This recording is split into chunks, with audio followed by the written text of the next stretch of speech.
become warm. It is, of course, fossilized coral that's been pushed onto the land. The weather has beaten on it century after century, causing this amazing kind of structure. Isn't that gorgeous? I'll be selling this.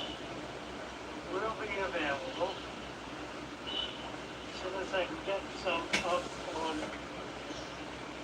Kickoff. Thought you'd like to see that. Very good. Well, thank you so much. Good to have you with us. It's nice to have you tuning in. It's good to be back. I've been very, very sick for a long time. Most recently for a couple of months, but I'm much better now, feeling stronger every day, hoping to avoid this.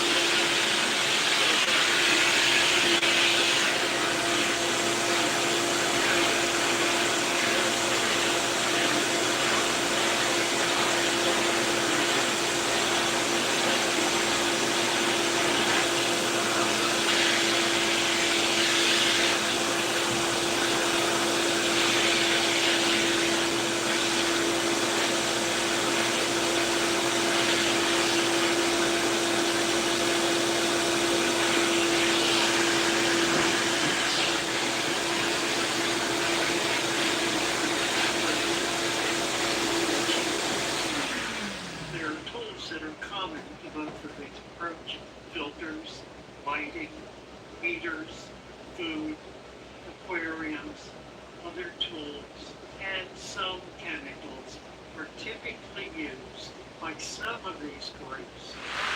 Fish teams, practices involved in maintaining the systems, however, are diametrically opposed.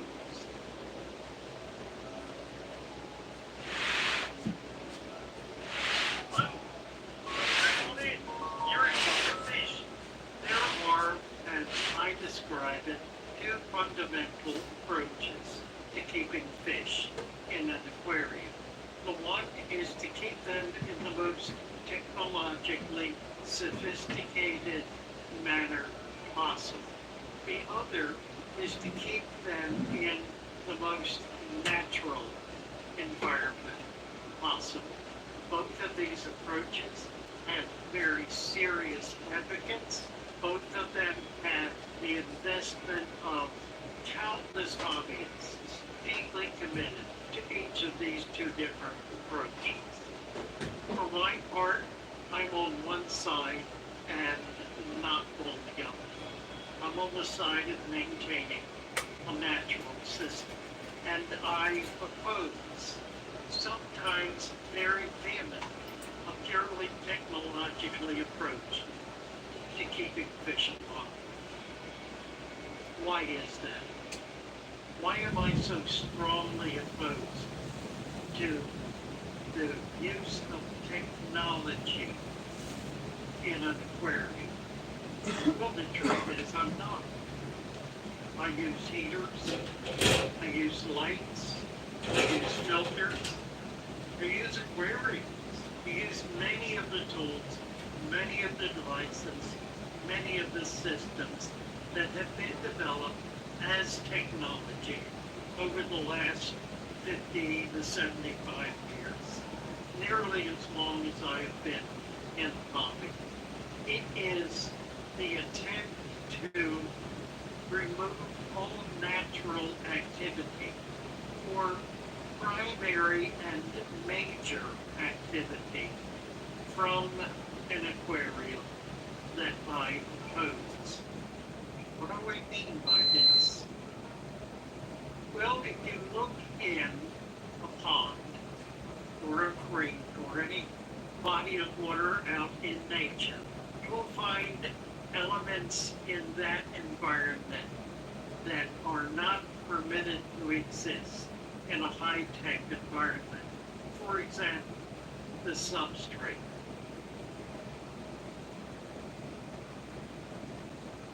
Enough! We don't want the board getting old. Gotta stop doing that. Disney's Moana 2 is a joyous adventure the whole family loves. It's the movie event of the holiday season. Oh yeah, we're not doing evil laugh. Disney's Moana 2, rated PG, now playing. Say hello to the premium Reefer Max series, featuring Reefer G2 Plus tanks in a fully equipped, cost-effective, logic-quick duration. They come the following devices: the Reef LED, the Reef Wave, the Reef Ring, the Reefer DC Skimmer, the Reefrun DC Pump, the Reef ATM Plus, and let's not forget the slide-out control panel. Choosing Reefer Max not only gives you peace of mind, knowing that all essential equipment is included, it allows you to monitor and control every aspect of your system via your Reef Beat app. The Reefer Max is The substrate, for me, is the absolute foundation of a healthy aquarium. The purpose of the foundation is to increase the biodiversity in the aquarium.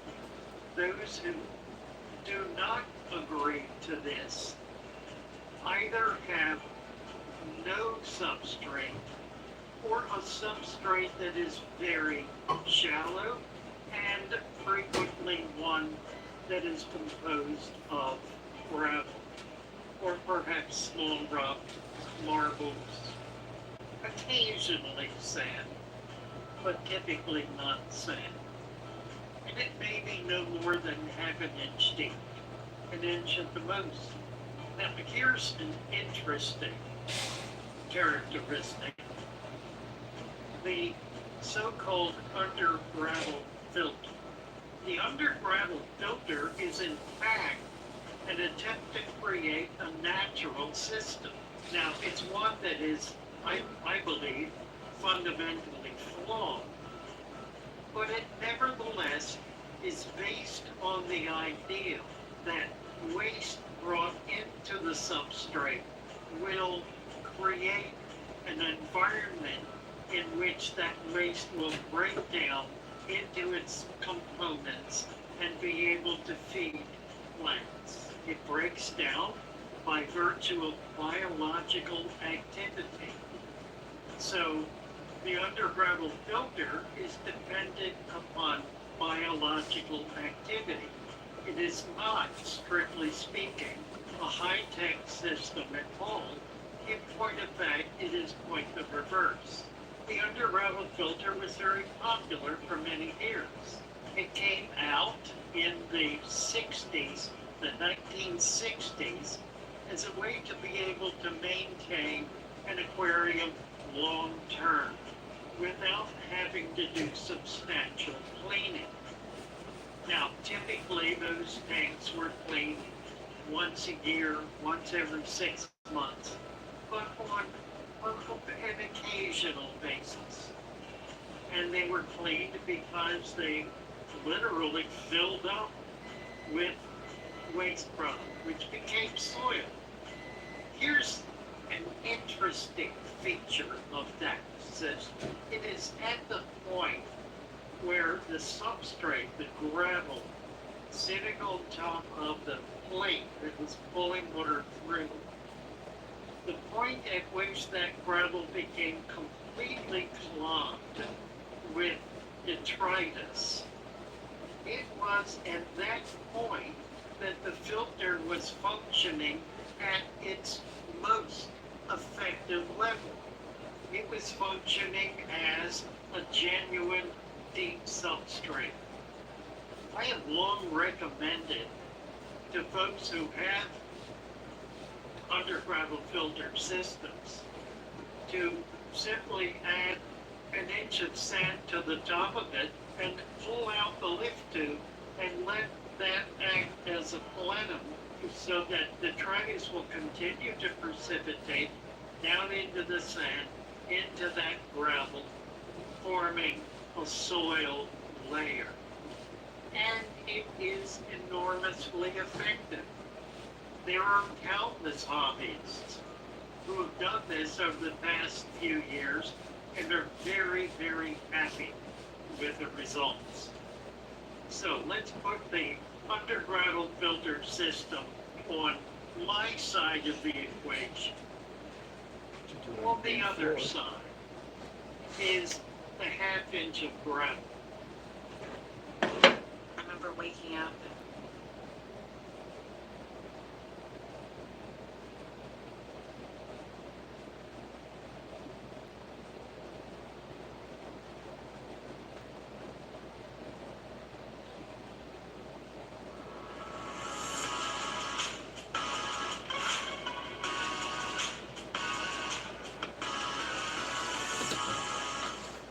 What's up, guys? Welcome back to Fancy Goldfish Fanatics. Today we are adding the brand new Aranda that I got from Star Fisheries into the Goldfish Mega Tank.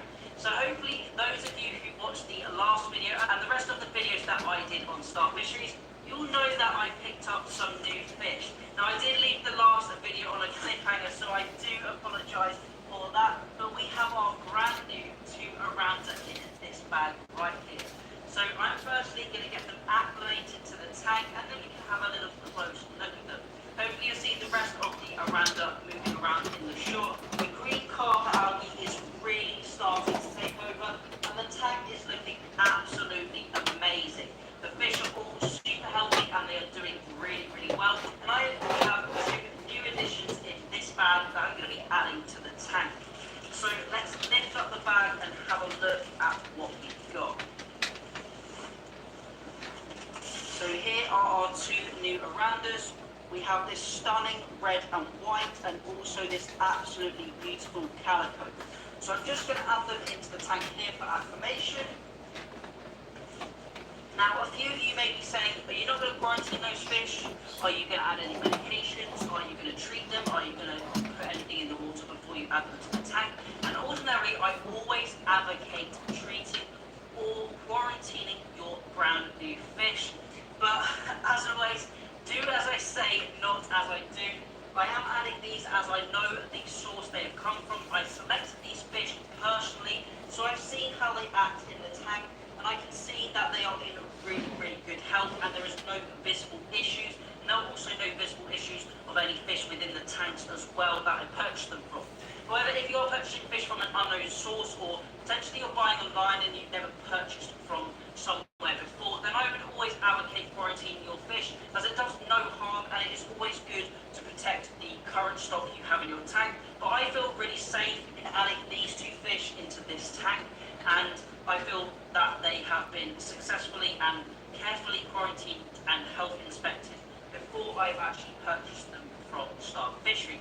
So I'm going to leave these guys for around 20 to 30 minutes, something like that. The water temperature is very close to what my tank is at Star Fisheries, so they're not going to need too long to acclimate, and then we can add them to the aquarium. It has now been 30 minutes since the fish have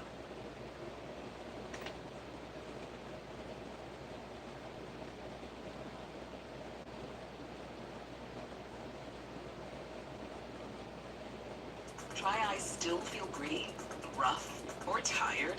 With my bow, eyes can feel the green beard.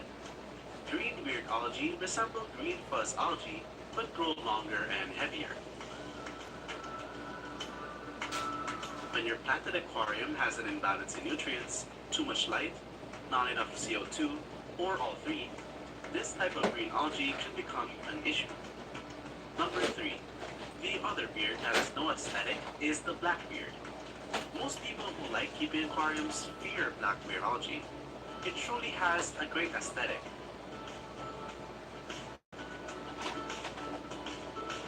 However, getting rid of this material is difficult since it is challenging. These algae attach themselves to hard surfaces, substrates, tools, and even the leaves of slow-growing plants like Anubias. Some species, like Florida flatfish and Siamese algae eaters, can be helpful. Number 4. Hair is our clowning glory, but hair algae is not. Hair algae can grow on living plants, which are short filamentous algae.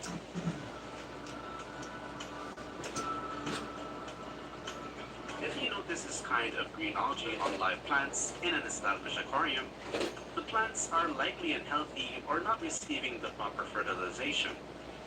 Number 5. Your eyes can easily spot the green spot. Tiny, harmless patches of green spot algae are prevalent and can be seen on aquarium glass or the leaves of slowly developing plants. This sort of algae can be challenging to get rid of. This is typically brought on by too much light and nutrients in the water. Zebra nereid snails can be helpful, since green spot algae are relatively hardy and few animals would eat them. Number 6. The blue-green algae. Blue-green algae are considered to be algae, cyanobacteria, a type of slimy growth form, are actual bacteria. You may remove these algae, but they will come back if you do not identify the reason for their growth. Due to their potential danger, algae eaters often avoid blue-green algae. Number 7. Green water is something you wouldn't want in your tank. Green water is caused by a bloom of microscopic algae known as phytoplankton in the water column. Using a UV light filter or turning off the lights for a few days are the simplest ways to eliminate green aquarium water algae. Green aquarium water algae are not harmful to your fish, but if you let them out of control, they can block out light for your aquatic plants. Number 8. You will no longer feel fuzzy after knowing why green fuzz appears in your aquarium. Odigonium algae is another name for green fuzz. It is a naturally growing kind of filamentous green algae. The most straightforward technique to get rid of green fuzz algae is to provide your aquatic plants with enough steady CO2 levels and balanced nutrients. Number 9. If fairies sprinkle golden dust, aquatic villains can spread green dust. Green dust algae are a form of fine algae that settles on the glass and other surfaces inside your aquarium. These green algae do not attach themselves firmly and can be removed without much effort. Unfortunately, this will not solve the green dust algae problem, but will cause it to settle somewhere else. And going to our last spot is the staghorn. Staghorn algae grow in tenacious gray clumps that resemble blackbeard algae quite a bit. On the margins of plant leaves, staghorn algae frequently develop, and they may be quite challenging to eradicate. You may manage staghorn algae effectively by performing routine aquarium care, treating your aquarium plants, and pruning back old growth. With fish keepers, there are more issues to be aware of besides the 10 primary forms of algae on this list. Other unrelated growths also occasionally appear in aquariums. Let's quickly review their definition. Many first-time aquarium owners will encounter cloudy water. This isn't algae, but rather aquarium colonizing good bacteria that can be a sign that the nutrients in the aquarium have increased if the aquarium is mature. Another is the white fungus, a white, slimy material that will start forming on the surface of any fresh driftwood you've just placed in your aquarium. Lastly, along with fresh driftwood, brown water is a common concern. The water has a tea-like color from tannins that are leaking out of the driftwood.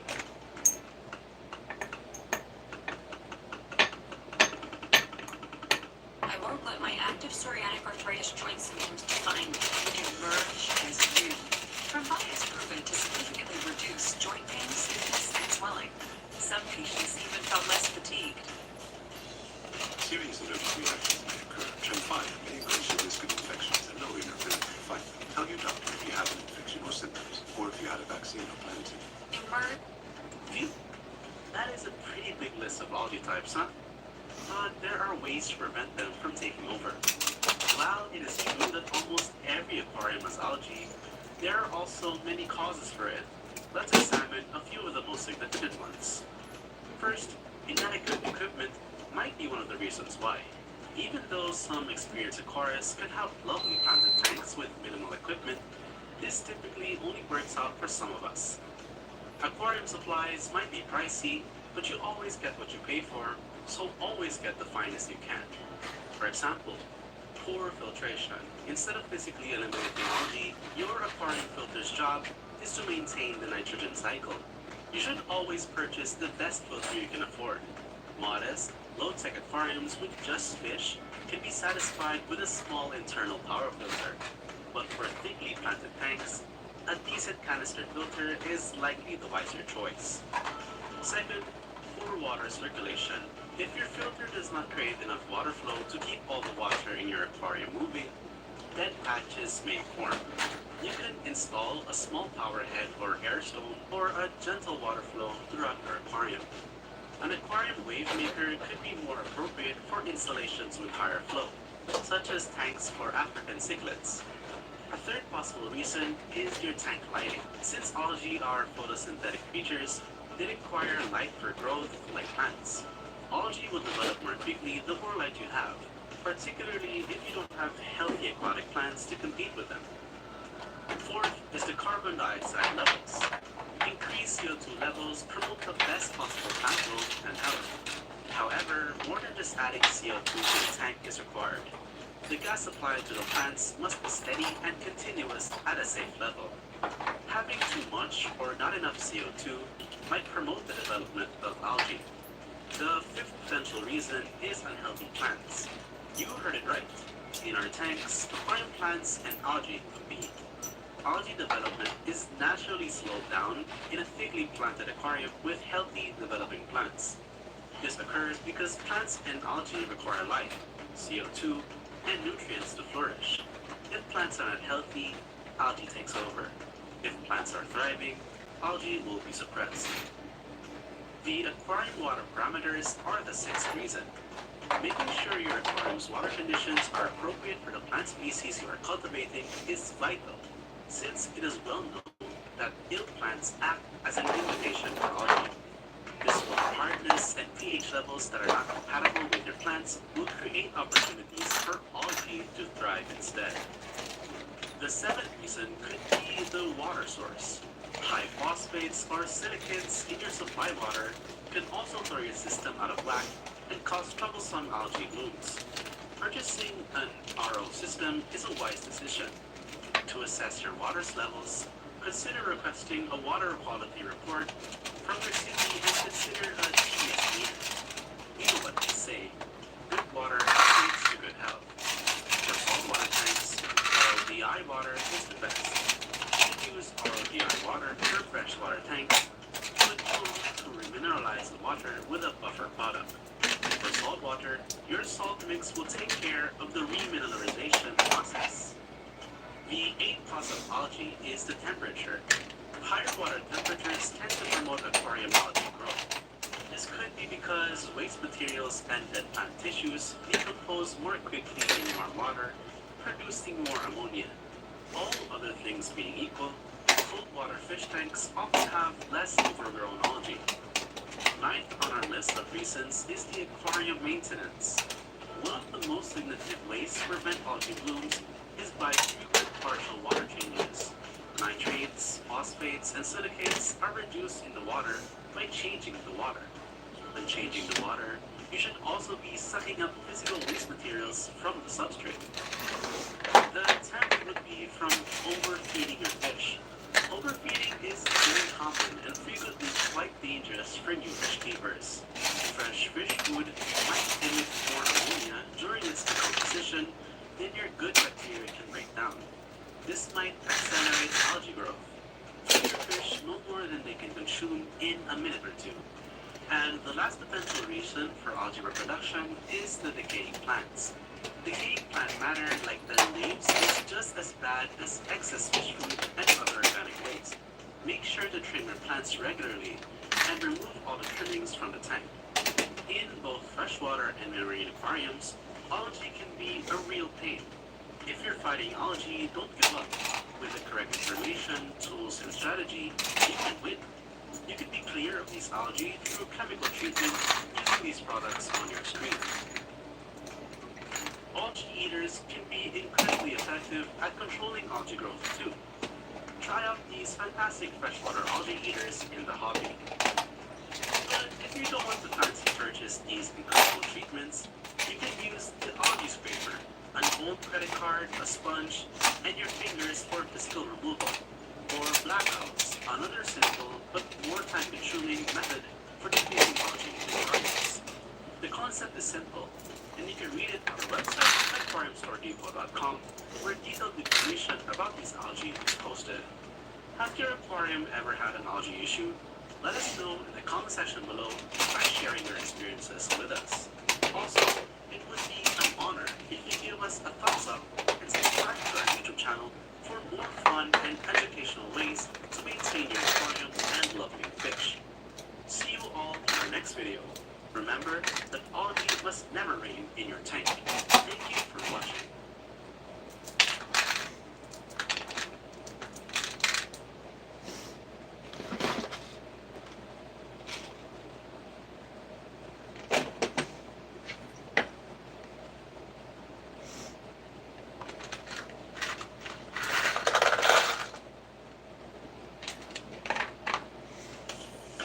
Hi, I'm Sunny Anderson. I have a TV show, I have a cookbook, and I also have ulcerative colitis. And I'll tell you, getting to the point where I can be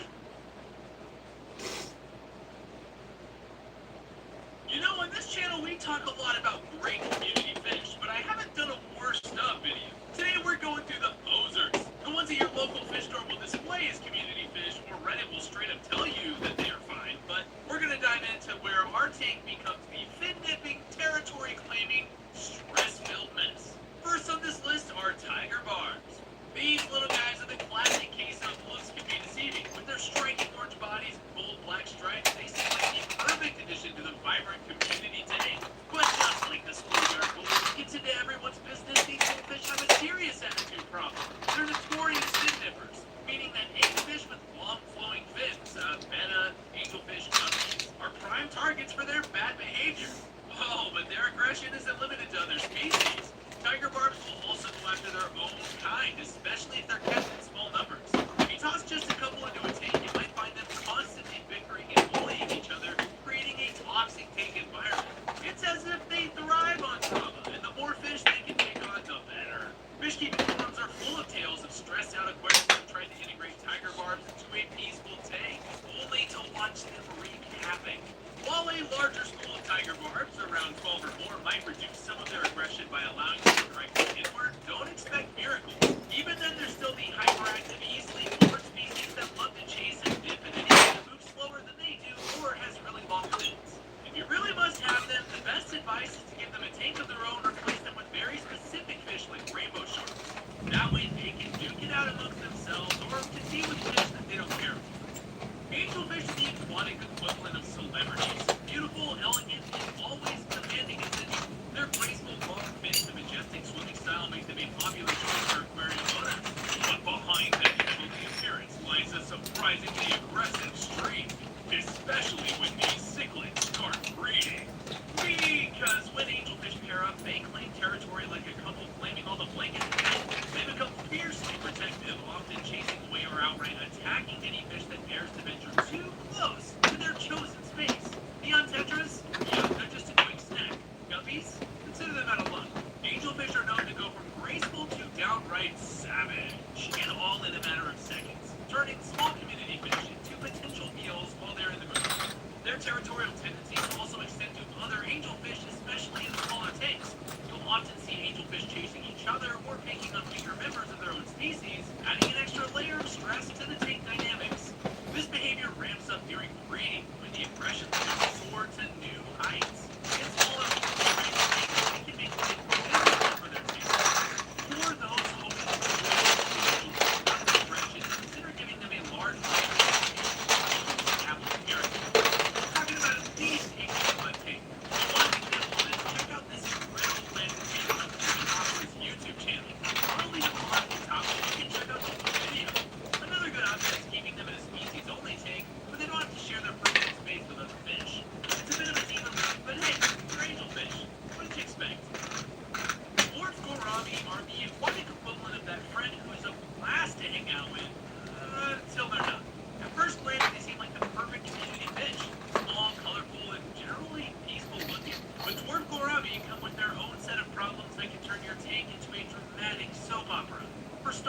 dwarf gourami can be unexpectedly aggressive, especially in smaller tanks where they feel like their space is being invaded. They're known to bully other fish, particularly those that are smaller or weaker, which can stress out your entire tank.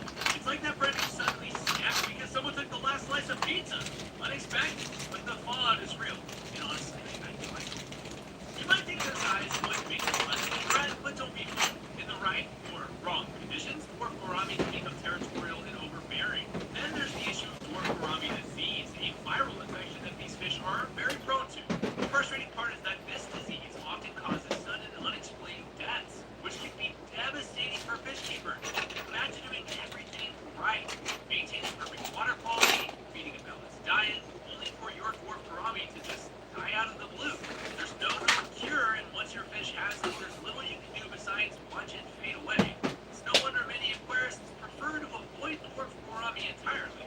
If you're set on adding pink gourami to your tank, there are some better options. Honey gourami and pearl gourami are much more peaceful and less prone to disease. They won't bring the same drama to your tank, and they're far less likely to make fights with their neighbors. Bolo sharks are the quintessential example of why you should never judge a fish by the size and the pedestal. When they're small, they seem like the ideal community fish. Sleek, peaceful, fun to watch, but don't be fooled by their juvenile size. Bolo sharks grow fast, and they grow big. In just a couple years, they can easily reach 12 inches in length, making them far too large for most standard community fish. The real problem with bolo sharks is not their size, it's their need for space and company. These fish are social creatures, so they need to be kept in schools of at least 6. And with each one growing to a foot long, that means a tank size of at least 120 gallons minimum. For most fish keepers, that's a serious commitment, and it's no wonder many end up rehoming their bolo sharks when they can no longer accommodate this size. Bolo sharks are generally peaceful, but they're also opportunistic feeders. This means that anything small enough to fit in their mouths is fair game, and that includes small fish in your community tank. They may not actively hunt down their tank mates, but if they're hungry and there's a neon tetra swimming by, well, nature takes its steps. They're also known to be jumpy and skittish, darting around the tank at high speeds and sometimes even launching themselves out of the water. If you're not careful, you could come home to find your bolo shark is made of in for freedom and ended up on the floor. All in all, bolo sharks are better suited for large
time you spend hours carefully rearranging your aquarium plants, well, a fully grown Pleco can undo all your hard work in minutes.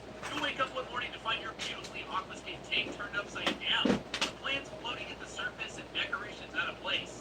But even beyond their messiness, larger Plecos simply grow too big for most home aquariums. A Pleco that's a few inches long in the pet store might seem like a great addition, but when it's 18 inches and taking up half the tank, you'll start to realize the issue. It's not uncommon for fish keepers to rehome their Plecos after they outgrow their tanks, but for many, it's an avoidable problem.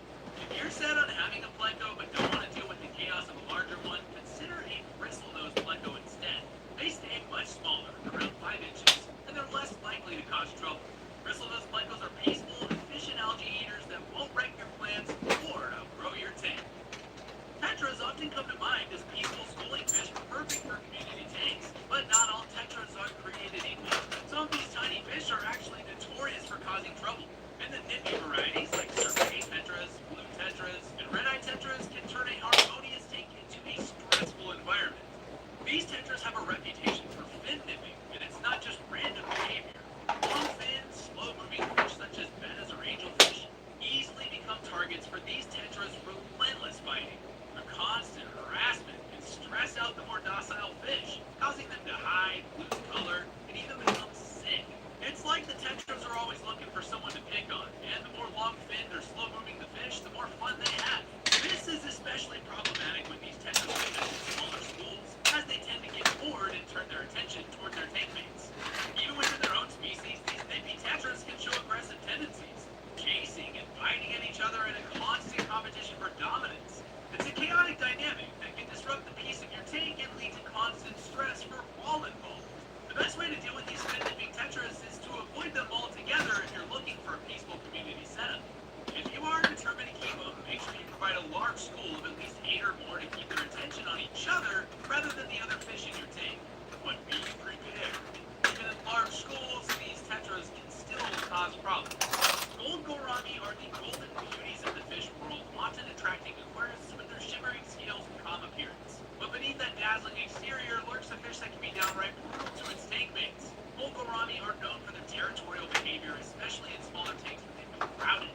They'll stake out their turf and defend it aggressively, often chasing or attacking other fish that get too close. This territorial behavior is especially problematic in community tanks with smaller, more passive species. Gold gourami don't just chase away their rivals, they can cause serious stress to their tank mates, especially smaller fish that can't escape their pursuit. They're like the tank's bossy roommate who always has to have control over everything, making the others constantly stressed out and looking for places to hide. Their aggression isn't limited to small fish either. Gold gourami will also pick bites with similarly sized fish, making them a tricky species to integrate into a peaceful community setup. They're particularly rough with other gourami, so keeping multiple gold gourami in the same tank is often a recipe for disaster. If you absolutely must have gold gourami, make sure you're giving it plenty of space to establish its territory, and choose tank mates that are fast enough to avoid its wrath. However, many fish keepers opt for more peaceful gourami species like the honey or pearl gourami, which brings the beauty of gourami without the territorial drama. That's what I said. Who are you talking to? Say hi, Gemini. Hi there. Gemini, give me some nicknames. I can help Gemini. No problem. You can try using Greek yogurt instead. Whoa, that's actually not super helpful. Thanks. Just let me know if you need anything else. Holiday rituals. Greeting extra guests with plenty of Ritz cracker snacks and plenty of cheers. If there were Olympics for aquarium fish, giant danios would be the sprinters taking home gold every time. These fish are fast, seriously fast. They zip around the tank with incredible energy, making them one of the most active species that you can add to an aquarium. Here's the catch. Their constant need for speed can turn them into a major source of stress for other fish. Giant danios are the definition of high energy, which means they're constantly darting back and forth, and this behavior can overwhelm slower, more peaceful fish. Imagine trying to relax while someone's constantly running laps around you. Exhausting, right? That's exactly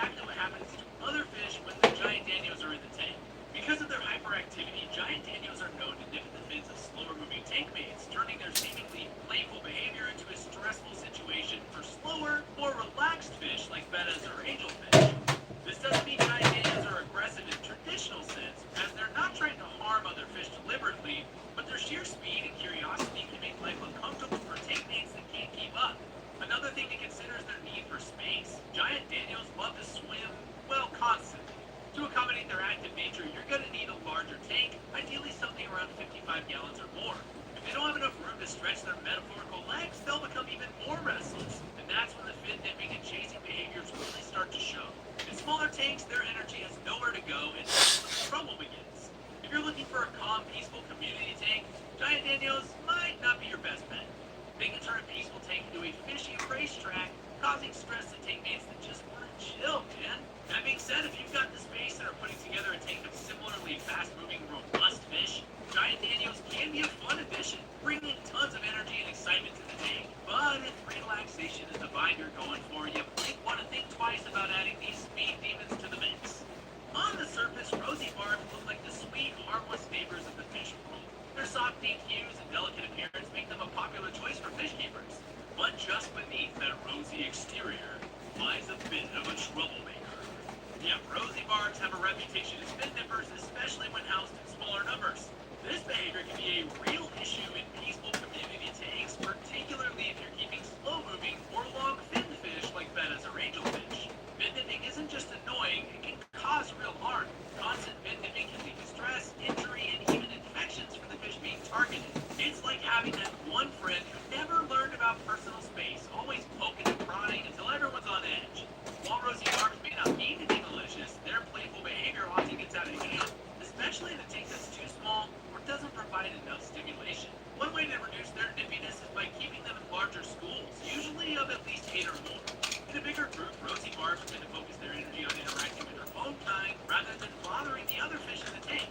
But even in larger schools, they're not the ideal choice for every community setup. In a tank full of fast-moving, similarly robust fish, they might fit in just fine. But if you've got more delicate species, introducing rosy barbs is a risky move. One thing to keep in mind is that rosy barbs are fairly active swimmers, meaning that they're going to need space. But they thrive in larger tanks where they can move freely without bumping into slower tank mates. If you've got the right setup and tank mates that can handle their energy, rosy barbs can be a colorful and interesting addition to your aquarium. Just be prepared for a little chaos if they decide to show their nippier side. The Chinese algae eater is one of the ultimate examples of deceptive marketing. On paper, they sound like a dream come true. A fish that tirelessly cleans your tank by eating algae, helping keep your aquarium spotless, but here's a reality check. Chinese algae eaters often start out as helpful little cleaners, but as they grow older, their behavior changes, and not for the better. As these fish mature, they tend to become more aggressive, especially towards other fish in the tank. Chinese algae eaters are known to chase tank mates sometimes relentlessly. The situation becomes even worse when they develop a nasty habit of sucking the slime coat off other fish. For those who are new to fish keeping, the slime coat is an essential layer that helps protect fish from diseases and parasites. And when this coat gets damaged or removed, the fish becomes vulnerable to stress, infections, and all other sorts of issues. And yet, despite their names, Chinese algae eaters aren't even that great at eating algae once they get older. At this point, their algae eating abilities take a backseat to their more problematic behavior. And to make matters worse, Chinese algae eaters can grow quite large, up to 10 inches in some cases. As they grow, they become more territorial and are likely to stake up their spot in the tank, chasing away anyone who gets too close. This aggressive behavior makes them a poor choice for a peaceful community tank where harmony is key. In addition to their territorial behavior, their cleaning abilities decline over time, meaning that they're no longer even doing the same job that they were originally added to the tank for. So, instead of cleaning algae, they're causing stress to other fish, all while adding to the vital load of your aquarium as they grow larger. There are better options for keeping algae under control in your tank, from snails to more peaceful species like Monocinquus or Monocyte. In fact, I actually have a popular video where I rank the best algae eaters tier list style. I'll leave it in the card above so you can check it out. While Chinese algae eaters might seem like a good idea at the beginning,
notorious for their aggression, especially towards other males or anything that happens to look like them. If you've ever seen a bedded flare seals, you know they mean business. One of the biggest issues with keeping male bettas in community tanks is their intolerance for anything that remotely resembles another betta. Fish with colorful or long fins, guppies for instance, are often mistaken for rivals, and the betta won't hesitate to go for the attack. And it's not just a case of casual fin nipping either. Bettas can cause serious harm to other fish, leaving them injured or dead. Here's another issue that's not usually talked about. While they are aggressive to other males, they aren't as compatible as you think when it comes to other community fish. Many fish are too overactive, too nippy, or they might require different temperatures and water chemistry. That said, it's not impossible to keep a betta in a community tank, but the consistency is perfect. Tank mates must be carefully selected to avoid conflict, and the tank itself needs to have plenty of space and hiding spots to minimize aggression. Even then, keeping a betta in the community tank is a gamble, and it's one that many aquarists choose not to take. For those who want to enjoy the beauty of a betta without the drama, the best option is a species-only setup where the betta can be the undisputed star of the show. You try tank mates, and for that I have an entire video for you to look at. There's another card at the top of this one. That being said, if you want a betta, the lowest risk betta is a short fin variety, or better yet, a feeder. What's up, dogs? Today I'm trying a shift at an animal shelter here with Hills Nutrition. Today I want to see what it really takes to get these amazing animals adopted. Plus, I have an extra special gift for the amazing hardworking team here.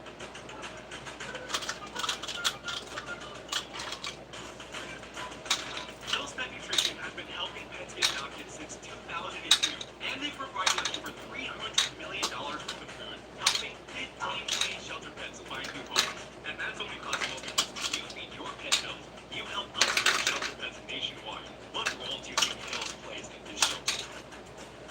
Hills plays a huge role. It provides food for every dog that has on site. Good job, dog.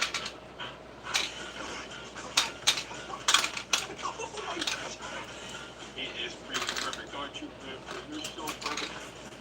I got to hang out with a lot of new dogs today, but I noticed there were a lot of large dogs. So I did some digging and I found out that large dogs are staying in shelters twice as long since 2019. Why do you think large dogs are the perfect fit? I think it's because their personality is just as big as living, and so it shines through while they're in the shelter where it's the people that find what they're looking for, and it fits them.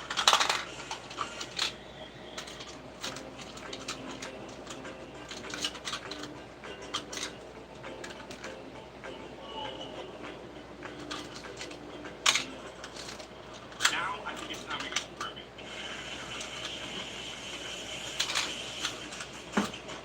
I think this Hills Pet Nutrition has helped Rose Hill. It's helped a lot for her kind of method.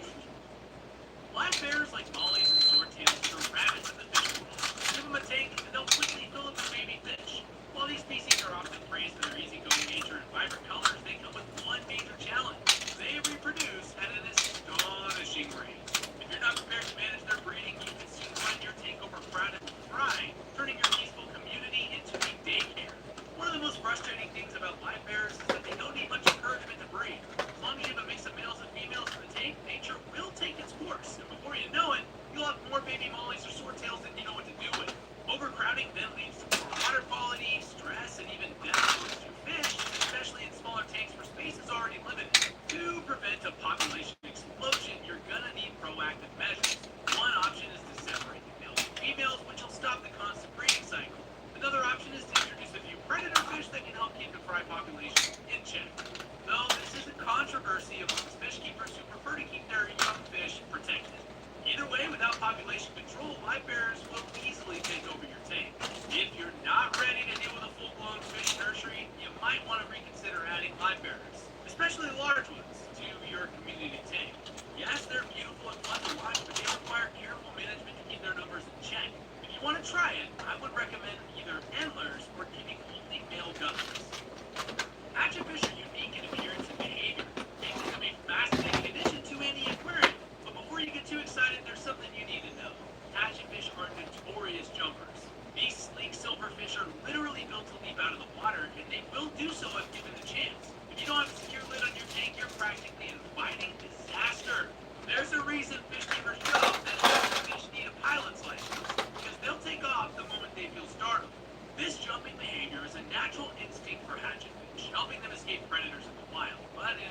But despite their widespread popularity, goldfish are not the easy, beginner-friendly fish that most people would make you believe them to be. In fact, keeping goldfish in a community tank can lead to some serious issues, starting with the fact that they're cold water fish, while most community tanks house tropical species.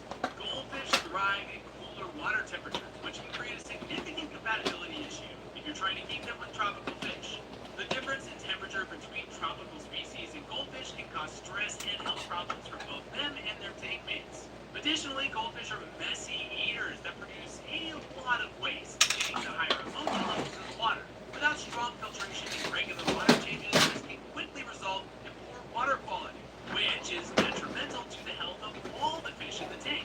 Plants, for the most part, are a no-go as well because they'll either uproot them or eat them. Another thing to consider is that goldfish grow a lot. Many people make the mistake of buying goldfish when they're small, only to find out that they can quickly outgrow their tank. A fully grown, slim-bodied goldfish like a comet can easily reach over a foot, and they require a lot of space to swim, meaning your standard 10-gallon tank isn't going to cut it. Goldfish need large tanks with plenty of filtration to accommodate their size and waste production. Other fancy varieties like bubble-eye goldfish require extra care too. Fancies are also bulky fish, and some varieties are so specifically bred that they can't compete with other fish when it comes to feeding. While goldfish are best kept with other cold water species, many fish keepers opt to create goldfish-only tanks. These beautiful fish can thrive without compatibility issues that come with a mixed community. If you're set on keeping goldfish, be prepared to give them the space and care that they need. It may be a bit high maintenance, but for those willing to put in the effort, goldfish can be a rewarding and long-lived addition to your home. Okay, so I know I didn't include every bad fish you can potentially help, but here's a breakdown on what makes fish unsuitable for community tanks if you happen to see a fish that strikes your fancy, either at the fish store or online. It isn't always the big scary fish that cause the most problems. Sometimes it's the smaller, sneakier ones that can wreak havoc. Territorial behavior is one of the major red flags. If a fish spends its time guarding one part of the tank and chasing others away, it's going to stress out the entire community. Aggression is another big no-go. Some fish just love to bully their tank mates, picking on the smaller, slower fish or nipping at their fins for fun. A good example of these are various cichlids that exhibit territorial behavior. Size matters too. Fish that grow too large for the tank can make life miserable for everyone else, competing for food, creating tons of waste, and generally making the space too cramped. Then there are the messy eaters and algae machines that turn your tank into a never-ending cleaning chore. Fish that have specific dietary needs or environmental preferences might also struggle in a typical community tank, adding stress to both you and your fish. And lastly, some species have a rapid breeding habit that can quickly turn your tank into an overpopulated mess, making it harder for you to manage and maintain a healthy environment. Life bearers are notorious for this, though there are other prolific breeders like convict cichlids that overpopulate a tank. And there you have it, some of the biggest troublemakers in the fish world. If you love this deep dive into fish keeping chaos, don't forget to hit that subscribe button and turn on notifications so you never miss out on more fishy facts, expert tips, and everything you need to keep your tank swimming smoothly. Visit our website for more insights from our blog, or better yet, click on the next video to your right. Thanks for watching, and may your aquarium always be drama-free.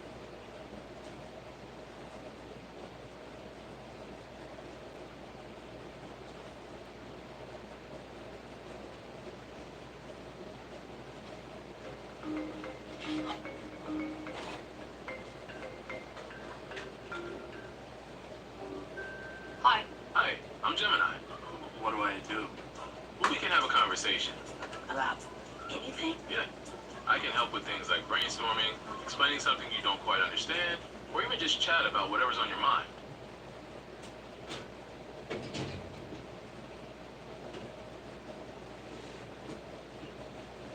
Alright, freshwater fanatics, today we are ranking community fish from the all-loving S-tier superstars to the get-out-of-here F-tier flops. These fish bring the vibes, the moves, and yeah, sometimes a bit of drama. Think your favorite's safe? Well, stick around, because you might end up questioning your tank choices, or throwing shade at me in the comments. So let's dive in. Harlequin rasboras are the understated stars of the freshwater world. With their metallic bodies and signature black triangle adding a dynamic sparkle to any tank. More than just a pretty face, these hardy fish thrive in a wide range of water conditions, making them perfect for aquarists of all levels. They thrive in soft, slightly acidic water with plenty of greenery, where their colors stand out beautifully. As schooling superstars,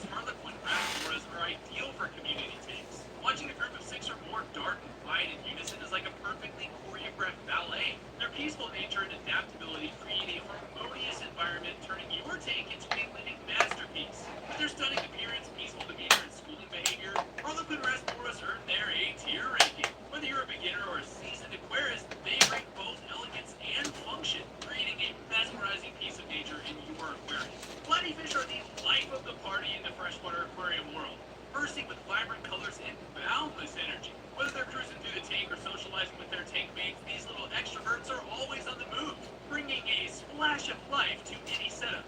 With their sunny yellows, fiery reds, and shimmering blues, Platies create a rainbow-like display that's pretty hard to ignore. But don't let their cheerful appearance fool you.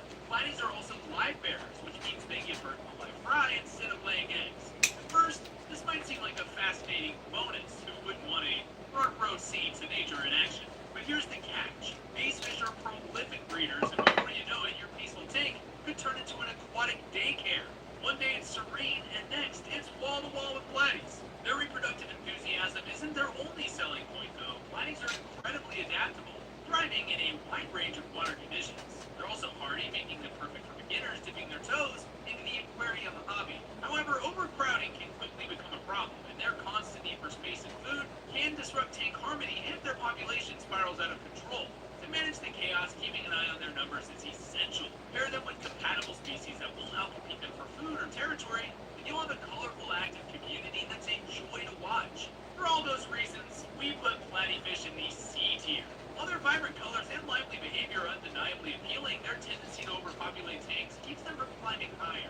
For aquarists who can manage their numbers, platies remain a delightful addition to any aquarium, offering endless entertainment and a kaleidoscope of colors. But be warned, with platies, it's not a question of if they'll take over, it's when. Corydoras are the unsung heroes of the freshwater aquarium world. These small armored catfish are just charming, they're essential.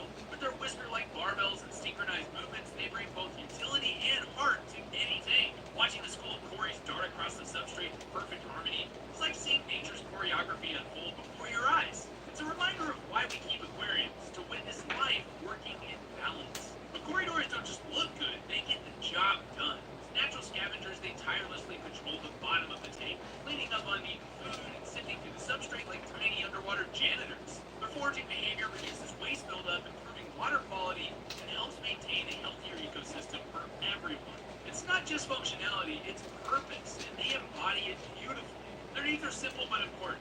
Cories thrive on a soft, sandy substrate that's gentle on their delicate barbels, allowing them to forage safely and efficiently. Pair them with compatible tank mates, and you've got a community of peace and harmony. Whether you're a beginner or a seasoned aquarist, these fish adapt well to a wide range of water conditions, proving themselves time and time again as the ultimate team players. That's why Corydoras hit the S tier status. Their peaceful temperament, hardworking nature, and endearing personality make them the perfect blend of form and function. Let's not forget the best description of them yet. Repeating Blackheart Gamer 1's brilliant comment from her aquarium fish tier list video. They are God's perfect little derpy fish with mustaches. You nailed it, Blackheart Gamer 1. Honestly, I should make some merch at some point. Imagine a t-shirt with that. Corydoras are more than just fish. They're symbols of balance, teamwork, and charm in the aquarium. Whether you're building your first tank or curating a masterpiece, these little mustache derps are the gold standard of community fish. Black skirt tetras bring moody elegance to any aquarium with their flowing fins and deep black coloration. Watching them glide feels like a scene from an underwater masquerade ball, refined and captivating. Behind their striking appearance is a high-energy fish with attitude.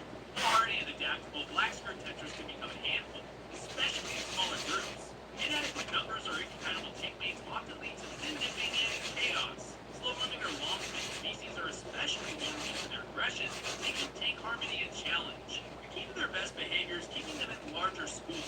In groups of 10 or more, their aggression diffuses and they display graceful schooling behavior. Pair them with active, similarly sized fish, and they'll become confident, bold tank citizens. Black skirt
why Emperor Tetras land confidently in A tier. Their fiery coloration, peaceful nature, and stunning schooling behavior make them a standout choice for aquarists of all experience levels. Whether you're a beginner building your first nanotank or an experienced aquarist curating a lush planted masterpiece, Emperor Tetras will bring life, unity, and serenity to your aquarium. These little sparks of brilliance prove that sometimes the smallest flames burn the brightest. Fancy guppies are the vibrant socialites of the aquarium world, strutting their colorful patterns like they're walking the red carpet. With their shimmering tails and endless energy, they bring an undeniable spark to any tank, turning even the simplest setups into a lively aquatic party. These fish aren't just beautiful, they're hardy and beginner-friendly, thriving in a wide range of water conditions. Whether you're setting up your first aquarium or adding a splash of color to an established tank, fancy guppies are a low-maintenance way to bring life and charm to your aquatic world. Their playful social nature makes them ideal tank mates for other peaceful fish, creating a harmonious and dynamic environment. But with all that charm does come a catch: overbreeding. Fancy guppies are live bearers, and without careful planning, their population can explode faster than you can say water change. One moment you got a few guppies, and the next your tank looks like a bustling daycare. To avoid this, consider keeping only males. They're just as colorful and bring all the beauty without the baby boom. However, if you're going for an all-male group, remember to keep at least 6 or more to minimize aggression and bullying. Guppies thrive in social groups, and the more you have, the better the balance in their dynamic. Despite their quirks, fancy guppies remind us of the joy of simplicity. Their vibrant colors, friendly disposition, and ease of care make them a solid choice for aquarists at any level. That's why they land in the B tier. While their overzealous breeding habits and occasional aggression can be a challenge, their stunning appearance and hardiness keep them as a favorite among hobbyists. Fancy guppies are proof that sometimes the simplest things can bring the brightest smiles. Just make sure to manage their numbers and social structure to keep the peace. Angelfish are the majestic divas of the freshwater world. With their flowing fins and regal form, they glide through the tank like royalty, commanding attention at every turn. Their beauty is undeniable. They're the kind of fish that instantly transform an ordinary aquarium into a showpiece.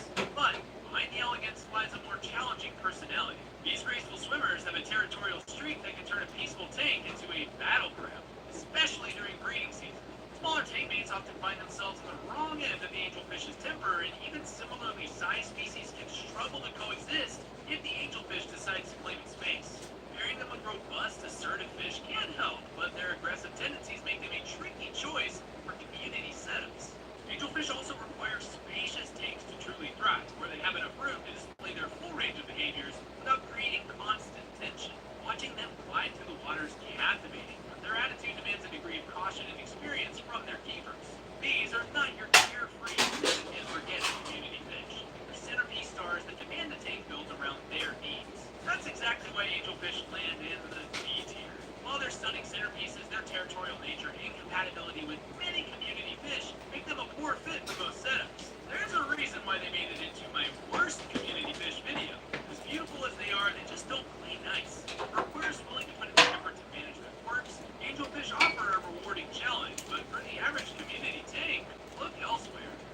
Kubotai-rasboras are the tiny jewels of the freshwater world, shimmering with a blue-green brilliance that's impossible to ignore. These fish don't just blend into your tank, they transform it into a vibrant, living work of art. Watching them dart gracefully through the water is like witnessing a dance of light and motion, bringing energy and elegance to any setup. But their appeal isn't just skin deep. Kubotai-rasboras are peaceful, active swimmers that thrive in groups, forming tight schools that create a sense of harmony in the tank. Their social nature turns a simple aquarium into a lively, interconnected community, where every fish seems to know its role. Pair them with other gentle species like Emperor Tetras or green peons, and you've got a tank that's as serene as it is colorful. Their care requirements are refreshingly simple too. Kubotai-rasboras adapt well to soft, slightly acidic water and appreciate densely planted tanks where their colors can truly pop. Their calm demeanor and compatibility with similarly peaceful species makes them an easy choice for aquarists that are aiming to build a balanced and tranquil environment. And that's why Kubotai-rasboras land firmly in the A tier. These dazzling little fish offer the perfect combination of beauty, energy, and peaceful temperament, making them an ideal choice for community tanks. Whether you're a beginner or a seasoned aquarist, Kubotai-rasboras bring a touch of brilliance and harmony that's hard to match. They're not just any fish, they're the glue that holds your tank's aesthetic and energy together. Coolie loaches are the stealthy night owls of the aquarium, slithering through the substrate with their snake-like elegance. These nocturnal explorers bring a touch of mystery to your tank. Their calm and unobtrusive nature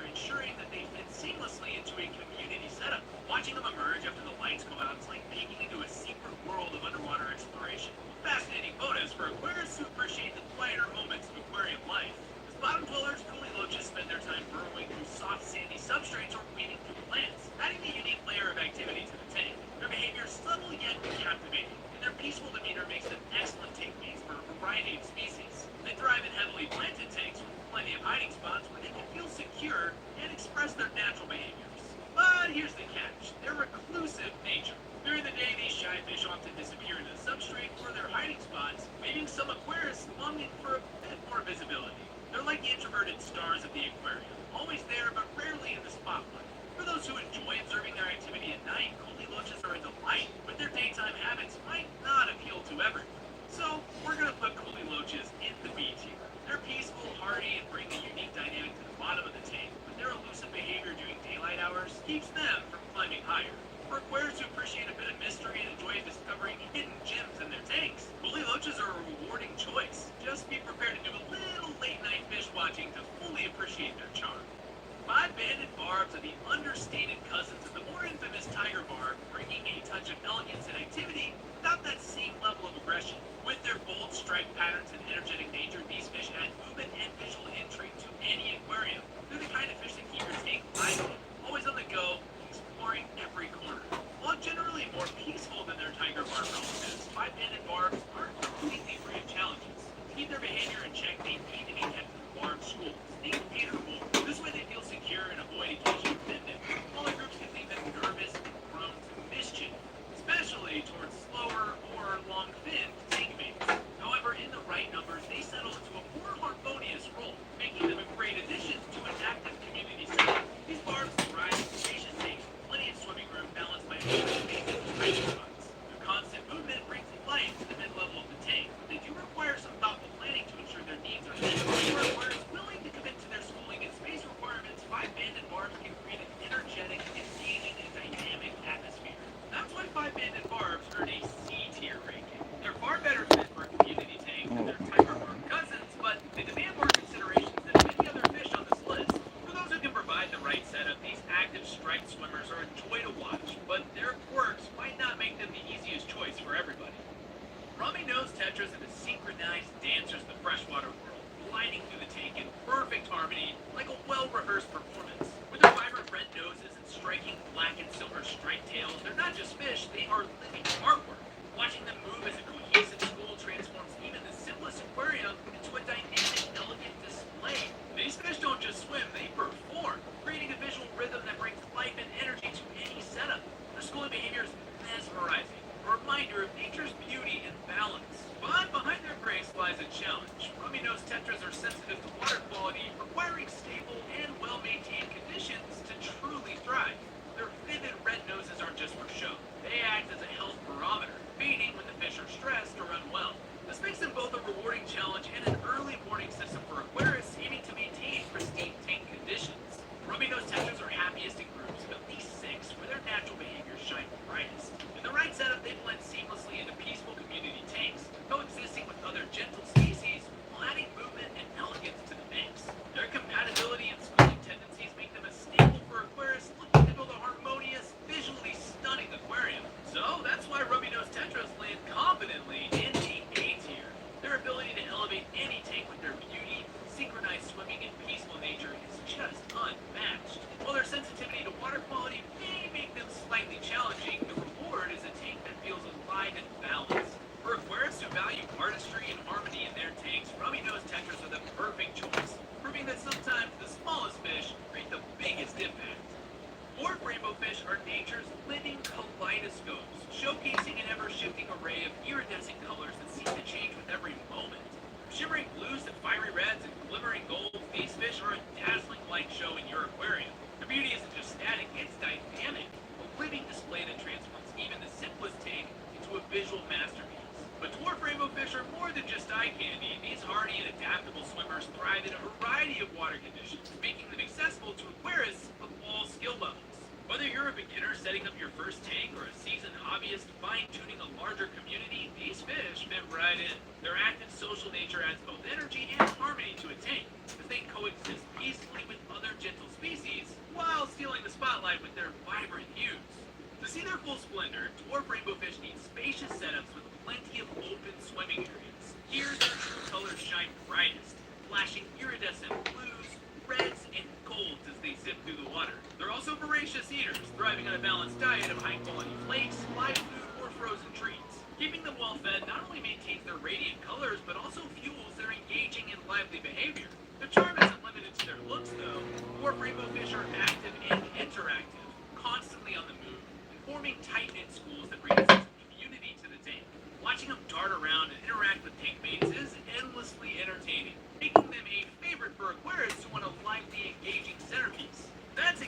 exactly why dwarf rainbow fish land confidently in the S tier. At the top, baby. Their adaptability, stunning coloration, and social energetic behavior make them a near perfect addition to freshwater tanks of all sizes.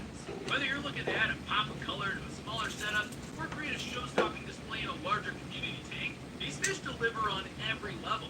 Dwarf rainbow fish aren't just tank inhabitants, they're the stars of the aquatic stage, proving that beauty, adaptability, and energy can come together in perfect harmony. Bristlenose plecos are the quiet custodians of the aquarium, tirelessly keeping algae in check. While not the flashiest fish, their hard work makes them invaluable for maintaining a clean and balanced tank.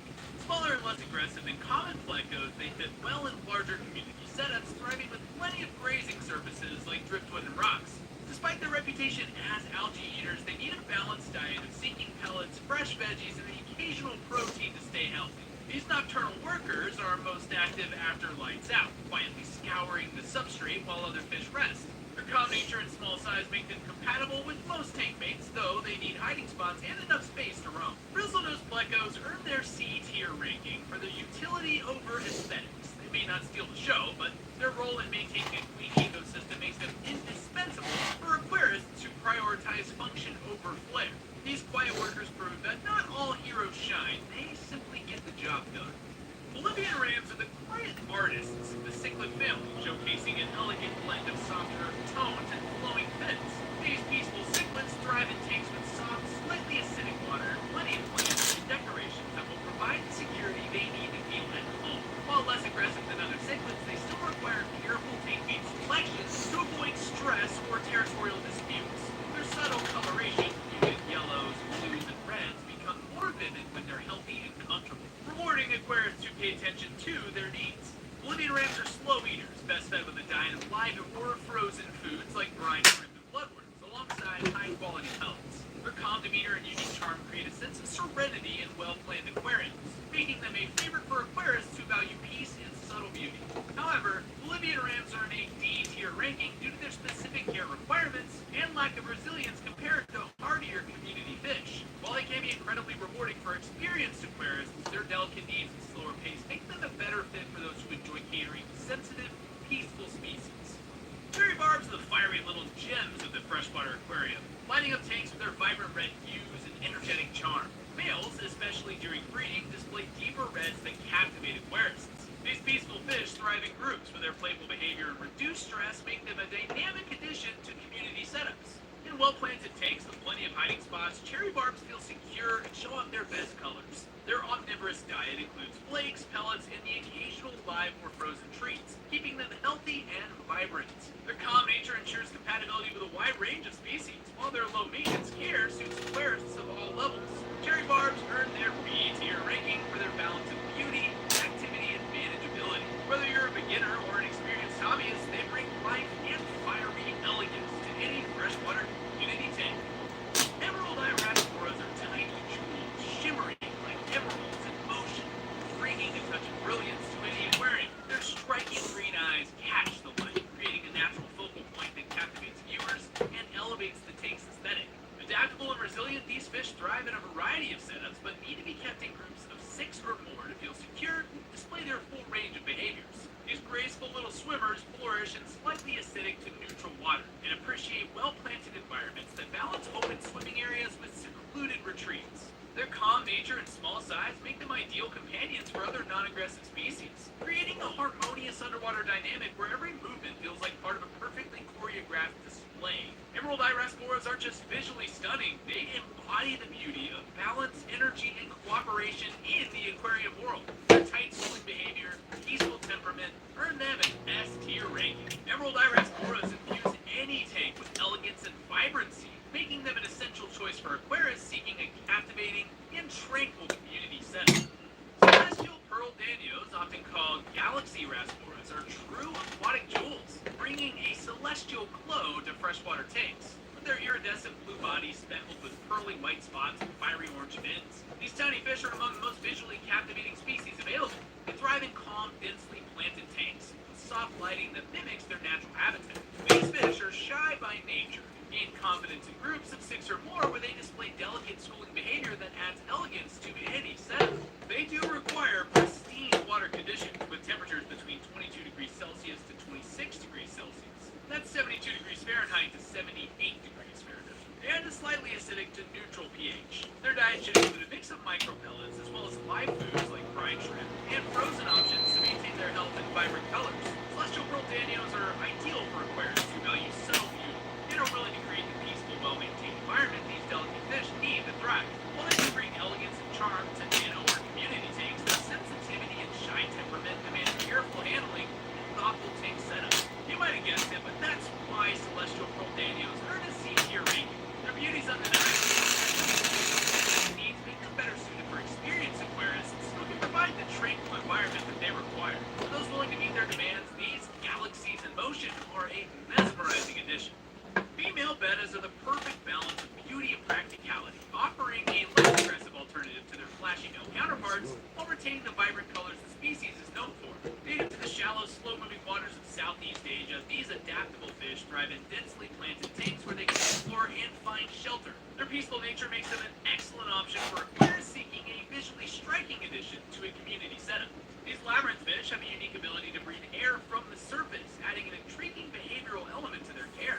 Female bettas prefer warm water between 24 and 28 degrees Celsius. That's 75 to 82 degrees Fahrenheit. And they benefit from a diet rich in high-protein foods, including betta pellets, fried shrimp, and daphnia. While their care is relatively straightforward, providing plenty of space and compatible tank mates is essential to ensure that harmony remains in a community tank. Female bettas are low maintenance yet elegant, adding charm and a splash of color to any aquarium. Their adaptability and calm demeanor make them well suited for aquarists of all experience levels, particularly those looking for a centerpiece that's both beautiful and peaceful.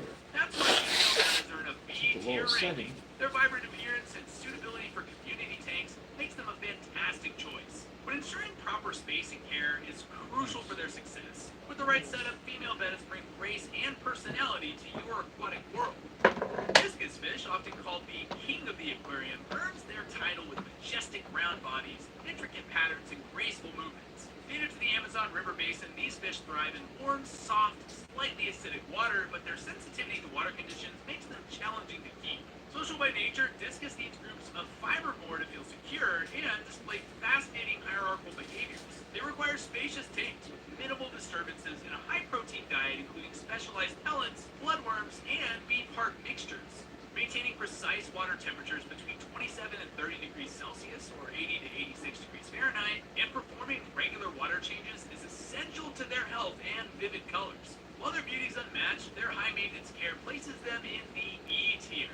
Discus are best suited for experienced aquarists ready to commit to meticulous water quality and stress-free environments. For those up to the challenge, these fish transform any tank into an underwater masterpiece, but for most, their demand outweighs their appeal.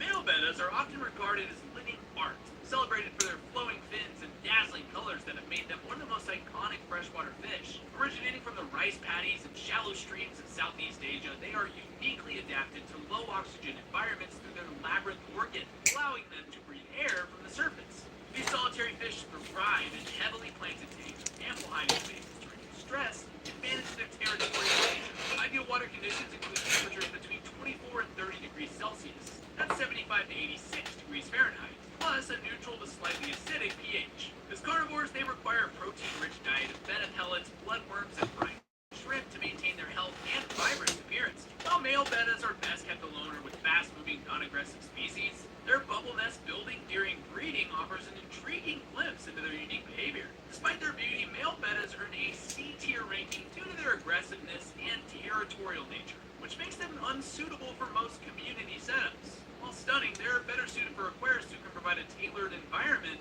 or you can always consider female bettas for a more peaceful alternative. Zebra danios are the live wires of the aquarium world, known for their striking stripes and constant darting movements. Native to South Asia, these hardy fish thrive in a wide range of conditions, making them a top choice for beginners. Their resilience and energy bring life and motion to any tank. They thrive in groups of 5 or more and need spacious tanks with open swimming areas to match their activity.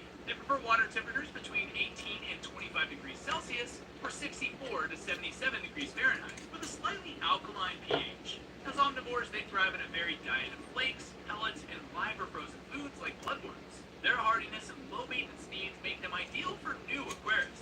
However, However, their high activity levels can stress slower or timid tank mates, and that creates a compatibility challenge in some ways.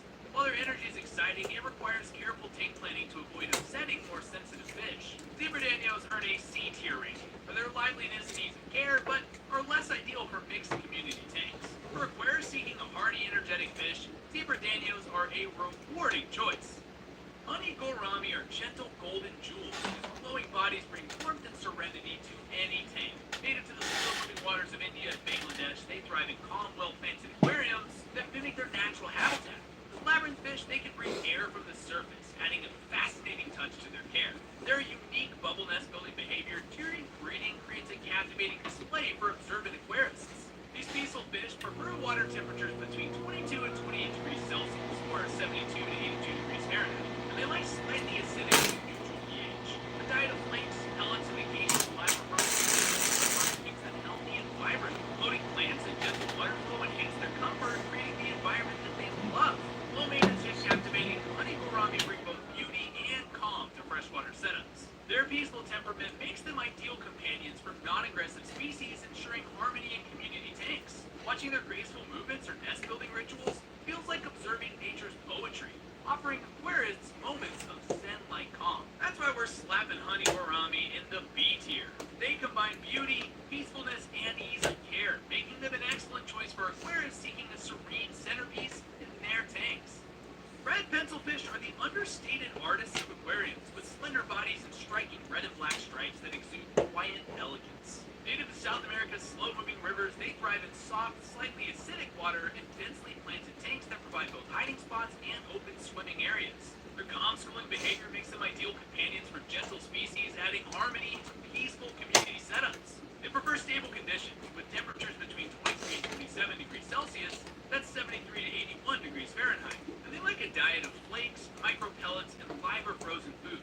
While they may not be the flashiest fish out there, their subtle beauty and refining schooling behavior reward aquarists who value elegance over flashiness. Red pencilfish need groups of 6 or more to feel secure and show their best behavior. Their specific care needs do make them better suited for dedicated aquarists who can provide a stable environment. Their C-tier ranking reflects the balance between their beauty, peaceful nature, and higher care demands. Red pencilfish bring an air of sophistication to tanks, making them a perfect choice for aquarists who appreciate the finer details of community aquariums. German rams, aka blue rams, are among the most vibrant freshwater fish, boasting intricate patterns of showing blue, yellow, and black. Native to the slow-moving streams of South America, these cichlids thrive in soft, warm, and acidic water, requiring pristine tank conditions to truly shine. Their colors sparkle under aquarium lighting, making them a centerpiece for dedicated aquarists. These peaceful fish prefer temperatures between 25 and 30 degrees Celsius, or 77 to 86 degrees Fahrenheit, and they demand low nitrate levels to avoid stress and illness. German rams are compatible with other calm species in carefully managed community tanks, but their sensitivity to water conditions makes them a challenging choice. Their diet should include high-quality cichlid pellets, frozen bloodworms, and brine shrimp to maintain their vibrant colors and health. While their care is demanding, German rams reward experienced hobbyists with their stunning beauty and fascinating behavior. Watching their interactions and territorial displays adds a layer of intrigue and satisfaction that few fish can match. Their E-tier ranking reflects the meticulous care and water quality management that they require. German rams are a prized choice for aquarists willing to meet their needs, offering unmatched elegance and character in return. Chili rasboras are tiny, vibrant gems, bringing radiant red-orange hues to aquariums and transforming nano setups into lively underwater landscapes. Native to the tannin-rich waters of Borneo, these fish thrive in calm, densely planted tanks that replicate their natural habitat. Their peaceful and social behavior shines in groups of 6 or more, where their schooling creates mesmerizing movement and harmony alike. Chili rasboras prefer soft, slightly acidic water with temperatures between 22 and 28 degrees Celsius. That's 72 to 82 degrees Fahrenheit. They require a balanced diet of micropellets, live foods like daphnia, and frozen options to maintain their health and coloration. These fish are perfect for aquarists seeking serene, vibrant additions to compact tanks, as they coexist beautifully with other nanospecies. Their B-tier ranking reflects their suitability for nano aquariums and peaceful communities. While they require thoughtful care and stable conditions, their beauty and dynamic behavior make them a standout choice for aquarists looking to enhance their small setups with grace and vibrancy. Mollyfish are a live bears, known for their hardy nature and vibrant diversity. Native to Central and South America, they thrive in freshwater or brackish setups, offering versatility with some challenges for beginners. Mollies come in a wide range of colors and shapes, adding visual appeal to aquariums. They require spacious tanks with temperatures between 24 and 28 degrees Celsius or 75 to 82 degrees Fahrenheit, plus a diet of algae-based foods, pellets, and vegetables. While their hardiness attracts many aquarists, their prolific breeding demand careful management, especially in smaller tanks. Proper stocking and tank size are key to maintaining harmony. Mollies are ideal for larger tanks where their social dynamics and active behavior can flourish. With the right care, they reward aquarists with engaging activity in vibrant colors, making them a lively addition to the right setup. Their D-tier ranking reflects challenges from excessive breeding, but for aquarists that are experienced, they can be rewarding and versatile as a fish. Congo tetras are larger schooling fish that captivate with their shimmering, iridescent scales and flowing fins. Native to the Congo River Basin, they thrive in spacious tanks with temperatures between 23 and 27 degrees Celsius, or 73 to 81 degrees Fahrenheit, and slightly acidic to neutral water. These fish are best kept in schools of 6 or more to reduce stress and encourage natural behavior. They need plenty of swimming space, as their active nature demands room to explore. A balanced diet of high-quality flakes, pellets, and live or frozen foods like brine shrimp and bloodworms keeps them healthy and vibrant. Congo tetras are perfect for aquarists seeking a centerpiece species that brings elegance, movement, and harmony to a community tank. Their A-tier ranking reflects their beauty, peaceful temperament, and compatibility with a wide variety of tank mates, making them an excellent choice for large, well-planned freshwater setups. Otocinclus catfish, affectionately known as ottos, are small yet mighty algae eaters that play a crucial role in keeping aquariums clean. Native to fast-flowing streams found in South America, these peaceful bottom dwellers thrive in stable, well-maintained tanks. Ottos prefer soft, well-oxygenated water with temperatures between 22 and 26 degrees Celsius, or 72 to 79 degrees Fahrenheit, and they do best in environments rich in plants and hiding spots.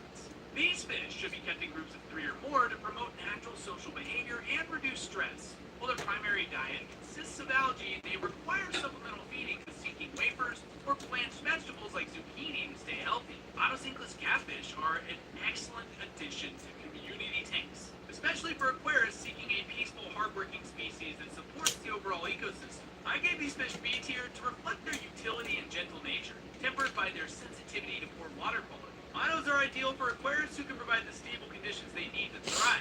Pro tip, supplement feed them. They tend to wipe out their natural food source pretty quick. Pea puffers are tiny but fierce predators, known for their bold territorial behavior that often earns them a notorious reputation among aquarists.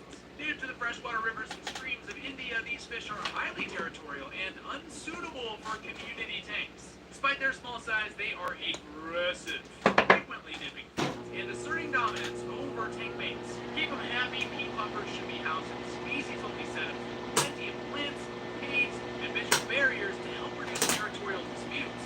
They thrive in slightly acidic to neutral water with temperatures between 24 and 28 degrees Celsius or 75 to 82 degrees Fahrenheit. Their diet consists of live or frozen foods like bloodworms, brine shrimp, and snails, as they need a high-protein diet to stay healthy. While their behavior limits their compatibility, pea puffers are highly engaging and very entertaining to watch for aquarists who can meet their specific needs. For those willing to dedicate a tank exclusively to them, these fish provide a fascinating glimpse into the predatory behaviors of freshwater species. These fish get an F tier reflecting their unsuitability for community tanks. In a mixed setup, they wreak havoc, nipping, maiming, and potentially killing peaceful species due to their curiosity or boredom. They're best kept in dedicated environments where they can express their natural behavior without disrupting others. But what do you think about my tier list? Drop a comment below and let's debate. If you liked the video, subscribe, like, share, and hit that notification bell for more lists like this. Or click the playlist on your right to dive into some others. Until next time, happy swimming.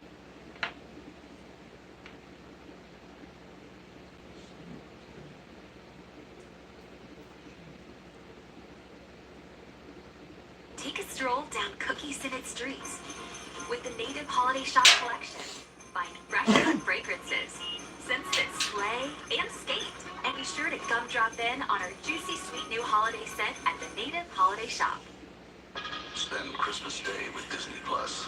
Hey, what do we got here? And watch Skeleton Crew, certified fresh. I can't believe it. It perfectly captures vibes of classic Star Wars. The Force flows to us all. Yeah, come on! Skeleton Crew, new episodes Tuesdays.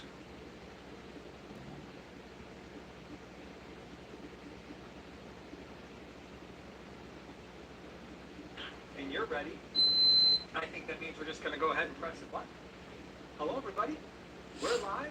You're here. Boy, I just got to make sure audio is on because you should know. Yeah, you should know that we just jumped off the motorcycles 7 minutes ago. We just got home 7 minutes ago. Yeah. And Here we are.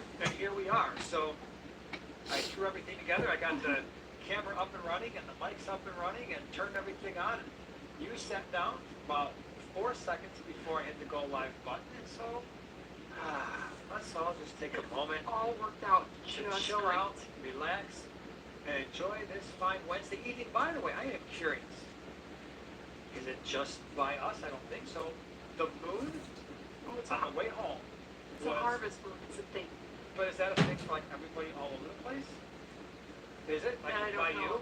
Go outside and look at the moon. Because we're not Go going to on say anything right super now. valuable right now for the next 45 seconds, I promise. But the moon, at least when we walked out, was like this big in your face. It was huge. It looked like, I don't know, it was crazy. It was awesome. And it was orange, which made it cooler. So go look at it. There's your, There's your, yeah. there's your, tip for the night. what do you call that? Report. Your, My astronomy report. kind of. Yeah. But I'm It's looking not for a weather. better, I'm looking for Yeah. a better, Hey everybody, Or I want to better talk to you about this celestial bodies. Why can't I say that word? Road. Why is that word so hard to say? oh, it says, Kat says the orange is due to particulate in the air, so not necessarily the same view everywhere. Well, apparently we've got some pretty sweet particulate going on tonight. I'm not sure that's good for our health or our lungs, but made for a great looking moon nonetheless. So hey, thanks for being here. Really appreciate it. Things we've got going on in the land of primetime aquatics before we get started on our, it's not a long subject tonight. I just wanted to say a few beautiful words about the Congo tetra because it just popped into my head today. We've got a group of them in our fisher, and I love them. And we're going to have plenty of time to answer your questions tonight as well. So hopefully you brought some real doozies for us. But before we get into all that, we did do some videos this week, as we do every week. And so on Sunday, Primetime Aquatics, I did a video. What did I do? Do you remember? You didn't even watch it, did you? She's No, I- busted. Live? No, but I can't even TV. picture the thumbnail. Yes, I can. Okay, so what was it? You were holding a product. I was holding a product? Weren't you? Huh? No? I'm pretty sure Give in me the a line. thumbnail I was not holding a product. No, That's what it I'm was picturing. this. There was a Which one? flower horn on the picture. Fish. The product. 5 fish I will never keep. If you haven't seen it, What's the one I check was it out. thinking Because of? I would love to hear from you. If there are fish that you would never keep, see if I'm like way off base on my picks. I might be. Some of you are like, man, these fish are awesome. I don't care what you say. This guy doesn't know what he's talking This about. guy, unsubscribe, bam. You didn't like my fish? Boom, I'm not listening to you anymore. Can you imagine if somebody's like had like a favorite pet fish, you know, like you had Roger and Ruby. If you would have, I would have been like, If I would have said, fish I'll never keep, it might have said, that's bad, no. I wouldn't take that personally. I would just listen to the person's reason. Usually they have a decent reason why, you know? So anyway, that was the video on Sunday. And then on Monday, the Tank Talk podcast. We talked about, this is funny, I have to share this. Bruce said, that was John holding the AC-50. You know what? It could be. it was actually, It could be. thank you, because Thank you. he did his It video was a bearded man. on Sunday on KT Tropicals. Yeah, he did his Yes. video on, so I did one, and then he did his, he shared his this week. See, even I get confused sometimes. Wow. That's Carry on. next level. I don't know what. But anyway, Tank Talk podcast on Monday. Great episode there. If you haven't seen it today, your video on the small scale, what did you talk about? No, I didn't. Really just- but you were on thumbnail holding a plant. That I know. At least I know Yes. your thumbnail. And I didn't confuse you with some random girl. I noticed. random girl would be Lisa that you would confuse me with if we're going with the John. You know, anyways. There have been some things that I've noticed, and specifically a trend that I've seen, that I've noted, that swaps are now doing. Fish swaps. Fish swaps. Okay. Yes. That's your video for today. Very good. I do want to say thank you. I see Whip is here, second floor in the house. We got some pool moderators hanging out. Thank you everybody else for being here too, because you matter. You're important to us. So that was Wednesday. Tomorrow I'll have true. Yes, I'm 94% certain I will have the Prime Timers video out. If not, it'll be Friday at the latest. And then, of course, Sunday we'll have another great video for our Prime Timer products and people out there as well. So that's the land of videos. Places where we're going to be. Thank you. Thank you to everyone who came out to the Greenwater Aquarium Society swap last Saturday. It was definitely one of the busiest swaps we've ever had. Not necessarily while we were there, but like all the pre-orders that came in. And it was, thank you very much for that. This Sunday, we're going to be at the Greater Chicago Cichlid Association, otherwise known as the GCCA. GCCA.net is their website. We're going to be at that swap.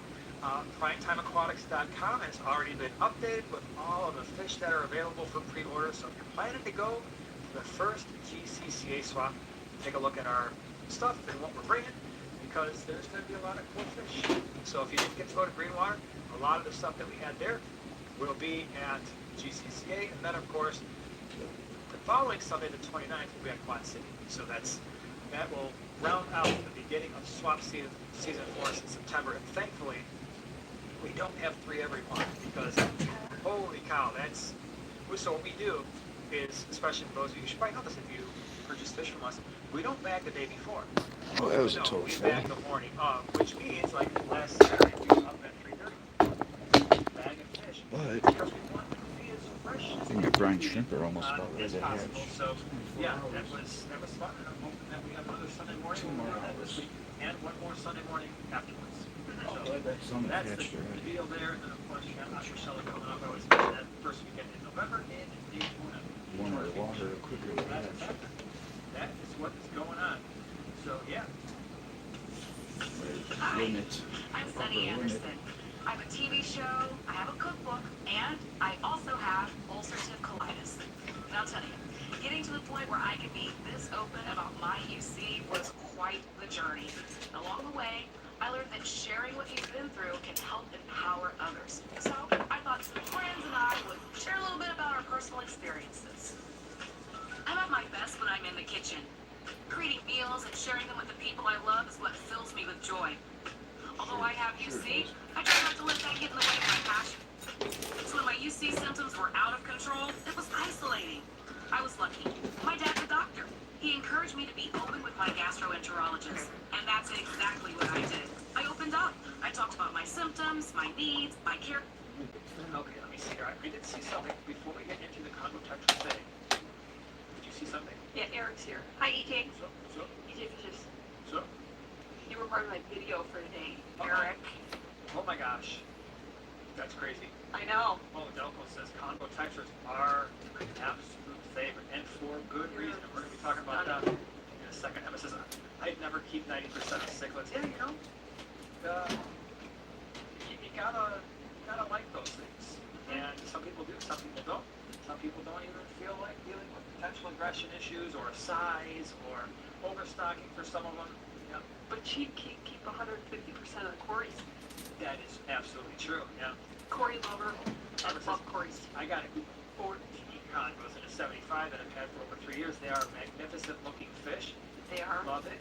Yep, they absolutely are. And that was by the way, that was the fish on the thumbnail of tonight's video. And then I see thoughts on Kessel Tuna Sun. Well, Joshua, I have shared my thoughts. There is a video. I did a review on the Kessel Tuna Sun freshwater lights. Probably 3 or 4 years ago. If you were to type in Kessel Aquarium Lights, Primetime Aquatics, YouTube, I had the full video for you there.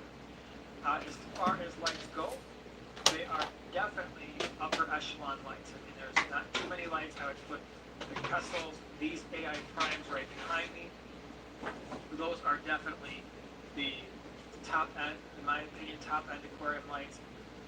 They are expensive, really expensive. So the video that I did on those lights, it was a 75 gallon, and two of those lights, I think, with the lights, the little controller mechanism that they sell with those lights, the gooseneck thing, so you can kind of have that stand that kind of like these things that are behind us, we call those gooseneck stands for the lights, where they bend over the tank.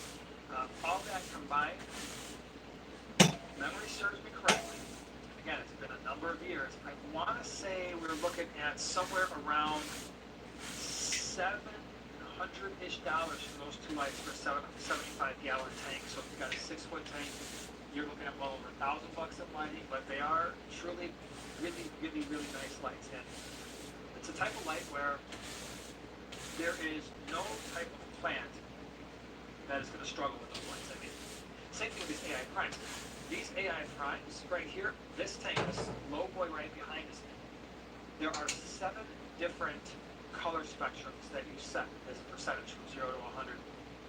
The highest I have any of those on is 30%.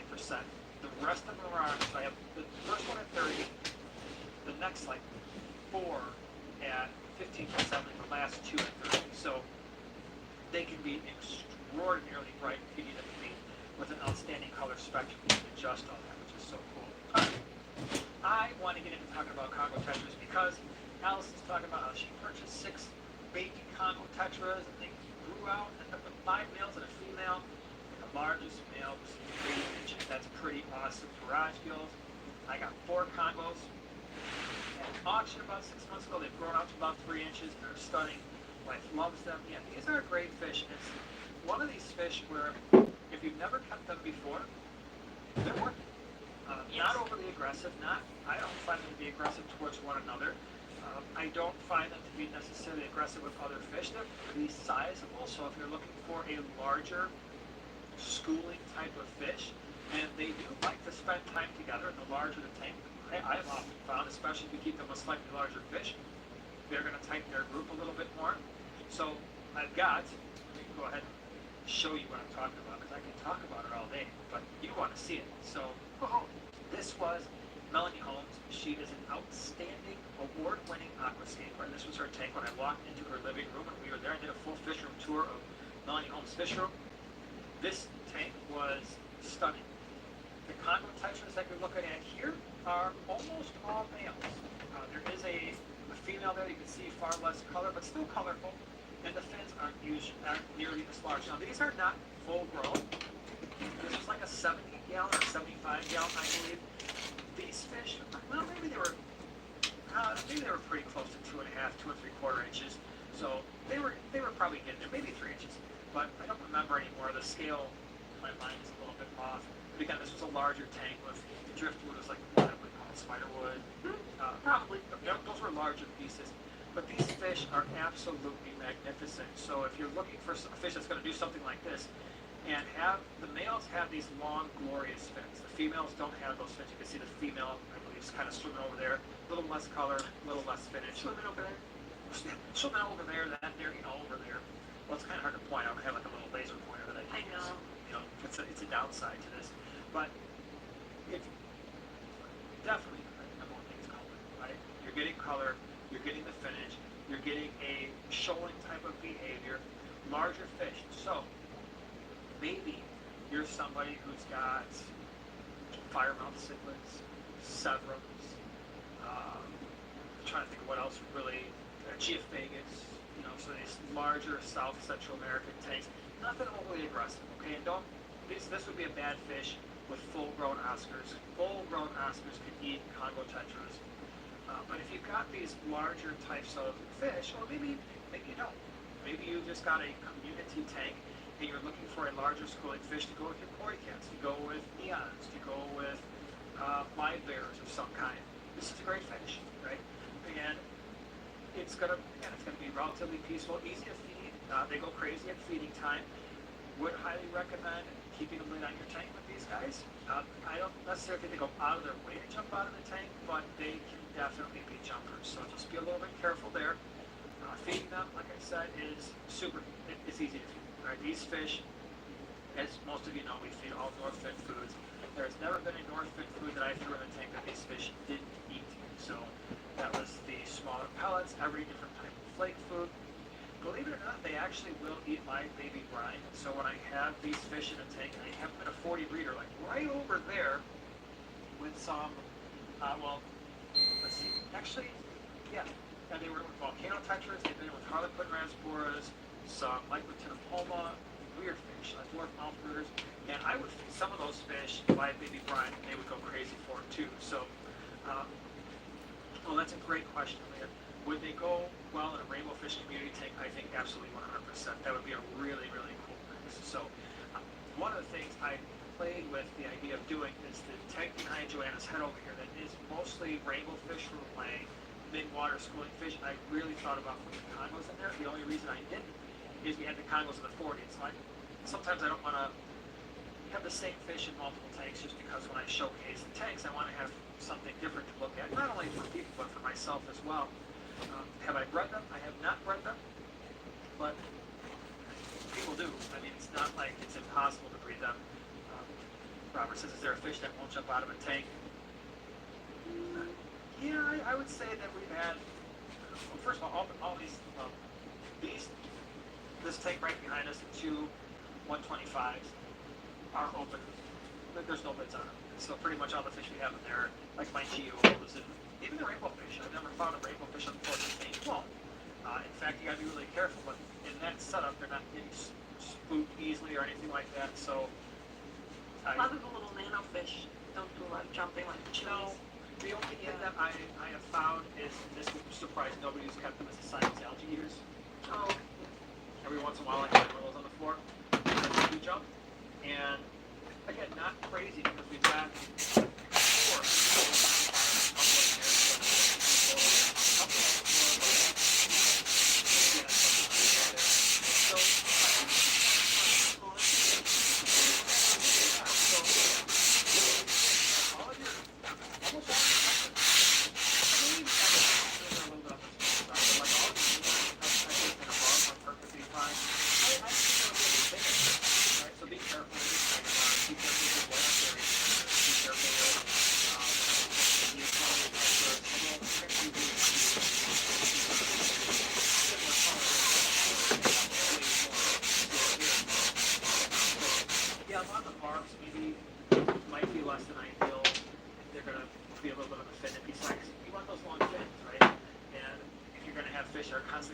Chunks out, that's not the best. So, Cory cats, most loaches would work just fine. Gouramis, all types of gouramis would probably work just fine.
medium to smaller South and Central American cichlids that are not overly aggressive. Now, again, when I do combos with Jack Dempsey's, probably not a full-grown Jack Dempsey. Might try to snack on them. When I do combos with Oscar, like I said, no.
Sizable, right? They're a sizable fish at, 3+ inches, and they're fairly active. And I think to maximize your success, 40 breeder, like I said, that was they did fine. They've done fine on a 40 breeder, but that 55 to 75 gallon is really where you're going to see them thrive. If you want to do a larger group, because you always go with that minimum of 6, right? But the more you do, the more you're going to get this behavior that you're seeing here, where you're going to have that really vibrant aquarium. So if you can do a dozen in a 75 gallon, or you got a 6-foot tank, you're like, I'm going to put 15 of these bad boys in here. Trust me, that is going to be a stunning tank. Avtex is a 4-foot tank. I have 2 selling one trying to travel 6,000 kilometers with the other. We'll see. Yeah, I mean, it's an amazing fish. What else? What do you got for your condo? What's your like them, love them, hate them? Why? Seriously? Oh, I love them. I love them. I love their fins. They're kind of like iridescent, and they're like kind of outlined. They're just stunning. Yeah, they are really cool. And like I said, I just wanted to talk about them for a few minutes. I'm not going to spend 45 minutes talking about the Congo tetra. We did the species profile, so if there's something that you have questions about, or maybe I forgot to mention something, I believe I linked it in the description of this live stream, so if you want to check them out, you can certainly do that. They're definitely awesome fish. MSC says, I bought 8 3-spot brownies from PetSmart, and they all had only lost one during quarantine. Yeah, that happens. I mean, I'm not purposely trying to call them out. It's not a video about them. I mean, I've had fish that go through and they're fine, and I've had fish that wind up with issues. And I just, for some reason, for something that maybe all you can have in a Petco or a PetSmart, I just think it's extremely important that if you buy fish from one of those 2 places, that you have a quarantine tank, you quarantine them properly, and that will reduce the likelihood that you have issues. For us, because not only do we quarantine them, and even we're watching our videos, and I've said it a million times, I don't medicate fish unless I need to, but it got to the point with Petco and PetSmart, I knew I was going to need to anyway. That one I would just throw the meds in, because I just figured we're going to have some problems. So then a dozen in a was it a 60 grader? Would be okay? Yeah, I think so. I think that would be a nice amount for a 60 breeder. Sound pitch black. Thank you very much for the super chat. Got 38 both fronts, 8 neons, 4 oils, 450 quarter. That was pretty much. Got them last Saturday. Season tank, lost to illness or stress.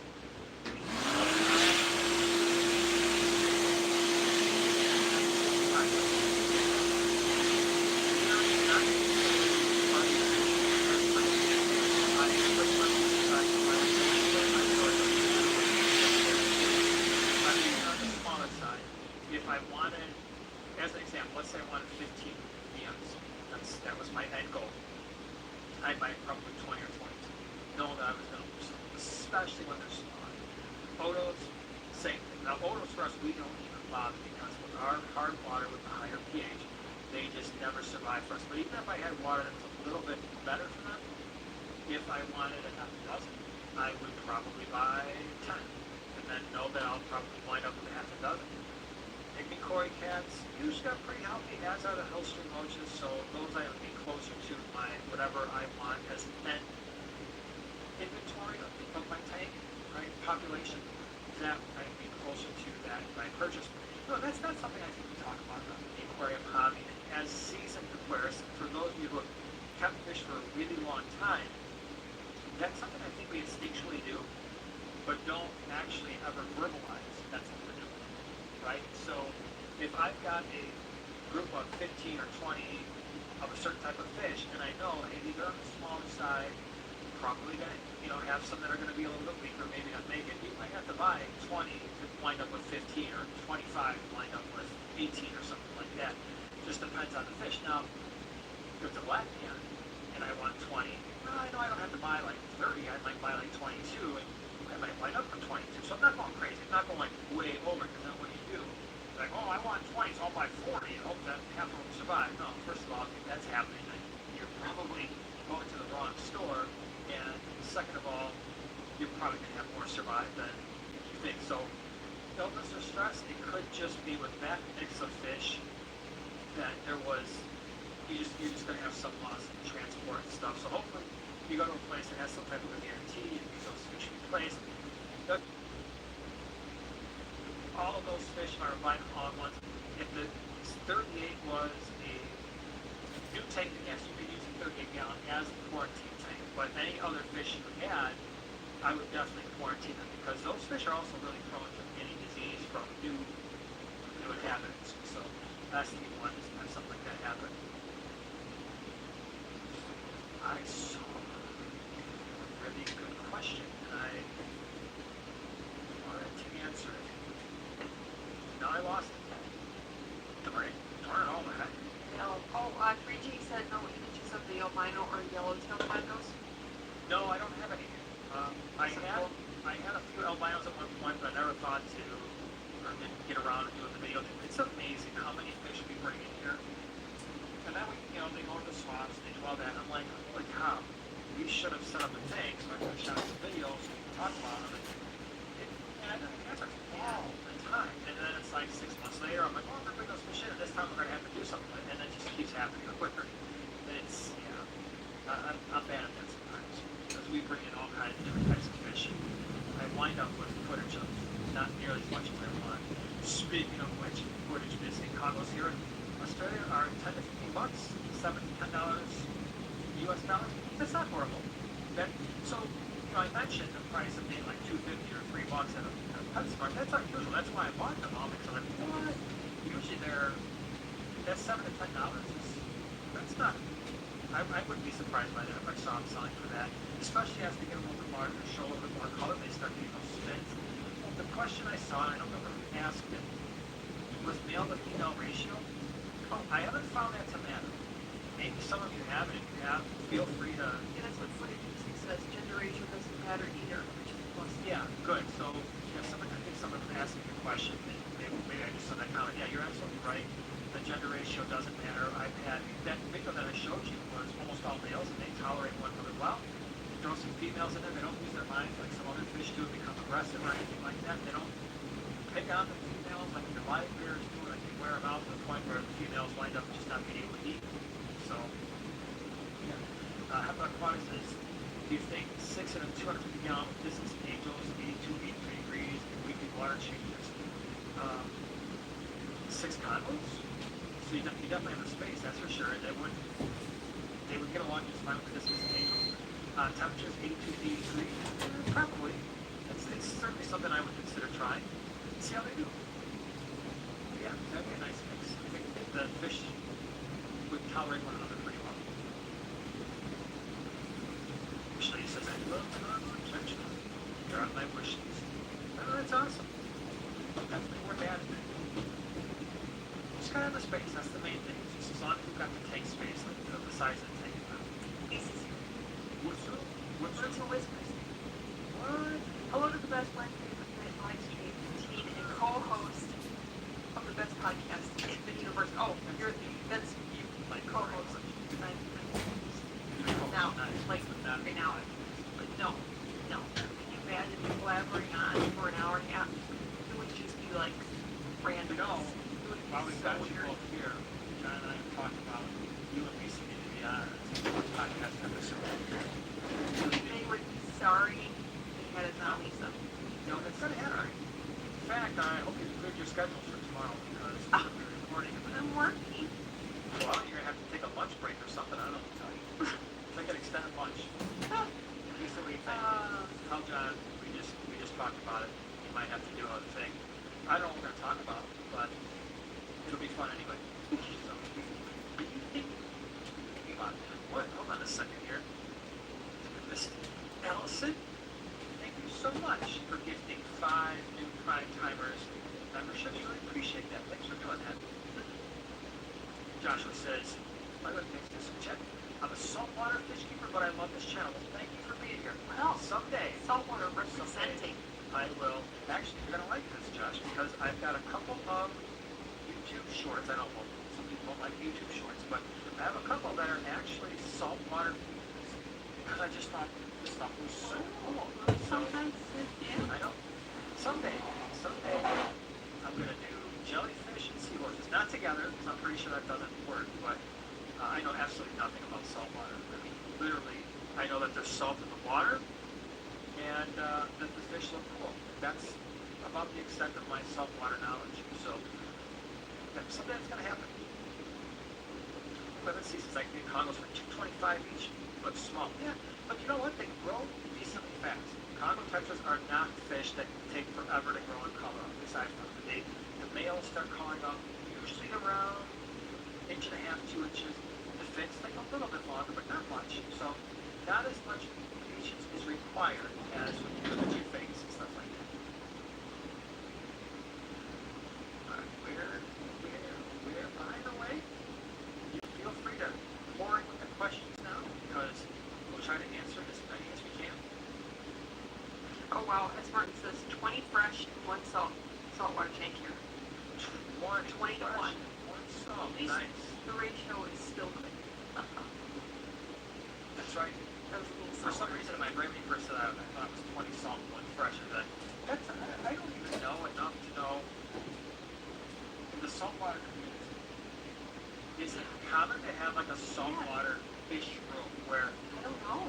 and I'm not talking about something like this where you've got like 5 things, although that, I don't know, maybe that is like a normal thing. Like are there saltwater fish keepers out there that do, hey, I've got 30 saltwater tanks. Is that even a thing? It just seems like it would be really time consuming and very, very expensive.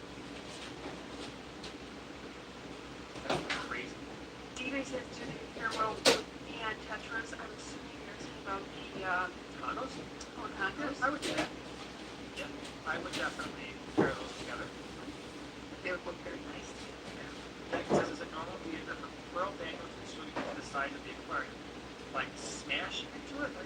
The danios have like no brains. They're all action and no brains. They don't think about anything. They basically just swim around like maniacs 24/7.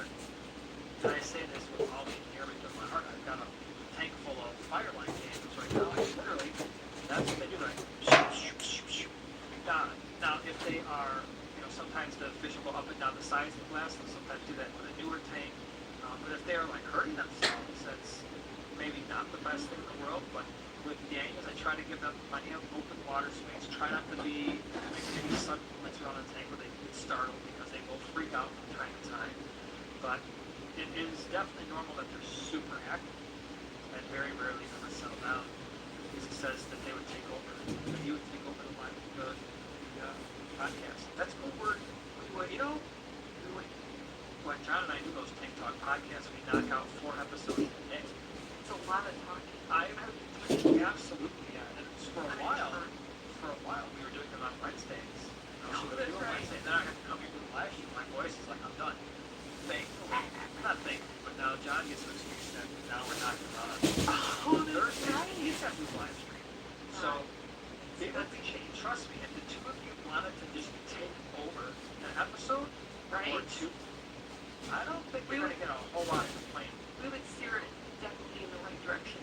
Yeah. Plants, cats, what's going on with Lisa, what's going on with me, maybe we can talk some crafting, you know, Okay. Yeah, gardening. gardening. Oh, yes, and tiny fish. And that's how the Tank Talk podcast became Bread and Fun by Jack No. Candy. That's what happened. I can see it now. Yeah. But it would be cool. Actually, it'd be really cool if you could just give us a day off one time and then you two could just, Right? you know, just do a whole episode all on your own. It'd be like a freaking 3-hour one. Just going and going. It's just. Ted says Lisa and Joanna aquascapes. Yeah. Oh. Really. Actually, that's Totally started talking about aquascapes. You could do like a whole bunch of show, a bunch of tanks and stuff that you guys have done.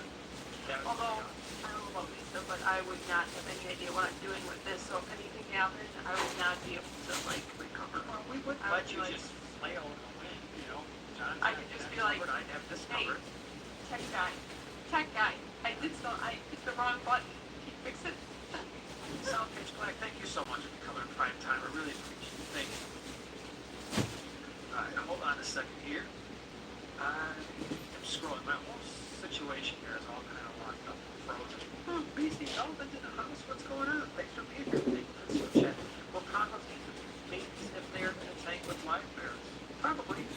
So if you're looking for baby controlment, now I would say the Congos are kind of a couple inches. But yeah, if you're looking at baby Emmers, baby Platties, baby Guppies, I'm sure that they would put probably eliminate them at some point. You'd probably say the Guppies or Emmers or whatever, just you wouldn't see any babies anymore because the Congos are really quick and they can certainly hunt down baby live bears for sure. So if you're looking for that, you could have it. It wouldn't be a bad mix because Guppies are pretty active and Congos are pretty active too. So yeah, that'd be good. Alright, I'm scrolling. Alright, here's a stocking question. Thoughts on the 1-inch to 1 gallon, as I want to stock picnic quarries and meal embers, so I'm curious how many I could put in a tank with a cleanup crew. Okay, so thoughts on the 1 inch per gallon doesn't really work. And the reason for that is it depends. When I'm looking at stocking a tank, to me it's more of an art than it is like any one specific rule because you have to take into account a lot of different things. Obviously the size of the fish man. Does that fish require a school, like a group? Okay, so like your pygmies do, your tetras, your reservoirs, they're going to need a group. What a lot of people overlook, and it's a big mistake, is how active is the fish. This is a fish that has literally never been moved. So a few weeks ago, I talked about Chuck. Chuck was our Chuck and Chuck cat. Chuck was this fish that literally, I had him for, I don't know how long, a couple years, and I actually never saw the fish move on his own. Would move, but it was one of those things where you put a net in his face, didn't care, you could grab him, didn't care. By the way, don't do that for Chuck and Chuck because they do produce like a poison type thing that can be irritating, but point was this fish never moved. He was in a 10 gallon. But Chuck was a 4.5-inch fish. But it didn't matter because if the fish doesn't move around, then he doesn't really need a 75-gallon worth of space. You know, for 4.5-inch fish should at least have a 20 long. Again, it didn't really make a difference.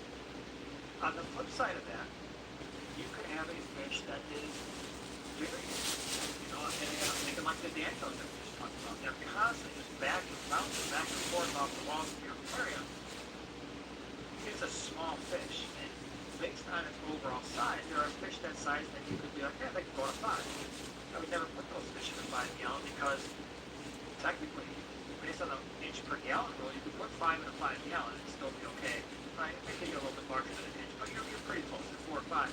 But because they're so active, because they need to be kept in groups, it really wouldn't work. You want at least a 10 gallon for that. So, if we know the size of the aquarium, and we know exactly what types of fish you're keeping, just leave that in the comments, in the chat, we can start to work through stocking levels. And that's one of the reasons why, on our channel, we did a series of videos that started with, I want to say, 2.5 gallon. And we went all the way up to a 125, and we talked about fish that you could keep in those tanks together as a community. And then we said, okay, this size fish picks 8 of these big for this category. So we had different categories. Remember that? In each tank size, we had different categories. We said, okay, pick 1 from here, or 2 from here, 2 types of fish. Pick 1 type of fish from this category, pick 1 type of fish. And then we had size and activity appropriate fish for each tank. So I know that didn't exactly answer your question, but if you've got a size tank in mind, you can certainly nail that down. Connie said, in what order should I place matrix, purgin, flocks, sponge filter, and hang back filter? That's a great question. Okay. The idea here is usually the media that is most important for housing your beneficial bacteria or doing chemical filtration are the last types of media that the water is going to touch. The reason for that is what we want to do first is we want to get rid of, we want to trap any large pieces of detritus. So typically that means the sponge is going to go in first, right? A medium pore to small pore. Sponge, what I like to use, clogs a little faster, right? The smaller those pores are, the faster it's going to clog. So the new Aquarium, as an example, I think their sponges are outstanding. They've got a 30 ppi sponge, 30 pores per inch, which means you're fitting in more pores per inch, which means the pores are smaller. That's going to trap a lot of detritus, it's going to trap a lot of gunk. After that, so that would mean the water can go like to do in the Aquarium from the bottom up. My sponges first. If I'm using filter floss, that's actually going to go next because that's going to trap more stuff. Now that's not to say that the sponge and the filter floss don't house beneficial bacteria, they do. After that, now I'm dealing with, for me, the order here doesn't matter. If you've got like biomedia that's housing beneficial bacteria and your chemical filtration, that one to me, you can put those either or, those two. But what you're doing, when you trap out the detritus first, the surface area that your beneficial bacteria are connected to are no longer impeded. So if you wind up with a surface area that is clogged with waste, the microbes that do the nitrification process that are converting the ammonia to nitrite, nitrite to nitrate, they suffocate. Because they're rolling like we are. We need oxygen. So it's really important to make sure that we're not getting our filter so gunked up that the microbes suffocate and bury and die. Like us being just covered in dirt. It's also the reason why it cracks me up when I see videos of tanks where the sponge filters have so much gook and grime, they're barely running anymore, they're really not serving a purpose. At that point, that sponge filter isn't really housing very much beneficial bacteria because there's no water flow going through that sponge filter. It's not trapping any detritus anymore because it's completely saturated with detritus. And so it's basically at that point a nitrate making factory, right? It's the same that happens to the canister filters when you don't clean those out right away. For those who have canister filters, you let them go for longer than they should. To the point where the water flow is really low. All you've done at that point is clog up all your media. There's no oxygen in that canister filter. And so the water that's coming out is just coming out and just dumping nitrate into the aquarium. One of the ways that you'll know if you've got a filter that is really, it needs to be maintained, you start getting, nothing has changed in your tank, you start getting a lot more algae.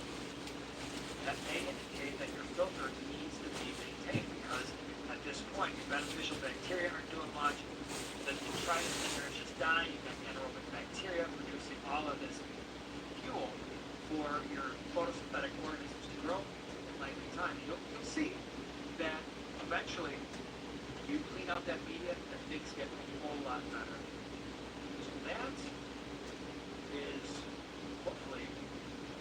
answer to your question.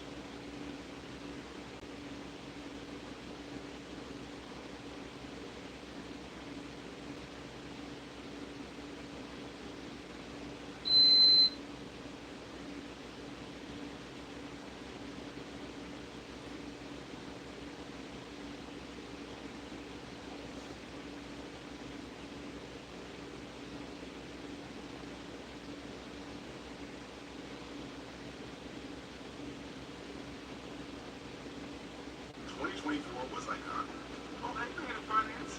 It all started with a little TikTok. Their small businesses thrive.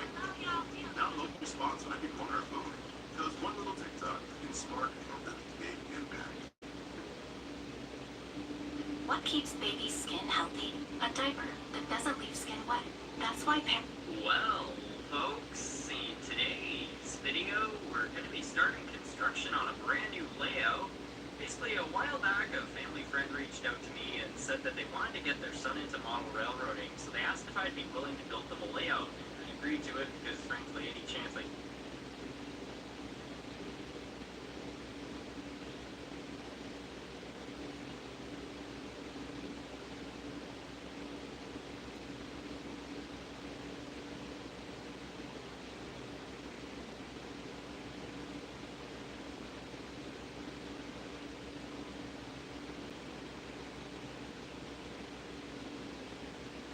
Hey, it's DJ from DJ's Trains on YouTube. One of the most common things I see when people start a layout is they get a sheet of plywood, glue down an oval of track, add a switch or two, and then wonder how are they going to fill in the inside of the oval to make a realistic layout. In this video, I'll show you how. But first, let's start with the why. The truth is, most of us, we just can't wait to get something going so we can watch trains run. And I'm guilty of it too. So this isn't meant as judgmental, it's just observation. In an ideal world, yeah, we'd all have a spare room that we can make an around-the-walls layout. But since that may not be possible, or we may be limited to a 4x8 sheet of plywood or similar, let's see how we can make the best use of it. The first thing I would suggest is to glue a 1-inch to 2-inch thick sheet of foam insulation.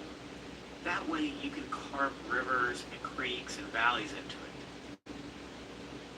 Okay, so maybe you don't have access to that, or maybe you just want to jump straight into track laying. Not a problem. But first we need to understand how the railroads came to be. Now, long before the automobile, railroads were built to connect long distances. Preferably the quickest and easiest route would be a straight line. But since we want an oval to watch the trains run, we need to disguise the appearance of an oval with scenery dividers. We can have two towns with the longest main line run that way. Okay, so you don't want to do that. Then let's talk about how putting your tracks as close to the edge as possible.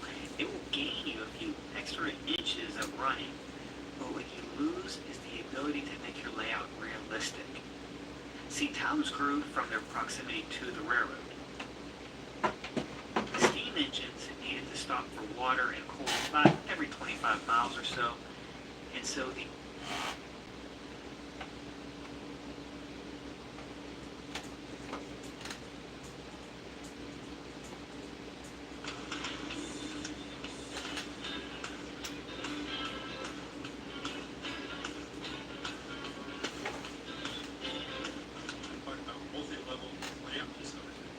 Back in the mid-1970s, there started appearing in the model magazines plans for multi-deck layouts. But no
staging on the design. So I had staging one end with a reverse loop. I had some staging out there. But my prototype was a traditional through railroad, such as the Southern Pacific, one of those that picks up cars from one yard, takes them to the next yard, and passes them on to the railroad. That's where staging is very, very important. So you can model those kinds of trains. My railroad started in one town and ended in another town, 74 miles away. So there was no through traffic. It was handed off to another railroad. Everything was picked up in one yard and dropped somewhere along the line or at the other terminus. But layout room is actually, what in California we call a garage, two-car garage. So it's 20 by 20 space. When I started the layout, we didn't have a workshop. So I actually took part of the space to build about a 6 by 12 workshop, which led me basically with a 13 by 20 space. By going multi-deck, I have about a 235-foot remaining. So that is significant, and that to me was worth the effort of going double deck. But right here, this is the percent yards. This appears to be single deck right here, but actually behind this backdrop is the track that connects the first level to the second level. And then to illustrate what I was just talking about, here I'm at the other end of the percent yard. Here's the track that comes out of the helix behind me. It climbs up behind the backdrop on a 2.3% continuous grade through the curve and ends up on the second deck right here. This is a 14-inch separation. At that 2.3% grade, you need about 60 feet of track to get from this level to this level. I mentioned the helix. The helix is inside this area to my right. And there's a couple of things I could have done. One is to make the helix more than one turn, get the whole 14 inches, by going up maybe 2 or 3 times, then coming out. The other option is what I did, which is a one-turn helix, picks up about 5 inches, and it crosses the duck under, gets the rest of the elevation gain behind me. We make USAA for homeowners who like being ready. That's why we have safety tips for things like fires, home security, and USAA insurance, just in case. USAA, what you're made of, we're paid for.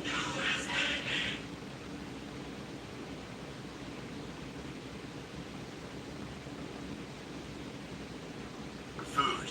For people with eosinophilic esophagitis, or EOE, food can be hard to swallow. Dupixent is proven to help reduce inflammation and ease swallowing. Severe allergic reactions can occur. Get help right away if you have trouble breathing, or wheezing, or swelling of your face, mouth, tongue, or throat. Tell your doctor of new or worsening joint aches and pain, or parasitic infection, or asthma. Don't change your stop steroid, asthma, or other treatments without talking to your doctor. Difficulty swallowing? Talk to your EOE specialist about Dupixent. One of the problems with helixes and the climbing section I have is your train is out of sight for quite a while. That's a problem that you really can't solve. I know people who have a helix and they make it visible just so you can see the train and make sure it's still running. When I built the layout, sound equipped engines were not available. And so I actually had a door viewer that I installed so that as the train was in this climbing helix, you could look in there and make sure the train is still moving. You're waiting for it to come out and come out. With sound, that's not such an issue. But one issue that I do have is the amount of time it takes to go into the first tunnel and come out here. And that takes quite a while. And during that time, one train's coming up and another train may not be going down. My timetable accommodates that. But in a 2-hour operating session, there is only one time that another train can get into that section. The rest of the time, the entire rest of the operating session, one train is either going up or another train is going down in that section. One option you can consider is make the helix a double track helix. That way a train can be coming down and another train can be coming up, and that solves the problem. It takes more room, a lot more engineering and workmanship to pull it off. But I have a friend that had one and it worked really well. He bought a YV, double deck layout, and so on. One of the first challenges that comes up with designing a multi-deck layout is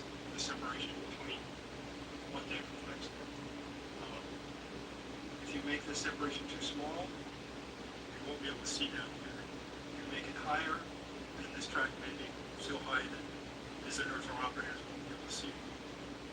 You'll also notice that the fascia is curvy up here and on the bottom, as opposed to being straight. I did that intentionally. I wanted to have something that flowed, kind of followed the track. The track is curved, the fascia is curved, as opposed to having straight track on every wall and a curve at every corner.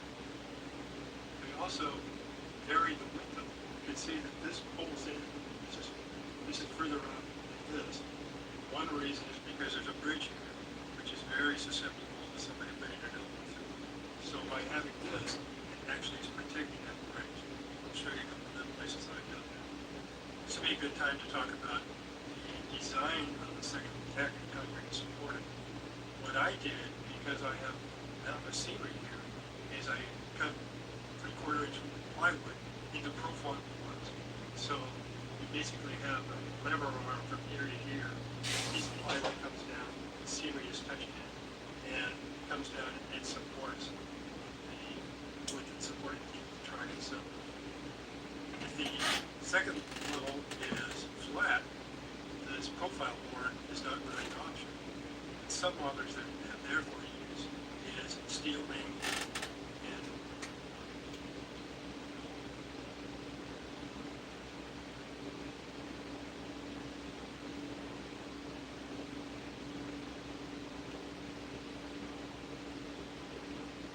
Got it. Sweet.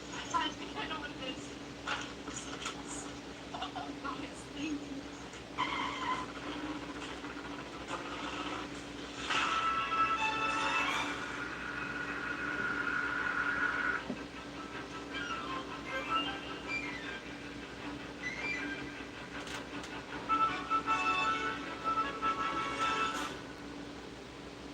Well, we're back doing track plans again today, and we're off on an interesting subject, something that a lot of people use and a lot of people really, really use, but the whole concept of stacking up your layouts.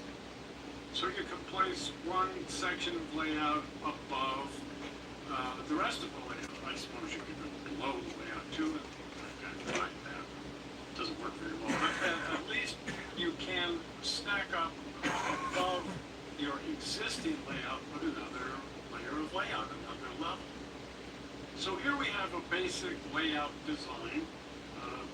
Let's say this layout goes all the way around the room. You're fortunate enough to have like a stairway coming into this area from above or below, so that you can run your layout all the way around the outside wall uninterrupted without any duck unders or anything.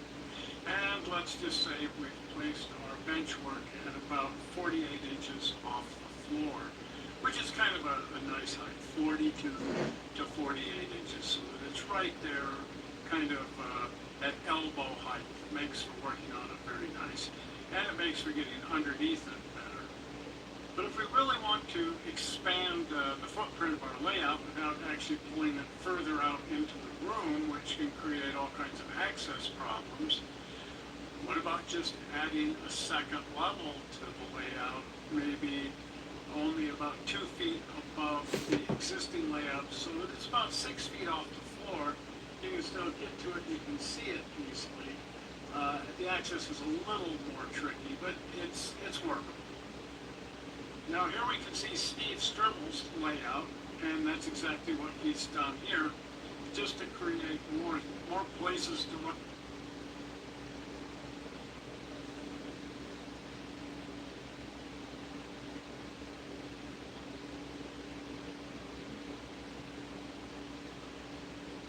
My #1 video of all time is this one, Model Railroad Track Planning for Beginners, with nearly 300,000 views at the time of this recording. But I just realized I didn't talk about something pretty important in that video. There are 3 basic types of model railroads in terms of bench work, and they all serve different functions. There's the island, the shelf, and the modular. The island is the oldest and what most people would be familiar with. A classic example of an island is the 4x8 layout. Islands are typically designed for continuous running, though I have seen several that are point-to-points. A lot of to utilize a loop of track with some sidings and runaround tracks to add interest. If an island layout is point to point, it's typically folded in a U shape to make each side of the layout a different scene. Islands are typically where most people start. Now, just because it is an island doesn't mean it has to be in the middle of a room. Islands can be built against a wall. My layout, while L-shaped, is technically an island. In the latter part of the last century, a new layout type began to rise in popularity. This was the shelf layout. Shelf layouts are significantly narrower than an island layout. Typically, the widest you may see a shelf layout is between 2 and 3 feet at a yard or a large industry or something like that. A lot of times, the layouts are only a foot wide. A lot of shelf layouts run along the wall of a room and circumnavigate the room they're in. Shelf layouts focus on the railroad itself and the industries it serves. You may see an entire town on an island layout, whereas a shelf layout may only show you the part that is near a railroad crossing.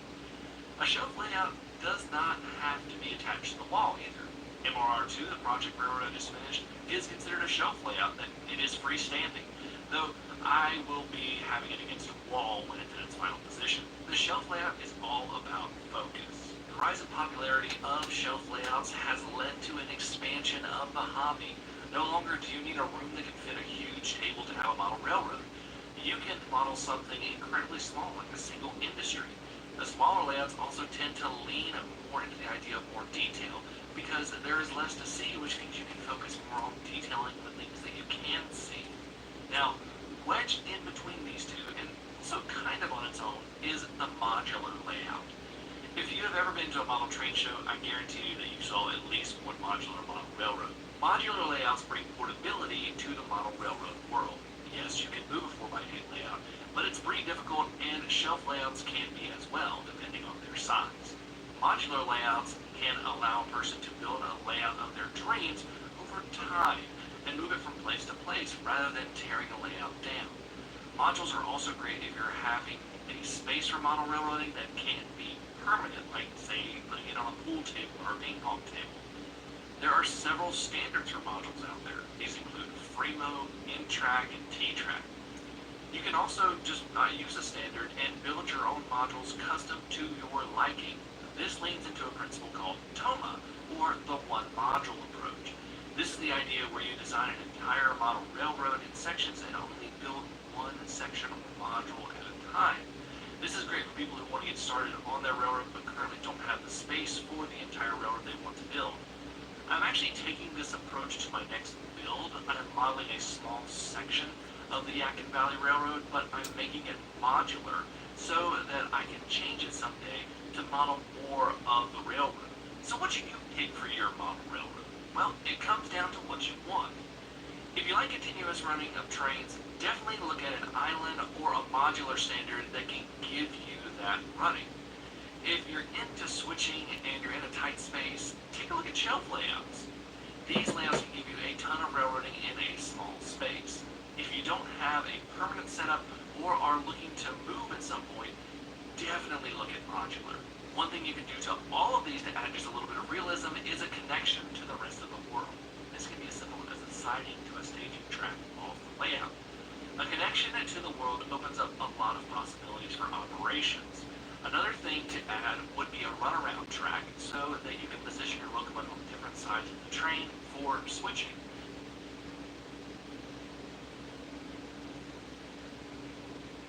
Okay, and welcome back to Norm Jurgen's development of my 16 by 18 foot vinyl home gauge train set. Now you see we have a significant transition from a flat train set to one that's elevated. And a simple way of doing this is by cutting using 8 sheets of plywood, a base for the different elevations, and using studs, 2x4 studs, to establish the height. What this immediately does is it creates the opportunity to create layers and levels. So you can actually have a train running underneath another train, and when you're using your linal tunnels, you get the height of one train passing underneath another. As you go around curves, you'll notice you have a slight incline. And as we glue the studs down, those heavy weights that you're not used to exercising with too often now have a purpose for holding the track down as it's being glued. Here you see your fresh white bond glue drying to hold the studs. 4x8 sheets of plywood were used to create the base, and then you notice glued together for support, so you have different heights of studs.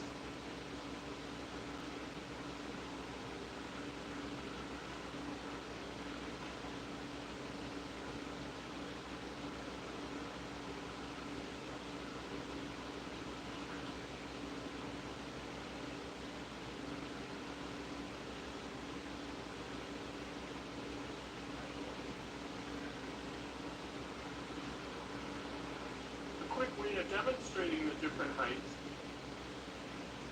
using a tape measure.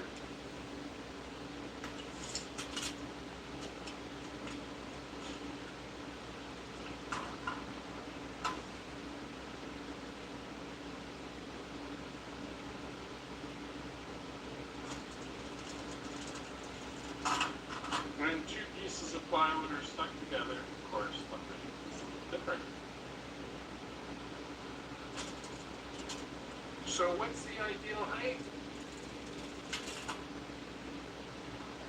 In most cases I found 6.5 inches works well with a 3/8 plywood on top, perfectly matching the height of, I don't tell.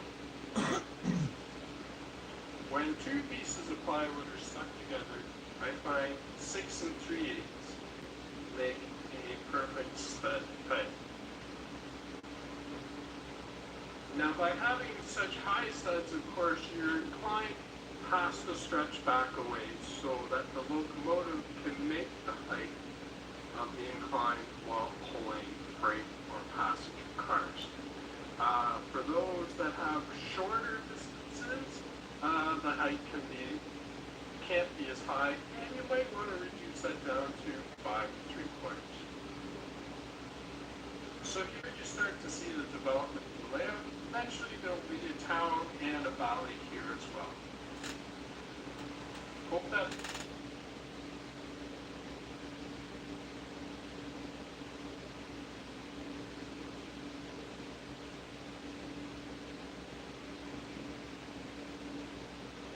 What are you waiting for? Set up your...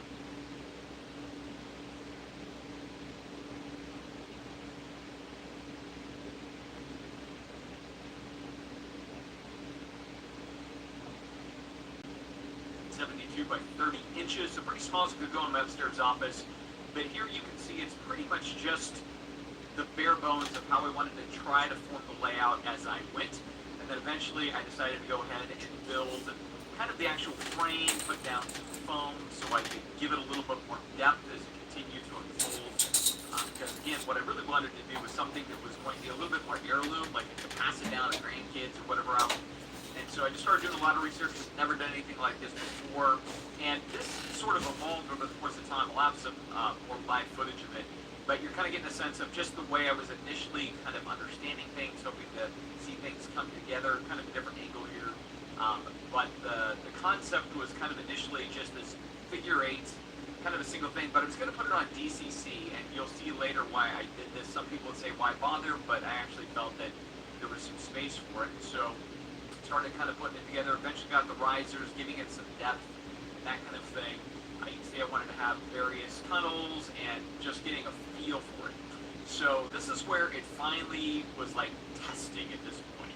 And so just making sure that everything is running right. You see that crossover in the middle, eventually that's going to get pulled. You're going to see the layout change a little bit here as time goes on.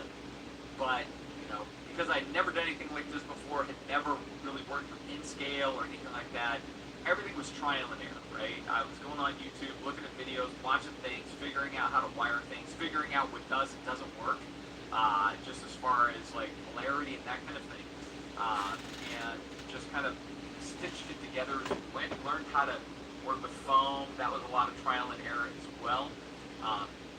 And then there was just times where the track was maybe too tight. I'd have to change a turn.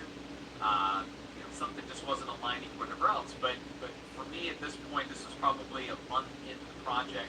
I was really starting to get a sense of how everything kind of comes together in a project of this nature. And also I was getting a sense of like how we'll put the town in, that kind of thing. So things really started to come together. Now as you can see here, this is where things really kind of jump up a little bit more. And this was a video I shot for YouTube because I had a 3-light signal that I wanted to put in, but Kato doesn't allow you to put this in with DCC. It's only for DC. And so I had to come up with a manual override so I could still get the light to change even though I was running a DCC current through it. And so I had to put a DC pack underneath to power my turnouts and to power that light. But then I could run the track actually on DCC from there. And the reason for that is because I wanted more than one locomotive on the track. Even if I wasn't running it, I wanted the freedom of putting that all kind of on the track as well. And so this was just a little thing I was explaining the problem. I'll put that video in the notes below. If anybody else wants to try to go ahead and solve the problem that I did, kind of by doing this, again, it kind of changed a little bit what I was hoping to do, and it changed some of the angles that were there in the turns. But this is where really the layout began to come together in a real concrete way. Now, in this next clip, you can see where I decided to finally, jump into kind of plaster. And that was another learning curve, where, how was I going to make it to where those different entry points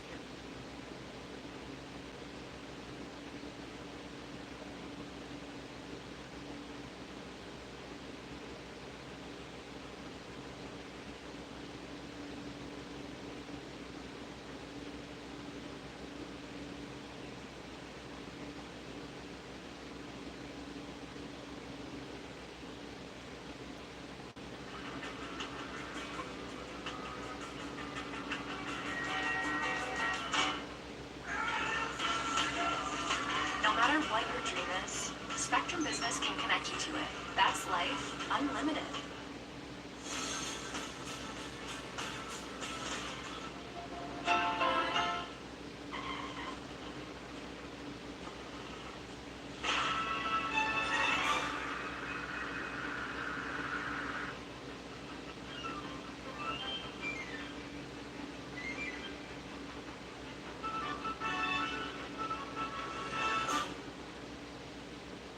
Moving on to a new subject, which is track plans and layout plans in general. This week we're working on the basic shape of the railroad. Not the track plan necessarily, but the actual shape of the railroad and how that fits your environment. Last week we made a transition from wiring the railroad, we've been talking about electrics for quite a while, into the track plan. Because once you get into block design, it's all about how the electrics fit your track plan.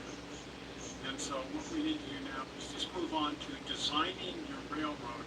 What is your track plan, and therefore what is your benchwork, and what is your benchwork shape? Now this is probably the most basic model railroad that you can build, and yet I'd be willing to bet that probably more than half of all the model railroads that have ever been built have been built to this exact benchwork shape and some kind of similar track plan to this. This because plywood is sold as 4x8 sheets, and the easiest way to build a model railroad is to go to the hardware store, grab a 4x8 sheet of plywood, set it on the table, and start laying track. Now there are several problems with a layout design like this. The most obvious, which is trains don't go around in a circle like this. These cars go around in a circle like this, but trains tend to go from one place to another, not around a circle. So a much more interesting track plan would be one where the train feels like it started in one place and went to another place. and that requires a very large railroad. This is the track plan for the Great Big Huge Railroad that the O-scale guys, Steve and Al and Don and myself, built in the MRS hobby shop. And it was really huge, O-scale railroad, and the stairway access through to the middle of the room, so that made it possible to run this oval track all the way around the outside of the room. But still, basically, the same track plan of the 4x8 sheet of plywood. It's just huge. Now let's talk about another problem with the 4x8 sheet of plywood. I've built my first couple of railroads when I was much, much younger. This is a railroad built on a sheet of plywood. And you quickly realize that there's this other problem with that, and that's accessing the track all the way around. If you tuck this thing up against the wall, which is tempting to do because it already occupies a fair amount of floor space, you cannot get to a lot of the track. So what a lot of people will do is put it on legs with wheels so that they can pull it out into the middle of the room when they're using it, and then tuck it up against the wall when they're not using it. When you think about it, even though it's only a 4x8 sheet of plywood, the floor space that's taken up is gigantic because of that problem of being able to access all of your railroad.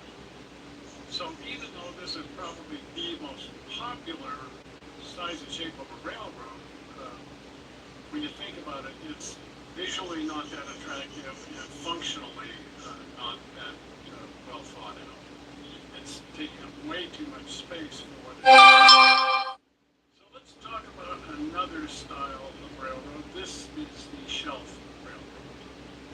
And the immediate problem that jumps out about all kinds of people say, I would never have one of those because I want to just turn my trains on and have them go around. Sure, I get that, but you can get an immense amount of enjoyment out of a shelf railroad. You can run your trains back and forth and move things around and switch on to cars and switch off of cars and so on. And if you're running, highly detailed models, especially using something like PCC, this can just be tremendous.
My kids can't hide anything from me. I'm home.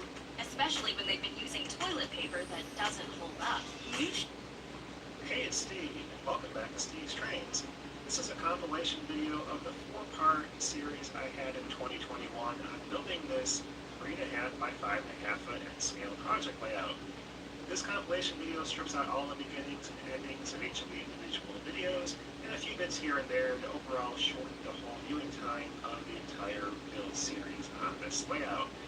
Anyway, you've already watched the whole series, there's not really anything new here to watch, but if you want to watch it again, or you haven't seen it yet, this does provide a way to watch the entire layout build in a shorter minute's time relative to watching the entire four-part series. Anyway, hope you enjoyed the video and thanks for watching.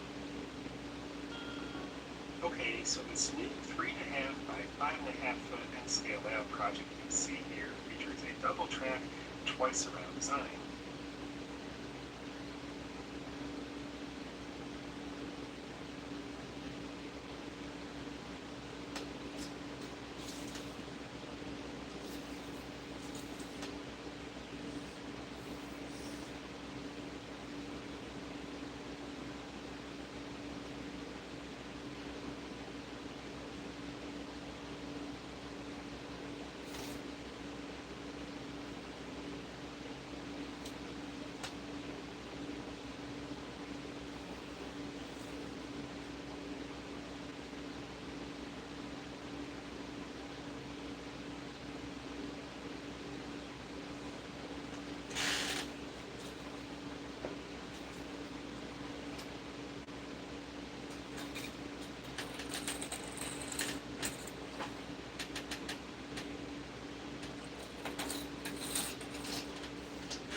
There are three mistakes that I see a lot of model railroaders make that keep them from getting to their model railroad goals. Let's talk about them. This video is brought to you by Model Railroad Academy. Model Railroad Academy is your online resource for model railroad instructions, ideas, and information with love to electronics. And I want this railroad journey. Let's get to it. Number one, having no patience. I cannot count how many times I have seen people, including myself, botch some scenery or track work because they, or me, didn't want to do the task properly. Yes, we want that end product right away. We want that dopamine hit of seeing our trains run through some beautiful scenery that we created. But the reason those things are so great is because we know the value of the time that it took to create them. Now, I am not talking about not knowing how to do something. There is a big difference between, say, messing up your ballast because you didn't know to put IPA or wet water down that lets the glue soak in versus messing up your ballast because you didn't want to have to run to the store and get a bottle of IPA and you would have had to wait until tomorrow to do that. Having patience also means waiting until you're able to get the right tools and supplies. Waiting until the next day to go to the store to get the right paint, or waiting until your order of a roll of stranded wire comes in for soldering, even though you have a roll of solid wire that will be harder to attach with soldering.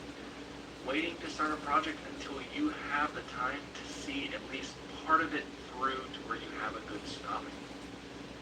Patience is a virtue that is essential for model railroad. Number two, not having a plan. Now, this one really applies after you have learned it. I'm pretty sure that the vast majority of model railroaders started with a loop and some haphazard building placements. I know I did. But there's a point that you get in this hobby to where not having a plan will only cost you money and satisfaction. Now, what do I mean by plan? Well, it's more than a track plan. It's thinking about everything that you need. How much space do I have? What is my control method? Do I need PCC or DC? How does the train maneuver when it's switching or operating? Are the scenery and buildings I want available, or do I need to scratch build them? These are just some of the questions that you'll need to answer. The way that I answer these is to look at what I want the railroad to accomplish. Let's say the railroad is going to service a paper mill. I need to ask questions like, are there model kits for this? How many sidings do I need? Will I need a runaround track? What kind of rolling stock should I have? These are just to name a few of these. One key aspect of that plan should be that it is flexible, especially during construction, because nothing is going to go 100% perfectly. But just having a plan will make things go a lot smoother. Number three, trying to do too much. Model railroading is a constant push-pull between three different variables: time, space, money. Because of this, we're always trying to balance and maximize those three factors. What I see people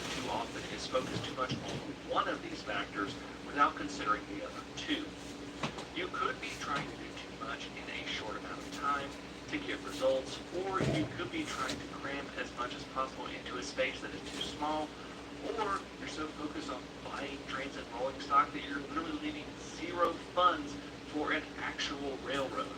So what does balance look like?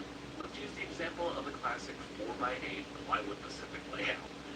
If you are too concerned with time, you may be cutting corners on your scenery or not using the correct products like glues and paints because it was the only ones available right now.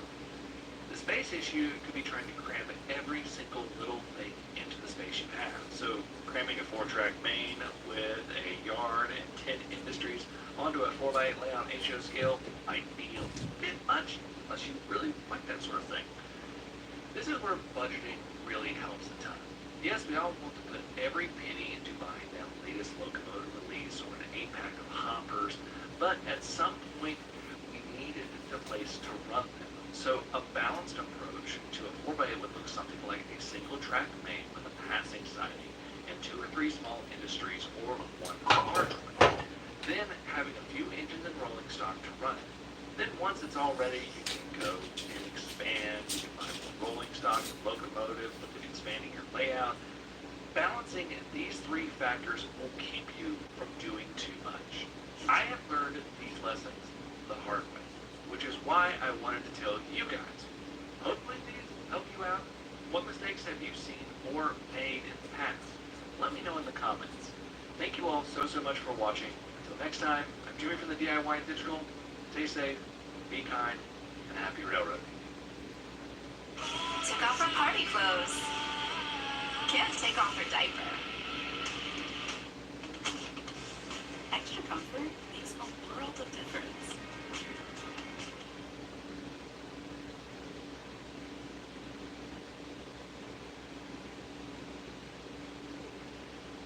In 1941, the British government finally and reluctantly agreed to let a speed freak build their next warplane. And this man took 2 1,600 horsepower engines, stuck them inside of a wooden airplane, and things immediately got out of hand in the best way possible. Today we're talking about the DH-98 de Havilland Mosquito.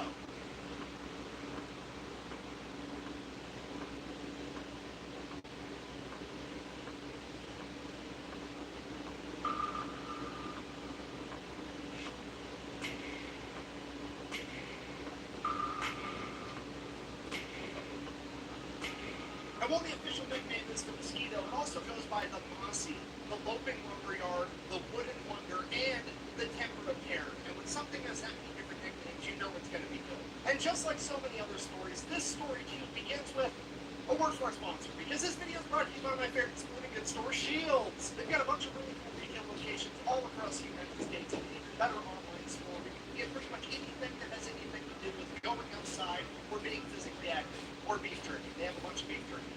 Anyways, if you use the link on my website or in the description down below, you're going to get free shipping on your order. Let's get back to this video.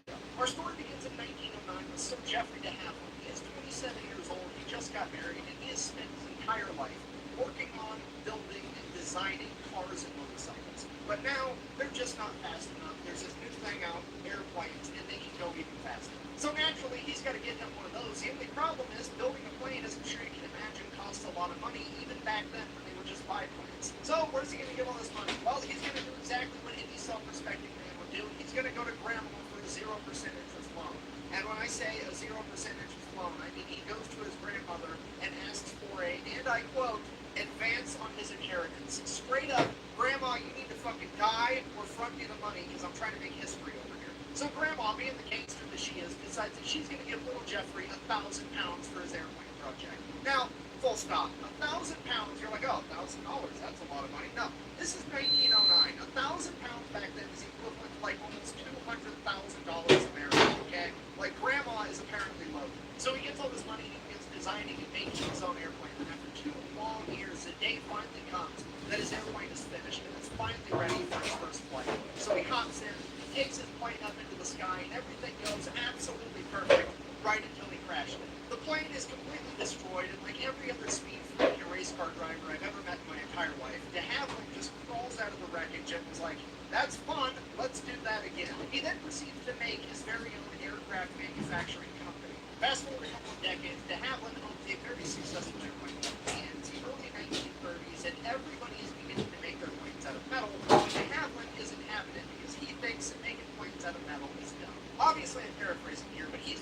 like, metal weighs more than wood, which means that my plane is going to be slower by making it out of metal. Why on earth would I do that? To which the entire aviation community basically yells at the guy like, well, metal is stronger than wood, duh. And he's like, fucking, it's an airplane. What? Just don't run it into shit, it'll be fine. If you want strong, go build a tank. What are we even talking about here? Have you ever seen a fucking squirrel with Knight's armor on? No, it doesn't make any fucking sense. So to have one's like, fine, I'm just gonna have to prove it to these people. 1934, they're gonna have the Robertson Air Race. It's 11,200 miles from England to Melbourne, Australia. You have to fly all the way there. You can take any route you want. You can stop and refuel as many times as you want. There's this huge cash prize of 15,000 pounds. All the fastest airplanes on the planet are going to show up and try to win this race. So to have a creates a DH-88 Comet, ends up being the fastest plane in the world at this point in time, and obviously wins this race. And obviously, nobody cares because it's made out of wood, and they said that that's dumb. So nobody's going to learn anything from the point he just proved. Fast forward 1936, post-World War I, Germany is starting to rearm their entire country. Britain takes note, and they're like, wow, we should build up some weapons too, in case they try something. So they put out a bid.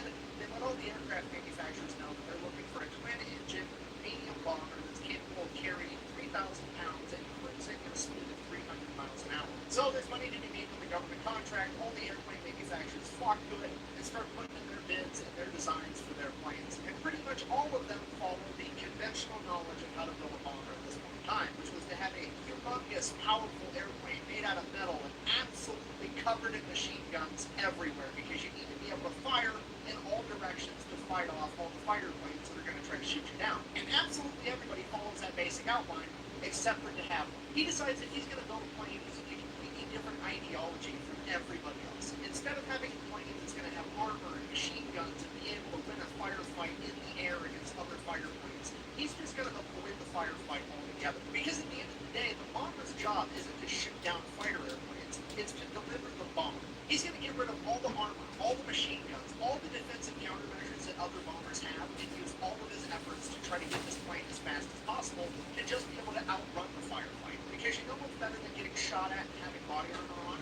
Not getting shot at. Realizing that an ounce of prevention is worth a pound of cure, he's going to make this plane as fast as possible. And to do that, he's going to make it out of wood again. So he builds this wooden bomber. He then proceeds to take the most powerful aircraft engine on the planet, the Merlin, and sticks two of them inside of this thing. And this aircraft is the fastest warplane on the planet. With a cruising speed of 325 miles an hour and a max speed of almost 400 miles an hour, this thing is absolutely untouchable, and that's not even the impressive part. It's the manufacturing process where de Havilland's idea stands head and shoulders above the competition. You have to remember, they're going into World War II. Plastic wasn't widely used yet, and anything that's plastic today was probably metal back then. Metal was used for absolutely everything, from canteens to tanks to airplanes. All of it was metal. Meaning that throughout the course of World War II, metal became extremely scarce. So much so that America was trying to build ships out of concrete, and Great Britain was trying to build an aircraft carrier out of wood pulp and ice. So being able to build a bomber out of a cheap and readily available resource like wood was a humongous deal. And it all trickles down from there, because not only are you just using an untapped resource, by using wood, that means that you're not going to have metal workers, riveters working on the plane. You're going to have wood workers working on your plane, which at this point in time was a pretty much untapped labor pool that was still doing other stuff like building cabinets and pianos. They had no real way to contribute to the war effort, except now they do. And the list of benefits keeps going. I feel like I'm in an infomercial. But I'm not done yet. Because the Mosquito's plan is not to fight firefights in the air, but to simply outrun them, you know what the Mosquito doesn't need? Machine guns. You know what you don't need if you don't have machine guns? Ammunition. And you know what you also don't need if you don't have machine guns? People to fire the machine guns. So you're also saving guns, ammunition, and personnel, because the Mosquito only has 2 crew members. And you know what all those things do? They add weight to the aircraft, like over 1,000 pounds, meaning that now that all that's gone, the Mosquito can now carry an extra 1,000 pounds worth of bombs to drop on the enemy, which is actually what a bomber's job is. So just to recap, de Havilland has now delivered a bomber to the British government that is made out of a readily available resource with a brand new untapped labor pool that is cheaper in pretty much every way, and it delivers more bombs faster to the enemy. So clearly, the British government fucking hates it. And I mean, really, Sir Geoffrey de Havilland really should be more considerate. How are these poor politicians and defense contractors going to be able to feed their kids if he's out here trying to make planes that are cheap and reliable? I mean, what's the point of even going to war if you're not going to make a bunch of money off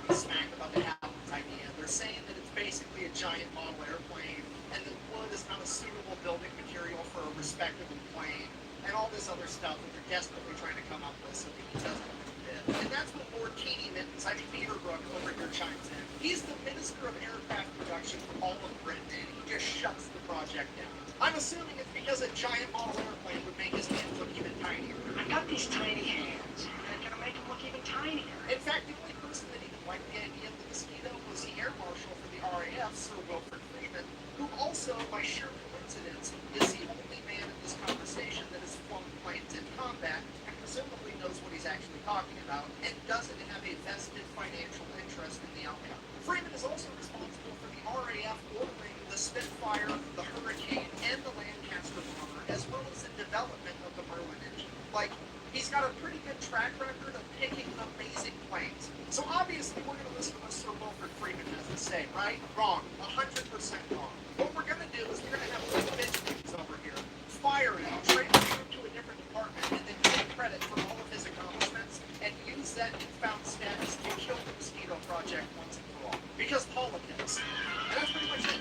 1937, the British government told de Havilland, Kent rocks, we're not interested, we're going to move on with our life. Fast forward, 1940, World War II has in fact kicked off, and it is not looking that great for the British, because we are right in the middle of the Battle of Britain. Okay, if you don't know, the Battle of Britain, also known as the air battle for England, was basically the Germans were bombing Britain every day for about 3 months straight. Britain was obviously sending up their air force to fight back. Both sides lost thousands of people and thousands of airplanes. Okay, if you're not picking up what I'm putting down, I'm trying to tell you the RAF is now short a bunch of planes and a bunch of pilots, and there's really no way of replenishing the amount of planes because metal is extremely scarce, as well as the manpower to make the planes anyways. If only there was some type of plane that they could make out of an alternative material to metal that had a completely different labor force to build it. Oh wait, we've had that literally the entire time, we just didn't want to use it because of politics. Perfect. So the British government finally reluctantly orders 50 of them. So de Havilland gets to work right away, builds all these planes, turns them over to the RAF. The RAF then starts practicing with them, and the pilots absolutely love them. The only problem is they're a little bit hard to take off and land,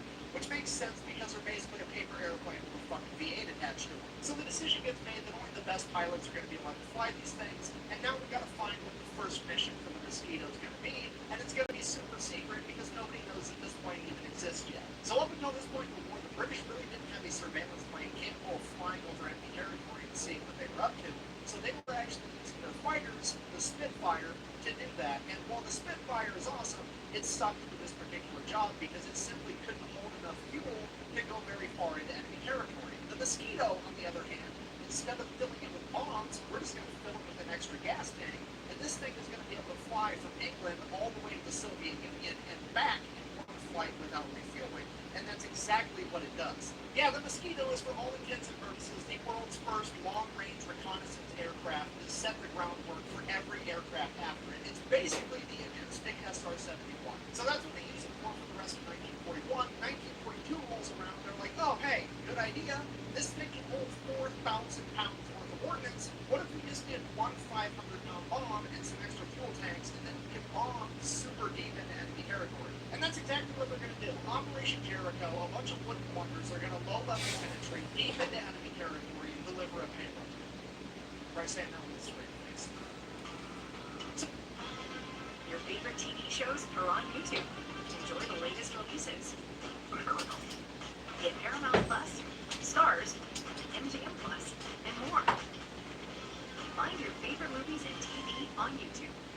So a bunch of mosquitoes take off from Norway, and they are going to bomb the stop of headquarters with 500-pound bombs. They fly all the way there above the ground and or ocean, like 100 feet, make it there more or less completely undetected, and bomb Gestapo headquarters. The only problem was, because they were so low to the ground, they decided that they were going to extend the fuse time on the bombs because they don't detonate on impact, they detonate on a timer. So they extended the timer to 11 seconds to allow the planes to get out of the blast radius and bomb. So they went ahead and they dropped the bombs. The bombs were a direct hit on the Gestapo building. The only problem was the fuse was a little bit too long, and a 500-pound bomb traveling at like 400 miles an hour apparently has enough force in it to go through one wall, through the building, and out the other wall. And all 4 of the bombs did exactly that, flying completely through the building before detonating. So the mission failed successfully. Did they accomplish their goal? Not really. But they did prove that the mosquitoes were pretty much unstoppable and very active. So now they're going to begin using mosquitoes to nuisance bomb Germany. Every night they're going to be sending out swarms of mosquitoes to bomb Germany on their own home turf to begin making them around. And with the mosquitoes, this works for some reason way better than any other plane was ever able to do it. Like, the mosquitoes rarely ever get caught when they're dropping bombs. So they're kind of like, okay, well, let's try a bigger bomb then. And the RAF starts using the mosquitoes to drop the 4,000-pound blockbuster bomb on Berlin. They then proceeded to do that every single night for 220 nights straight, earning it the nickname the Berlin Express. And then somebody at the RAF finally puts together the fact that maybe the mosquitoes are so successful at not getting caught on their bombing runs, not necessarily because it's nighttime and not necessarily because they're really fast, but because they're made out of wood, and wood doesn't give off nearly as strong radar signature as metal does. Which means it stands to reason that they would have just as much success bombing during the day as they would at night. Which, if successful, is going to be extra demoralizing because at this point in time, everybody understands that there's never bombing raids during the daylight because the fighter jets will be able to take them out immediately. But in the case of the mosquito, if they don't get picked up on radar, nobody might scramble the fighter jets until it's too late. So the RAF, with their immaculate sense of British humor, realize that this is a very rare opportunity to troll the enemy that they cannot afford to waste. So, British intelligence finds out that January 30th, 1943, the Nazis are going to be holding a humongous rally to celebrate their 10-year anniversary of coming to power. It's going to be huge. Hitler's right-hand man, Hermann Göring, is going to be there giving a big speech. We're going to put the entire thing on with radio waves so the whole country can hear it. It's going to be a huge morale boost to the Nazis. And it probably was right up until the RAF sent out the mosquitoes and bombed all of the broadcasting towers for Berlin. So the entire country just got to hear explosions, screams, and then the radio cut out forever. And then the British turned it into an entire propaganda thing, because not only are we hitting you on your own home turf in broad daylight, it's also in a wooden plane. So the Nazis are absolutely furious. They want to retaliate, so they ramp up air raids on Britain. The only problem is they can't really call them off in daylight, but it is 1943, so they have figured out how to put radar in their individual fighter planes, meaning that the night raids are going to be far more successful than they ever were before. Or so they thought, because guess what? The British have a plane that's pretty much immune to radar. So they take the mosquito bomber and they turn it into a bomber fighter by putting 4 20mm machine guns in the nose, plus another 4 Browning machine guns in the nose, and then send them out as night fighters, and they proceed to absolutely wreck the Luftwaffe in night combat, because they can't be seen by radar, and they have radar to see them. That having seen how incredibly good the mosquito was at night fighting, the RAF had another brilliant idea. What if they sent out a bunch of mosquito night fighters to wait above German airfields, and then sent out regular bombing raids with regular bombers, and when those bombers got picked up on radar, they would scramble the German fighters to go up and intercept them. But the mosquitoes would already be above them and literally spawn kill the Germans the second they got in the air. Not only did this bombing approach shut down the Luftwaffe's ability to operate at night altogether, and the British were able to bomb Germany unopposed. At this point, Hermann Göring is sitting in his office like,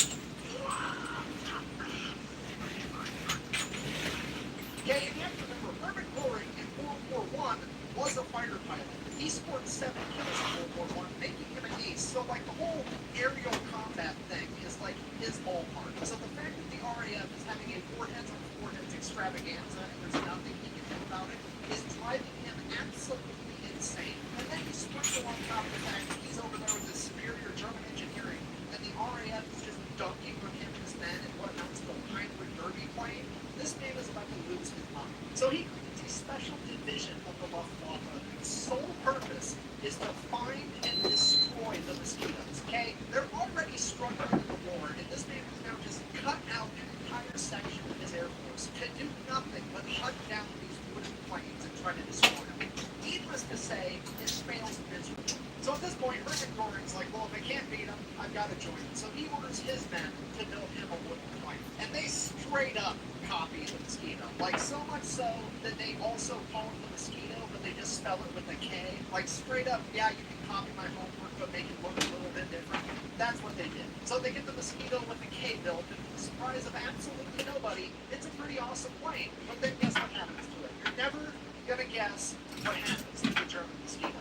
A bunch of high-ranking Nazis, politicians, get together and they're like, I don't think a wooden plane's a good idea. I want big metal planes with metal armor and a bunch of machine guns all over them, because that's the way to go. The same political BS that shut down the British mosquito 10 years fryer is now holding up the Nazis. So much so that they didn't get the first test flight in until June 1944, which is way too late in the war for the Nazis to begin making a new type of plane and mass producing it. So that's it. The Germans never really got their version of the mosquito.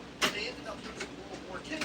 Everybody lived happily ever after. So I guess while it was dipshit politicians with peeny hands that prevented the British from getting the mosquito on time, it was also dipshit politicians that prevented the Nazis from getting the mosquito on time. So everything kind of equals out in a weird roundabout kind of way. In conclusion, the de hava mosquito at a glance might appear to be this one-off weird thing that happened one time during World War II. But in reality, it's probably the single most important and influential aircraft in aviation history.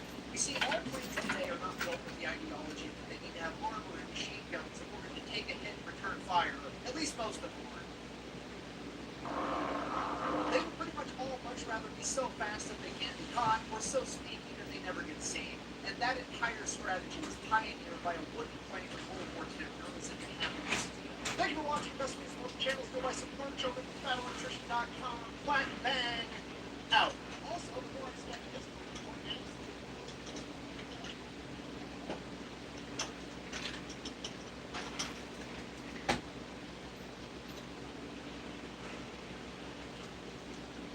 okay, no, seriously. It's like the saying, oh, you can lead a horse to water, but you can't make it drink. Except the horse is somehow your boss, that you're, for some reason, partially responsible for hiring, but also you have no authority to fire.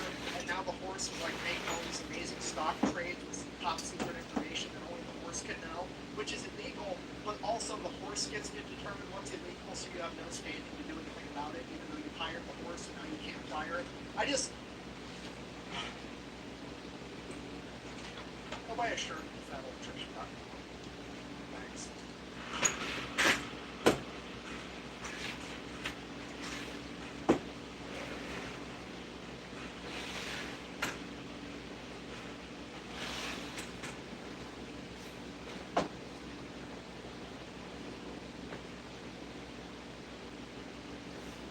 John Rambo, the action hero that's unstoppable, unkillable Green Beret from the Vietnam War that went into battle with nothing more than a big knife. This video is not about him. It's also not about the man that inspired that character.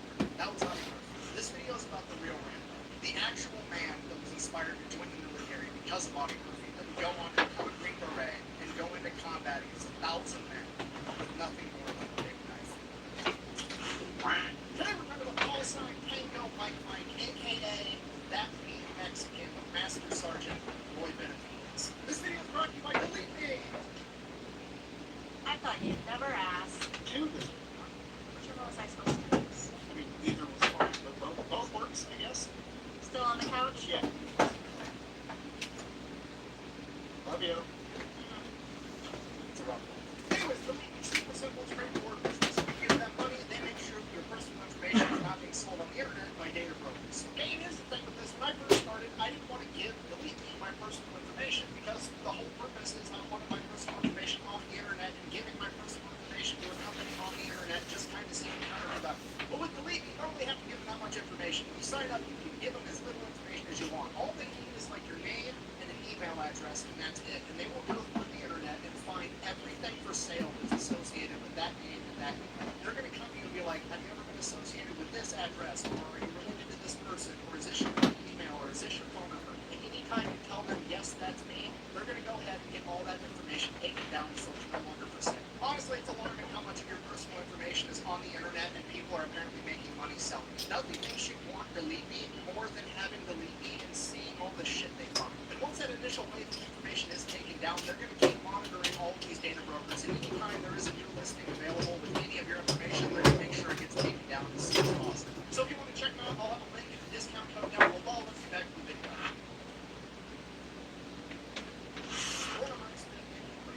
Roy's first memory in life was attending his own father's funeral after he had passed away from tuberculosis when Roy was 3 years old. 1 year later, Roy's mother would remarry, and 9 months after that, she would give birth to Roy's new half-sister. From that moment on, Roy was essentially on his own. His parents gave all of their attention to their new daughter, and Roy and his younger brother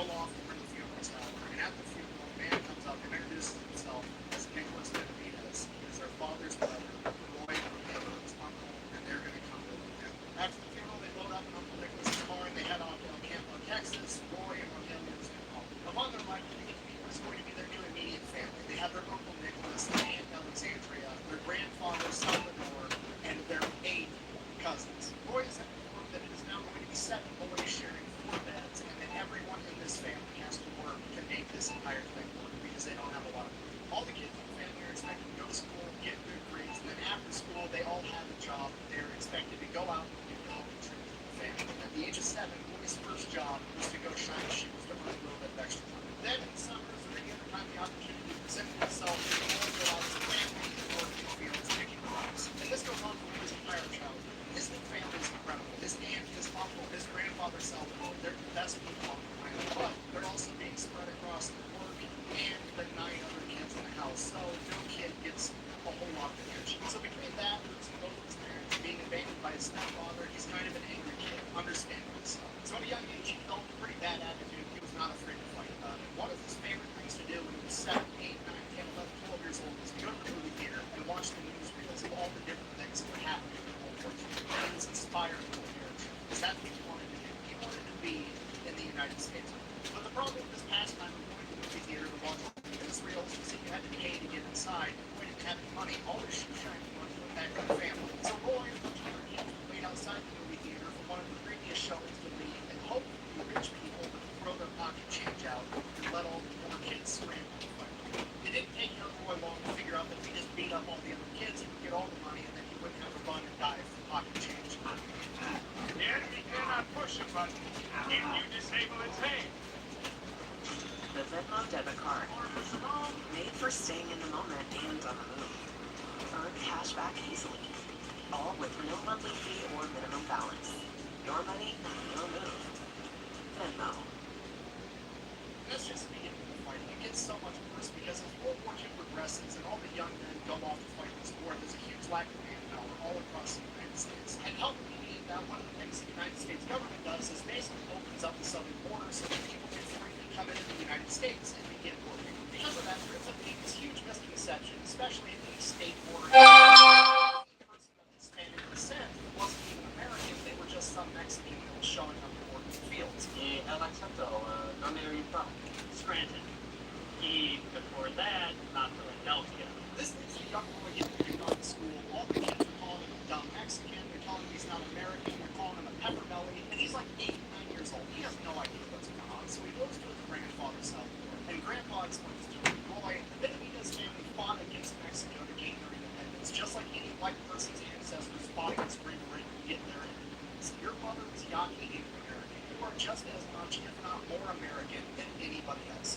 The Benavides family name is Mexican, but we are Americans. You have multiple cousins fighting for America in the war right now. Don't ever let anybody tell you that you're not American, which is a great sentiment. I love it. However, what young, angry Roy honed in on was they fought.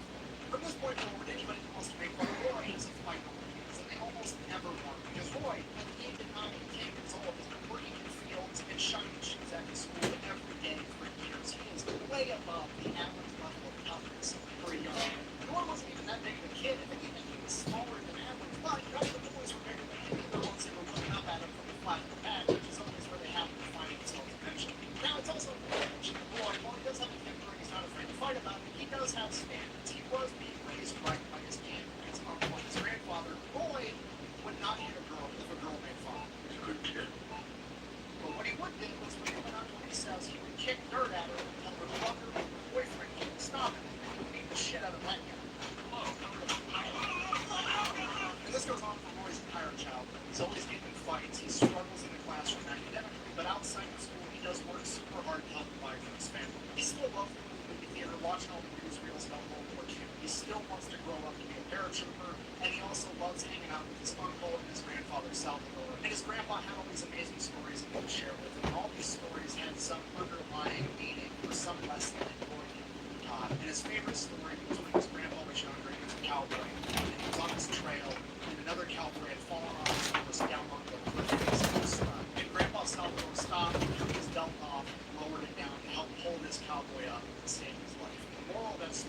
some of those families. So that's what he does.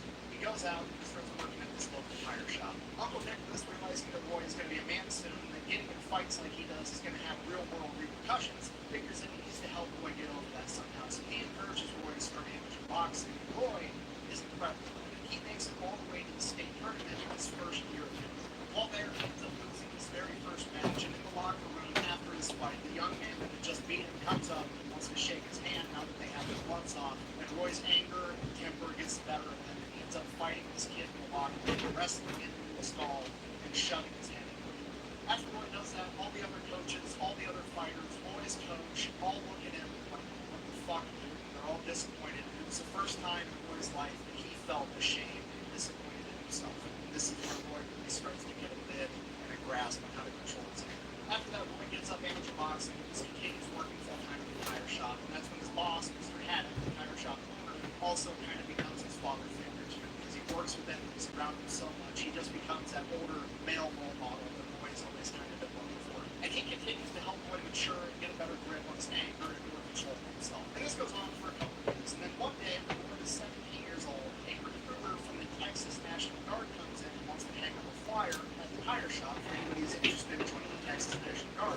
On that flyer was none other than Roy's role model, Audie Murphy, the most decorated soldier of World War II. You see, despite the building and Marine Force, Audie Murphy, the World War II war hero, had joined the Texas National Guard to help with recruiting, and he was also going to train the next generation of soldiers. And at this point, Audie Murphy is the shit. He's got an award-winning book. He's an actor, and when he's acting, he's playing the role of himself in movies. And he's being told by directors, hey, I know you were there, and you're literally just portraying the shit you did, but you need to tamp it down a little bit because it's so unrealistic. Nobody's going to believe this story. This is a Texan that was rejected by the Marine Corps for being too small, and went on to be the most decorated soldier of World War II, earning the Medal of Honor for going toe-to-toe with an entire German SS battalion by himself from the back of a flaming M10 tank destroyer with a 50 caliber machine gun. So Roy Benavidez figures that the Texas National Guard is good enough for Audie Murphy, and that's exactly where he wants to be. So he goes, he joins the Texas National Guard, ships off, goes to basic training, ends up coming back, he's doing his weekends, he's doing his training in the summer. That goes on for a couple of years while he's still working at the tire shop with Mr. Haddock. Then one day he decides that he likes doing Army stuff a lot more than he likes changing tires, so he wants to go full-time Army. He goes over to active duty for his office. It's a shared office. They've got the Navy, the Marines, the Army, and the Air Force all right there in front of him. Roy walks right past the Navy, walks right past the Marines, walks right past the Air Force, goes straight to the active duty recruiter, says, here's my guard papers, I'm a corporal, I want to be a paratrooper. I don't just want a normal contract, I want a contract that guarantees me air force. At this point, the Army recruiter looks at Roy, who's like 130 pounds soaking wet, and he's like, man, you're not big enough to be a paratrooper. At which point, I'm paraphrasing here, but Roy says something along the lines of, well, I can cut you down to my size and see if you're good enough to be a paratrooper. Maybe that'll help make a decision. At which point, the Marine recruiter overhears that, and he comes walking over and is like, son, you should be a Marine. You've got the right attitude. I don't care how big you are. You should come be a devil dog with me. At which point, Roy's like, no, I don't want to be a Marine. I want to be in the Army, just like Audie Murphy was, which brings everything full circle, because Audie Murphy was rejected from the Marines for being too small. And now Roy Benavidez is rejecting the Marines because he wants to be like Audie Murphy. Then the other Army recruiter is the captain in the office, somebody that outranks the sergeant that thinks Roy's too small, comes in. He's like, no, we'll take it. Come on. So they go, they start doing the paperwork, and Roy's like, okay, I'm a corporal in the National Guard. I've already been through basic training. I've already been through job training. You should just be able to send me straight to airborne school and then give me a duty station. The recruiter's like, yeah, sure, whatever. Roy signs on the dotted line, he packs his shit, he gets on the bus, and he's off to the Army. And Roy then immediately finds out the hard way that that recruiter was either not listening to him at all, or he was lying to him, because they sent Roy straight to basic training again. And to add insult to injury, he is also not awarded an airborne slot after that, so he's not going to be a paratrooper like he always wanted to. After he's done with training, he immediately gets sent over to Korea, where he is going to be there right after the Korean War ended, and he's going to be manning the DMZ, the demilitarized zone, between what is now North and South. He's in Korea for a year, then he comes back home for a little bit stateside, then they ship him out to Germany, and Roy's there, he learns how to speak German. And in Roy's own words, he becomes the first Hispanic American that can speak German with a southern accent. Great, though.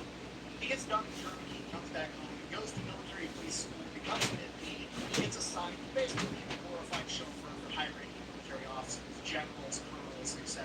And then randomly one day, a couple months out from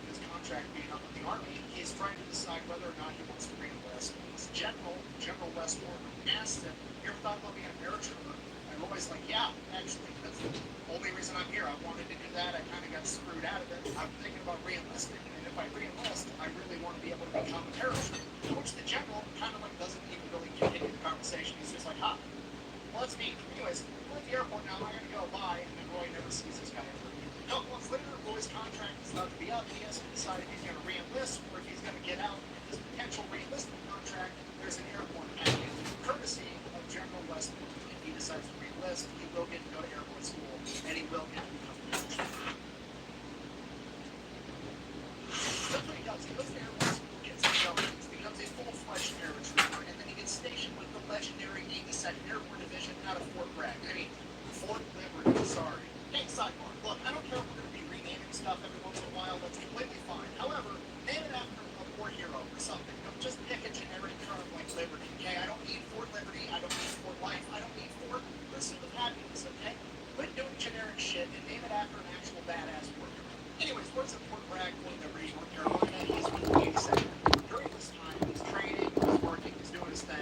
He also ends up meeting his wife, and he does not this the old school way. He has to have chaperone meetings with her until he earns enough street cred to finally be able to sit on the front porch of her parents' house with her. Her name is Lala. They get married, she ends up getting pregnant, things are going exactly how they're supposed to go. And then in 1965, Roy gets deployed to Vietnam at the age of 30.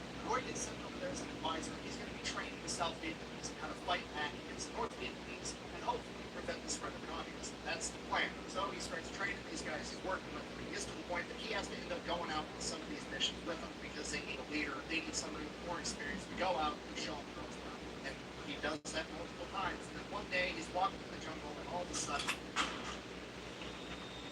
Roy has no idea what's going on. One second he's in South Vietnam on a mission, the next second he's in the hospital in the Philippines, and everything goes by in a blur, and before he knows it, he's in San Antonio at the Fort Sam Houston Medical Center. At this point, Roy still has no idea what's going on. Doctors and nurses are coming and going. There's some pregnant woman named Lala who's trying to hang out with them all day long, and he's just not comprehending anything that's happening.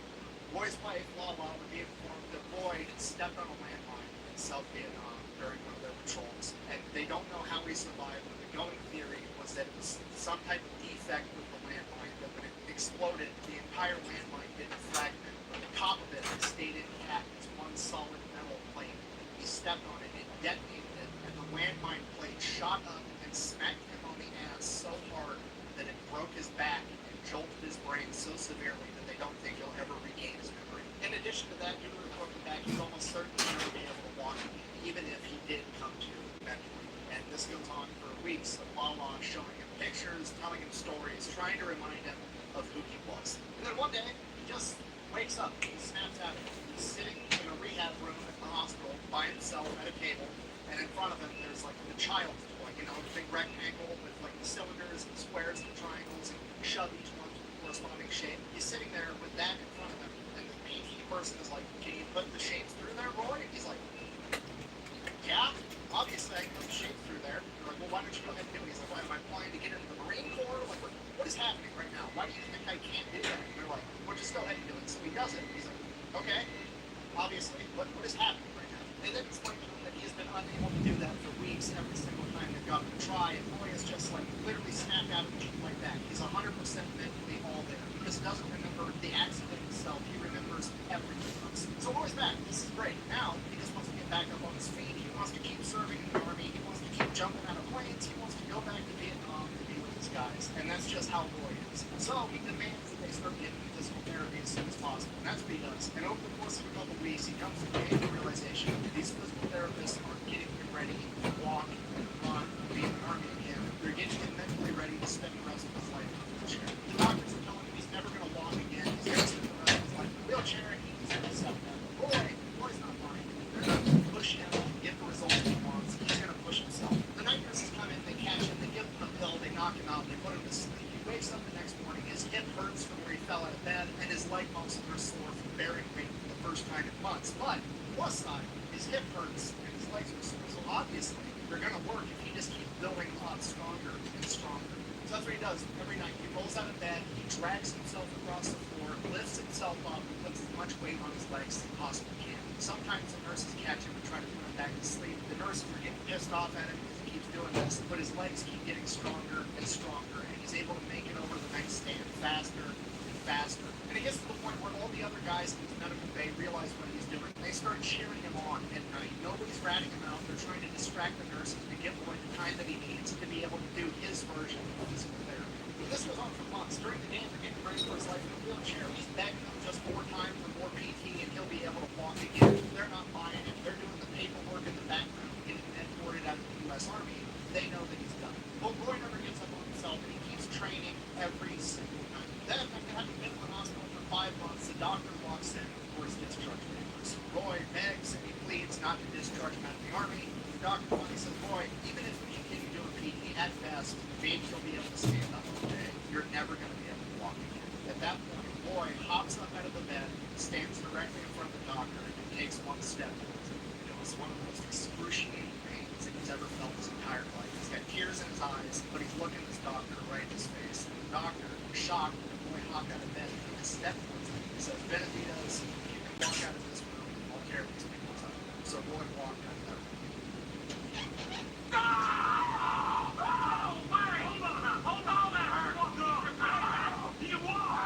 Shortly after that, he walked out of the hospital and went back to Fort Bragg. Obviously, he gets assigned a desk job, but despite that, Roy doesn't do the best job he can, no matter what he has to give himself. He crushes that job the best he can, and he goes home at night and he continues to train. First, he starts walking a couple miles a day. Then he's walking 5 miles a day. Then he's running 5 miles a day. Then he's running 10 miles a day, doing 500 push-ups in a single day, every day. And he works himself up to being just as fast, just as strong as he ever was. And then, since he did such a good job at that desk job, kind of figured out how things work.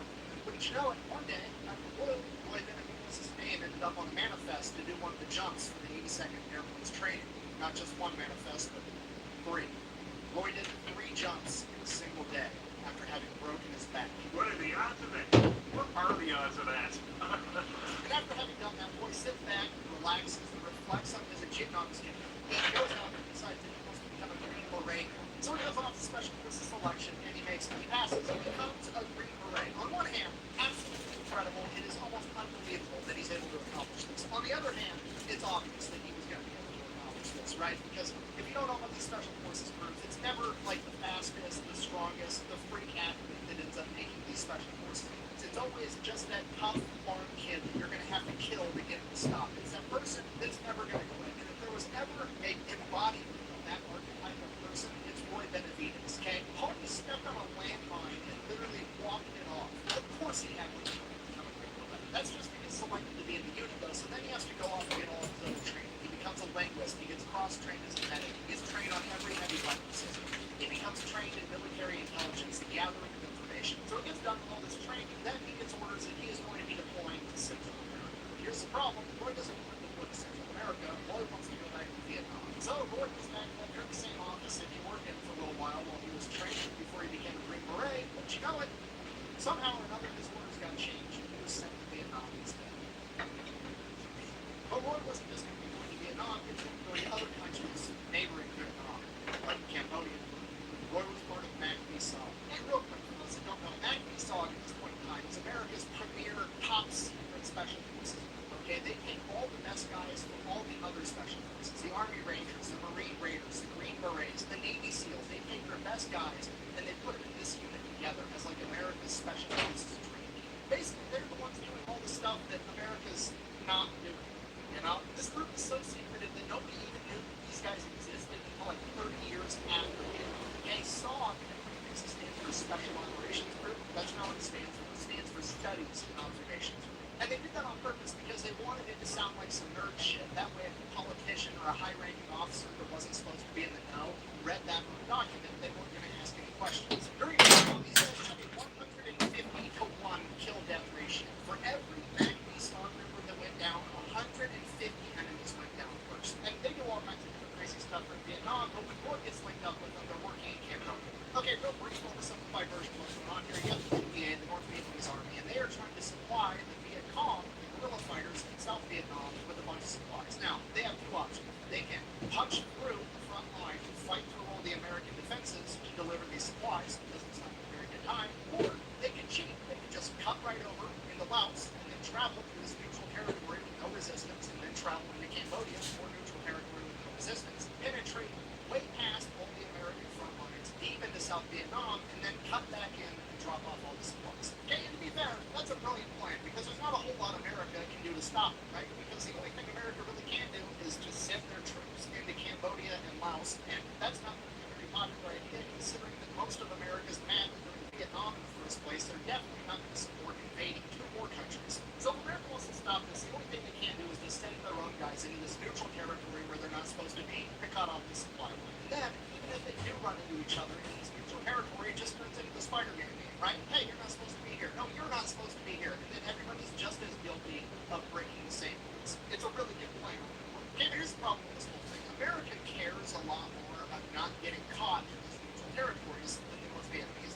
Because of this, the Americans are only sending in very, very small groups of men, like 12 guys or less, whereas the North Vietnamese are sending in entire companies. They're sending in hundreds of guys. So this makes it impossible for the Americans to directly confront the North Vietnamese. So rather than confronting them, they start stalking them. They start tracking them down and following them, writing down what their most common used paths are, what they're dropping off, where they're dropping it off. They try to memorize all their different routes. They try to figure out anything and everything they can about their operations inside of Laos and Cambodia. So that goes on for a while. And somebody gets the bright idea of like, hey, you know where all the enemy's ammunition is? What if we just snuck in a bunch of defective ammunition that blew up when they tried to fire it? And then it would not only, A, take care of some of the enemy troops that got messed up from, a howitzer round blowing up, or ammunition blowing up, or defective ammo, and they're going to try to get into a firefight and the Americans are guaranteed to win. There's that aspect, but there's also the psychological aspect of the enemy isn't going to trust their own supply line anymore. So then that goes on for a while, and then eventually the North Vietnamese and the Viet Cong figure out that the Americans are doing this, so they start sending out their best guys. They're equivalent of Mac-Esog, and they send them out into these neutral territories to try to hunt and kill the American Mac-Esog operators. Because of that, the Mac-Esog casualty rate goes up, and at one point it was actually reported as being a 100% casualty rate. If you were in Mac-Esog during this era, there was a 100% likelihood that you were going to get injured or killed in the line of duty. A Purple Heart for these guys was just a rite of passage. So Mac-Esog starts taking more casualties, they realize they're being hunted, then they start doing countermeasures to prevent from being caught. They're having helicopters go in and pretend to drop off a bunch of operators when they're actually not doing it, basically spamming them. That way when they actually do go behind the line, the enemy's not going to know whether that was a fake drop-off or a real drop-off. So that's what's happening. It's like this shadow war going on in the neutral territories of Cambodia and Laos. This is what's happening in the relations. So 2 weeks into being there, Roy goes on a mission. One of the guys that he's with ends up getting shot up, and they have to get this guy kind of back. But they're still taking packs, so they can't go out in the open so a helicopter can land. So the helicopter has to drop what's called a wire rig. It's basically just a rope these guys are going to hook onto, and they're going to pull them straight up out of the canopy in the jungle and fly off with that dang like the helicopter like some badass like you. Now usually when you do this, like you can see in this picture, you're stacked on top of one another on the same nylon rope. But for some reason on this day, they dropped 2 nylon ropes. Roy hooked the other guy that's injured up to one, and he hooked himself up to the other. And Roy probably didn't even realize that there was 2 ropes. He just saw a bunch of nylon rope everywhere. He hooked both of them up, and they were going to take off. So, take off in the camp, but because they're each on a different rope, the ropes end up getting crossed, and the nylon ropes start rubbing together. And when nylon rubs up against nylon, it melts because it's plastic. So these ropes are going to end up snapping, and Roy and his buddy are both going to fall to their death unless they can land and get this figured out. And they can't land because they're still being shot at. Now, luckily for Roy and the other guy, the belly man in that helicopter was another one of Roy's friends, a sergeant by the name of Leroy Wright. And he noticed what was going on, and he ties himself off to a 3rd rope and lowers himself out of the helicopter in between the other 2 nylon ropes, allowing his body weight to untangle the ropes as he lowered himself down, saving all 3 of them. 2 days after that, Roy wakes up in his cot, time to go get breakfast. He heads off towards the chow hall. He's making his way there, and everything just starts scrambling. There's radio transmissions coming in saying it's Daniel Boone tagged with an emergency. Daniel Boone is the name of the operation in Cambodia. You're not supposed to be saying that over the period, which means that shit has really hit the fan somewhere. Everybody around him starts scrambling. Helicopters start going out. Helicopters start coming back in, all shot up with injured men on them. And Roy goes up to one of these helicopters trying to figure out what's going on. And the door gunner in this helicopter falls out. It's a 19-year-old kid that Roy remembered they just celebrated his birthday like a week ago. And this kid falls into Roy's arms and dies on the spot. Roy asks the rest of the helicopter crew what's going on, what's happening. They tell him that there's a team out there that's getting overrun by hundreds of NBA. So Roy continues to ask him, what team? Who's out there? Did you pick them up? Are they here now? What's going on? They go, no, we couldn't get close enough pick these guys up. They were so overrun and we were taking too much fire from the helicopters. We don't know who it was, but it was the big black dude that saved me the other day. Roy immediately knows. They're talking about Leroy, and his entire team is still out there. And so Roy asks them, are you going back out there? And they said, yeah, we're going to go back out there, but we're not going to be able to land. The only thing we're going to be able to do is drop ammunition out of the helicopter above them so they have ammunition to keep fighting. And to Roy Benavidez, it sounds an awful lot like somebody needs help. With that, he runs over, grabs his medical bag, jumps in the helicopter, and they take off. A couple minutes into the flight there, Roy realizes that in his hurry to run and grab his aid bag so that he can help, he made a mistake. A really, really big mistake. He forgot his gun. God damn it! He is now in a helicopter flying into combat with no gun, no food, no water, no grenades. He literally has an 8-inch recon knife and his aid bag, and that is it. Despite that, Roy is still determined to help these guys. So they get there, they drop the ammunition out of the side of the helicopter on top of these guys, and then they fly off. And Roy says, get me as close as you can to land this helicopter so I can jump out. And they get him like 100, 150 yards away from where this team is injured and pinned down. And Roy jumps out of the helicopter and starts running towards them. He makes it 10 steps, gets shot, drops him. He got shot in the leg. He tells himself that he tripped and landed on a thorn bush, and he's not actually shot, but he knows he's shot. He keeps running towards him, and he makes it another 50 yards, and he gets shot again. This time it's a glancing blow. He doesn't know that yet. Maybe he got shot in the head. Maybe he didn't. Maybe it was shrapnel. He has no idea. He'll figure it out later if he makes it. So he just keeps running through the team, and he finally ends up making it. So he makes it where the team is pinned down. They're all spread out, way too far out. They're not in a defensive position. They're running out of ammunition. Every single person there is shot, blown up. Everybody's in horrible shape. So Roy gets to work. He picks up an AK-47 off a dead NVA soldier as he runs to each individual team member, giving them morphine, whatever medical aid he can, and then dragging them over to this anthill, this big pile of dirt, to get them in this defensive position where they're actually semi-close together and they can start fighting back. Roy ends up making the guy with the radio, and he's like, this is Tango Mike, I've still got men on the ground. I need to get these guys medevac. I have green smoke grenades. I'll pop them so you know where we're at. Well, the helicopters are on their way. Roy keeps going and getting more guys and dragging them back to the anthill, giving himself and everybody else morphine. The helicopters finally show up. The door gunners lay down suppressing fire, and Roy starts loading up the guys at the anthill onto the helicopter. But he still has more men out towards the bush line that he hasn't been able to make it to yet. So he gets all the guys on the helicopter, and then he tells the door gunner, hey, we still have men over there. Cover me. Roy takes off running next to the helicopter as the helicopter is colliding next to him. Him and the door gunner are returning fire into the wood line, trying to make it to the other men. So Roy in the helicopter makes the last guy that Roy knows of, and it's not Leroy. So he asks this guy, where's Leroy at? And that guy points him towards the wood line and says he got hit back there, and he's got a bunch of confidential, classified information on him. So Roy decides that he's going to go get it. He takes off running towards where this guy pointed him out in the wood line, but the helicopter can't follow because they can't get that close to the trees. So the helicopter door gunner continues to lay suppressing fire while Roy runs into the tree line and finds Leroy's body. He gets all the classified intel off Leroy's body, and then he begins dragging Leroy's corpse towards the helicopter because he at least wants to bring his friend's body home. And then he gets shot in the back. As we all know, it's always darkest right before the dawn, but as we also all know, sometimes it's darkest right before it gets even fucking darker. After being shot, Roy turns around, realizing he's not going to be able to bring his friend's body back, but he starts running towards the helicopter, and then he sees the helicopter finally get shot through the window as the helicopter spins out of control and crashes. Roy makes it to the crash site, and everybody there that survived is pretty much ready to call it a day. They've accepted the fact that they're about to die, and Roy has it. He starts dragging everybody, getting them away from the burning helicopter and getting them into another defensive position so that they can fight back. He's going and getting AK-47s off dead NVA soldiers, getting these guys guns. He has guys that can't even see. They're missing eyes, and he's just telling them, shoot that way. Under Roy's leadership, they start fighting back. Roy starts calling in airstrikes, F-111s, F-4 Phantoms, gunships, anything and everything they have. And they just start bombing this tree line with all they've got. And they do it over and over, but the enemy soldiers just keep coming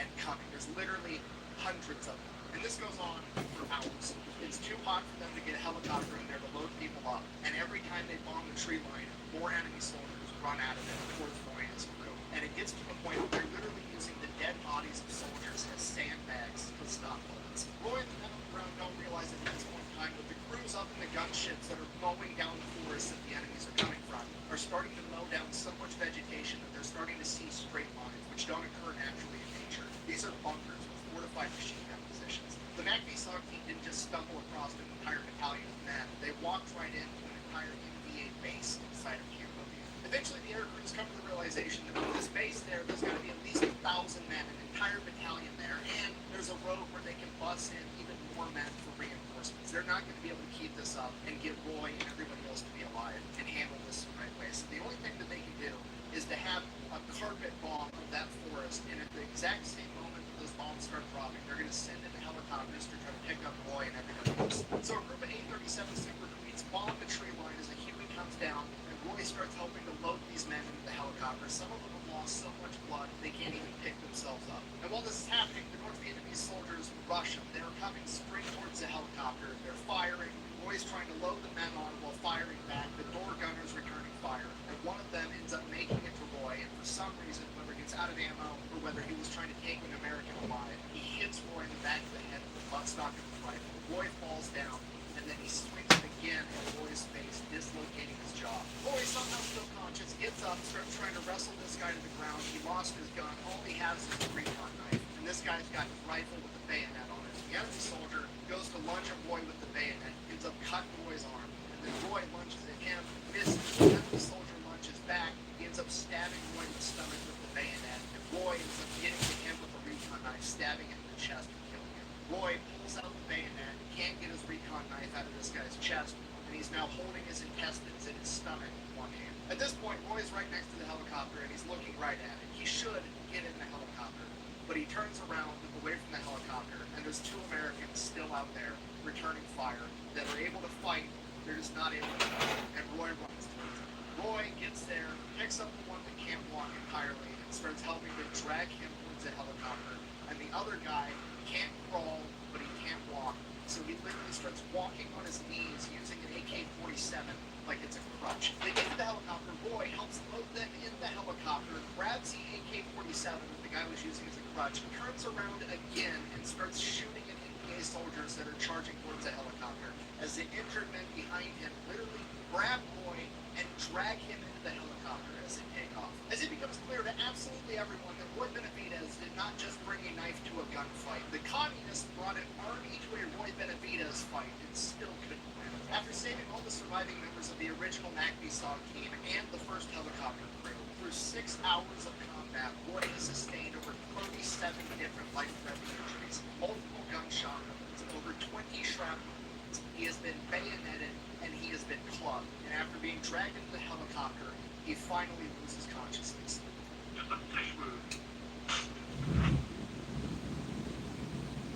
His next memory is being literally waist deep inside of a body bag as an American medic is zipping it up. His eyes are caked with blood and he can't open them. He can't talk to the medic because his jaw is dislocated and he's lost so much blood that he can't move.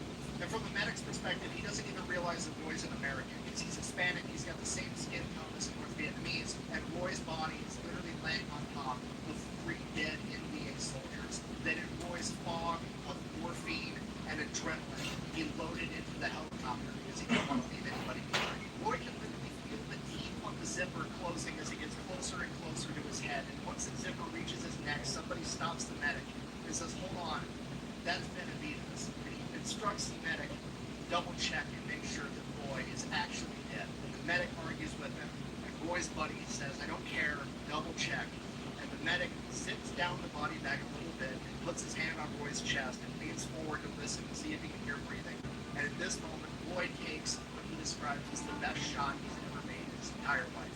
He spits directly in that medic's face. And with that, they get Roy out of the body bag, they get him in the aid station, they start trying to do everything they can for him, but they're almost positive that he's not going to make it. After his chain of command figured out everything that had happened, and the boy was pretty much the only reason that the 8 other men that survived made it out of there alive, he immediately got them signed up to receive the Distinguished Service Cross. The only reason they didn't try to get him the Medal of Honor on the spot was because they didn't think Roy was going to survive, and they wanted to get him an award that they could give him in the field so that he could receive it before he passed away. But Roy Benavidez had other plans.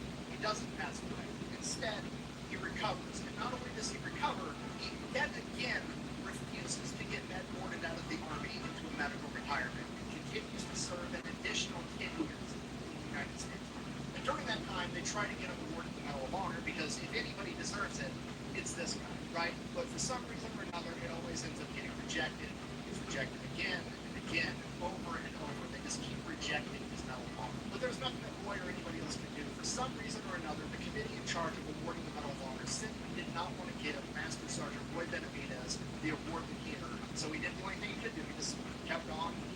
This he went on, served throughout the military until 1976 before finally retiring as Master Sergeant Benavidez, the recipient of the Distinguished Service Cross. As Roy retires, there was another press push about how incredible he was, wondering why he didn't earn the Medal of Honor, and this ends up connecting him with one of the men that he had saved that Roy actually thought had died. And this man gets a hold of Roy almost 12 years after the fact, and he tells Roy that he's going to write up everything that he witnessed and send it to this committee again. And yet again, even despite all this new information, the committee in charge of awarding the Medal of Honor rejected it again. And then they realized what they were doing wrong. They were telling the whole truth. They were saying that Roy hopped in a helicopter, flew into Cambodia, and helped save a bunch of MACV SOG members. And as far as the U.S. government is concerned at this point in time, up until like the mid-80s, MACV SOG, A, doesn't exist, and B, if it did, it definitely would not be operating in a neutral territory like Laos or Cambodia, because that was against the rules. I can neither confirm nor deny details of any operation without the Secretary's approval. So the politicians and the bureaucrats in charge realized that if they give Roy the Medal of Honor for saving MACV SOG members in Cambodia, which wasn't supposed to be happening, there can be political backlash, and they're not going to metaphorically stick their necks on the line just to give Roy what he deserves, despite the fact that Roy put his entire life on the line for them. So bearing this in mind, they redo all the paperwork, they jump through all the hoops to try to give Roy the Medal of Honor again, and this time, rather than saying that Roy's courageous actions occurred in Cambodia, they simply said they happened to the west of Lock-In Airfield, which is where Roy was stationed. They just didn't bother to say how far west. And once you know it, it gets approved. Roy Benavidez receives the Medal of Honor in 1981 from President Ronald Reagan, 15 years after the fact. After getting what he had earned, he finally gets to go home with his wife and kids and enjoy his retirement for all of like a year and a half. Because on a random day in 1983, he receives a letter in the mail from the U.S. government informing him that he would not continue to receive his veterans disability benefits from his injuries that he sustained during the war. And Roy's not having it. He goes straight to the media, starts putting out press releases and giving interviews talking about how ridiculous this is and putting political pressure right back on the politicians. And wouldn't you know it, a couple weeks later, the U.S. government comes out with a statement of like, oh hey, we're sorry that we're doing this, we haven't been handling it appropriately, we're going to continue to do it, but we're going to do it in a more humane way for everybody involved. And while I can't prove this, I'm willing to guarantee that Roy Benavidez got the notification of like, oh, sorry you got that letter, obviously this doesn't apply to such a high profile person that's got enough leverage to be a pain in our ass, here's your benefits, we're going to go ahead and fuck everybody else. And Roy wasn't going to allow it. He came out and said that if they could try to do this to him, he can't imagine what they're going to try to do to everybody else. So he keeps fighting for not only himself, but for the other 350,000 veterans that were getting their benefits cut, right? Because they need help too. And Roy's going to help them. So he keeps pushing and putting more pressure on the U.S. government. Basically, he just comes out and says, hey, the same Ronald Reagan administration that gave me my Medal of Honor is now telling me and a bunch of other veterans that we're not good enough for the benefits that we earned. And with that, he finally gets to testify in front of the House Senate Committee in charge of this entire operation, and they end up shutting the entire thing down, preserving the benefits for 350,000 veterans. And with that, Roy Benavidez can finally go home, enjoy his retirement, and live happily ever after. So, in conclusion, when somebody needs help, you help them. And for the love of God, the fact that somebody renamed Fort Bragg Fort Liberty and not Fort Benavidez instead is borderline credible. Thank you for watching. Best way to support the channel's best merch at fatelnutrition.com. Quack bang out. Oh hey, real quick. If you guys wanted more, there's a book called Legend by Eric Blim, all about Roy Benavidez. The author spent like 3.5 years researching for it, and he actually helped me make this video. So, if you guys want to check it out, it's over on Amazon, and I'm sure it's on his website if you want to do it too. I'll have it all linked down below. Thanks for watching. After that PlayStation comment, I'm taking these back. But, come on. It's not funny. No. It's up to me. I stayed in there and started unloading. Started identifying the bodies. They found out I loaded 3 dead enemy soldiers in that helicopter.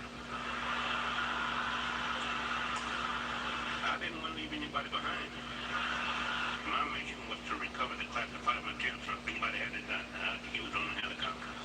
They left the 3 enemy soldiers on the side, and because I sort of look oriental, they thought I was one of them, so they let me lay right next to them. And they were putting us in body bags. And I remember my feet being lifted, and I was inserted into the body bag, and I could hear hear that zipper coming up, and I thought, oh my God, no. And I couldn't talk because my doors were locked, and I could hear the zipper coming up. And one of my buddies was doing the Mexican head dance, and he was yelling at the doctor, that's Roy Benavides. The doctor said, sorry, there's nothing I can do.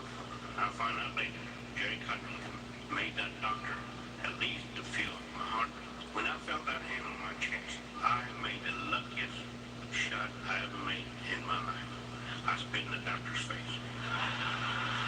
You know, there's a saying among us veterans, for those that had fought for it, life has a special flavor. The protected will never know. You have never lived till you almost died. And it is us veterans that pray for peace, most of all, especially the wounded, because we have to suffer the wounds of war. I'm asked hundreds of times, would you do it over again? In my 25 years in the military, I feel like I've been overpaid for the service to my country. There'll never be enough paper to print the money, nor enough gold in Fort Knox for me to have to keep from doing what I did. I'm proud of being American, and I'm even prouder that I've earned the privilege to wear the Green Beret. I live by the motto of duty, honor, country. Ladies and gentlemen, thank you very much. Thank you. God bless you, and God bless America.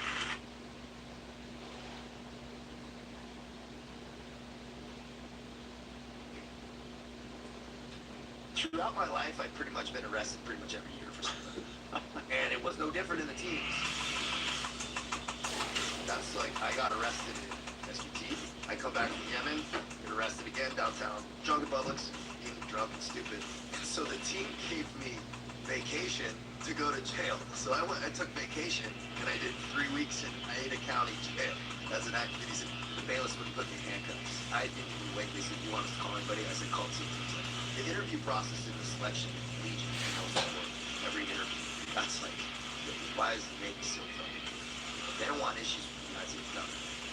So I explained, I could lean into the truth. I'm like, my it ruined my whole life and I need a second chance. Now I'm doing shoot move communication. You guys who never been in the military, I'm doing halos and shit. That was like a baptism.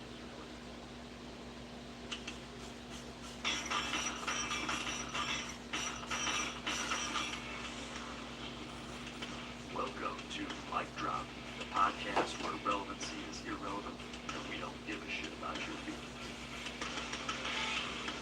Ladies and gentlemen, as always, it's both an honor and a pleasure to welcome my next guest to the podcast.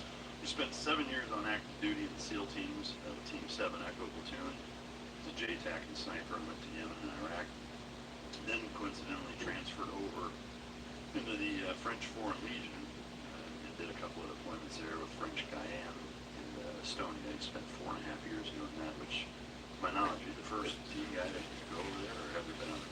Man, I've heard some rumors there was an old school Master Chief, like the Nam era, but I don't know. Yeah, so definitely not recent times. He does have a book coming out called The Hard Way, which is going to be in the spring during frames. We're excited to see about that. And if ever there was a Spec Ops romance novel cover model, he's it. Ladies and gentlemen, welcome to the stage, Taylor Kavanaugh. Hey, Mike, thanks for that. Yeah, appreciate that. I mean, if the shoe fits, right? I'm not the guy on that book cover, I can tell you that. But what's the last full book that you read? Last full book was Holiday's book on ego. Yeah? Yeah, Ryan Holiday. What's the biggest takeaway from that? Fully buy into, because I don't think ego is necessarily the worst thing. I mean, it's been dangerous in my life for sure, but I think it's this necessary evil that propels us. It's why guys, you don't want to join the military, you want to be a teammate. There's that. Why is that? There's a little ego involved. So, but always good takeaways is as you get that success, you gotta check yourself before you will fucking crash and burn. And that's exactly what happened to me. Is that kind of the gist of this book? Is that's the root of all ego, like really go overboard with it? I felt like it was a little heavy-handed. You know, that was where it was. What's the best vacation you've taken? Man. You know, liked Costa Rica. Really? With another team guy. His parents have a little place down there. And man, I like the jungle. Really? Yeah, the jungle calls to me. Well, I tell you, that makes the one of us. Yeah. Yeah, I mean, to me, it's like that kind of humidity. Can't get away from it fast. What's the most memorable tradition that you had growing up? Holidays were always really nice. My mom and aunts and grandmas. Thanksgiving, that Italian side, so the food was always good. I have very good, wholesome memories of Christmas Eve, Thanksgiving, so That whole stretch. yeah. You have a favorite childhood game that you played? That's from my daughter, but that was her question. Childhood game. Man, dude, anything outside. Because, man, dude, I grew up in the late 80s, you know, or that was what was going on, man. We're riding bikes. We weren't in the house on the fucking iPad. That's true. Times have changed. What's your normal morning routine on a day where you're not on a training trip or whatever you're in town?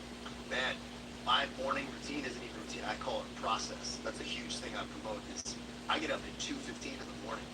Every single morning. I don't take a day off, and I go right into a system of little coffee, little quiet, no phone, no inputs. I go right into some Mike Tyson push-ups, just kind of raise that vibration, and then I go into some active visualization for about 15 minutes. So all told, from the time you get up until your process is over, how long? That takes about 45 minutes to an hour. And then I roll into just some work and normal stuff. I just need the quiet. 3:15, so I mean, by the time you're done with your morning shit, it's 3:30? Yeah, I eat a little something light, some quick burning carbs, because I try to be in the gym by like 6. Yeah. And then when does your day start? Like work-wise? Well, at the regiment, it's a little bit different, right? The Foreign Legion, but I'm still getting up earlier than everybody, working out in the bathroom and stuff. But a Pell call, the Foreign Legion, is at 5:36. So you're up before mustering up. Yeah, you're mustering up and you're lined up at 6.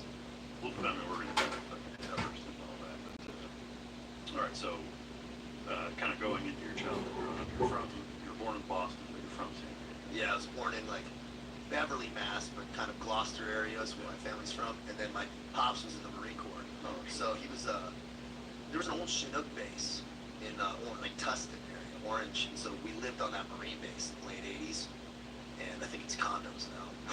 So so that brought us, and then he got out, 6 in and out.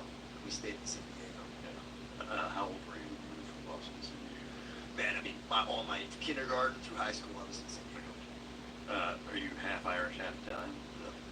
Pretty much, yeah. It's like the Boston, New York mix. Yeah. You got an internal conflict going on. So growing up in San Diego, I mean, I was out there in '97. That was when I first got out there, and holy shit, a lot has changed since then. But what was it like growing up there?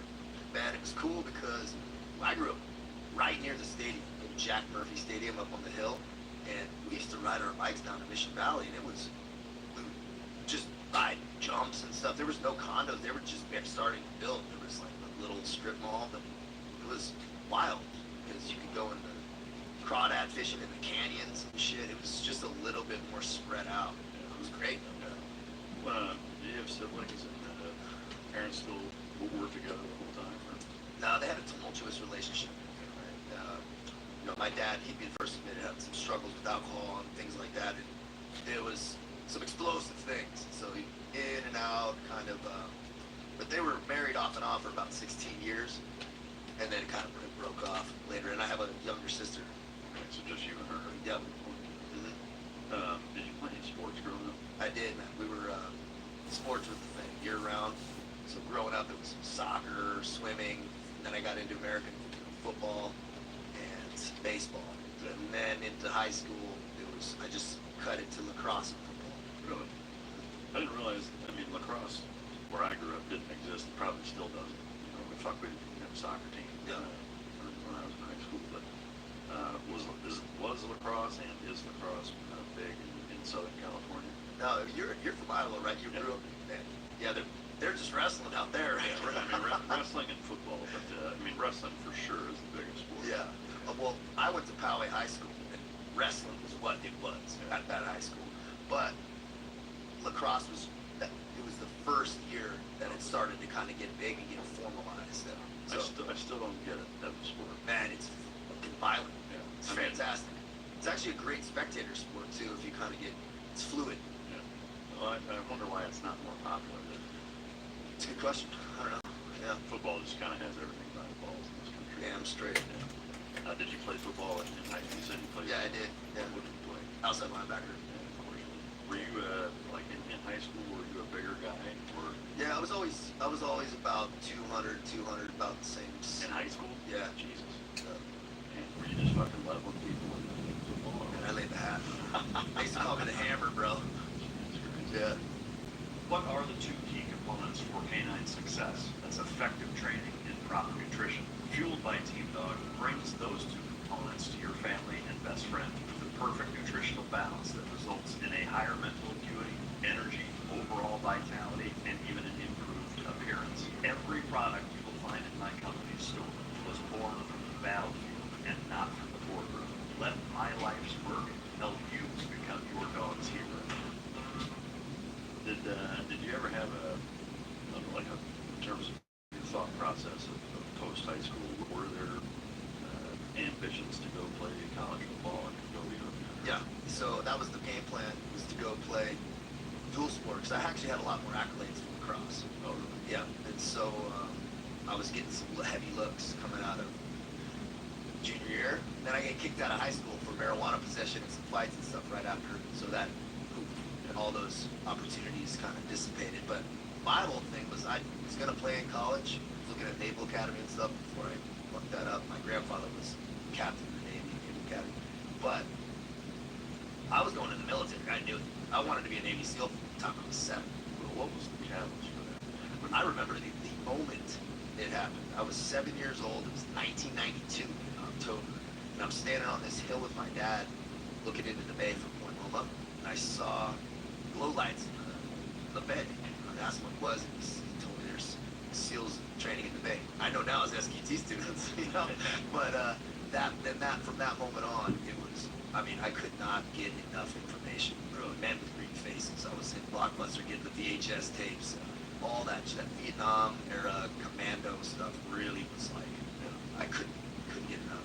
Did you ever go and watch any of the July 4th demos growing up there? We used to just do the aviation, kind of a Miramar. I mean, I guess I don't know when we started. I mean, I remember being a part of it in the late 90s, but on the 4th of July, the SEALs would always do these big demonstrations with fucking heroes fast. Really? Yeah. And we would dive. One of the years I was one of the divers. It was pretty cool because you're going to Gloria Bay on draggers, right?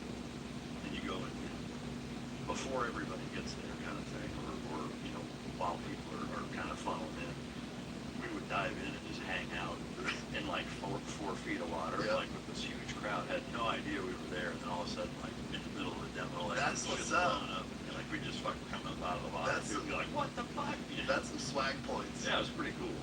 You know, and fast rope in and jumping in, and you know, fucking ribs coming in with planks lighting the beach up. It was pretty awesome, honestly. They stopped doing it.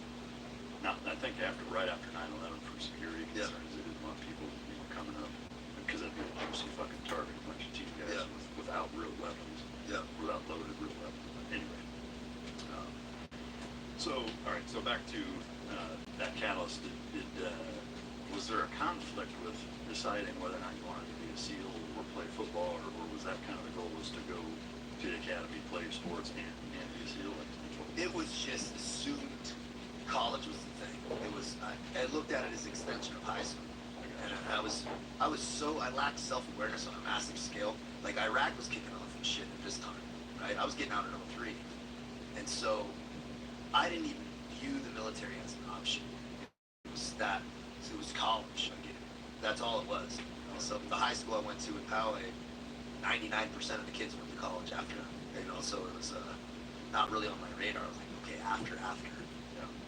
So you get rolled up with fucking weed, you get fights, you get booted from high school. Where did you go after? I graduated from the high school next to me, Rancho Bernardo, but I wasn't allowed to play senior year lacrosse. That was the rule. Oh, okay. Did you play football? No, because I finished my senior year of football. Oh, and then so next day, yeah. All right, so you graduated from Rancho Bernardo, then what?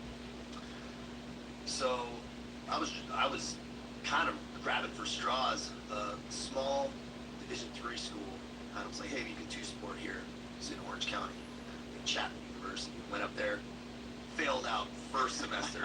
I mean, and we got in a huge car accident. We rolled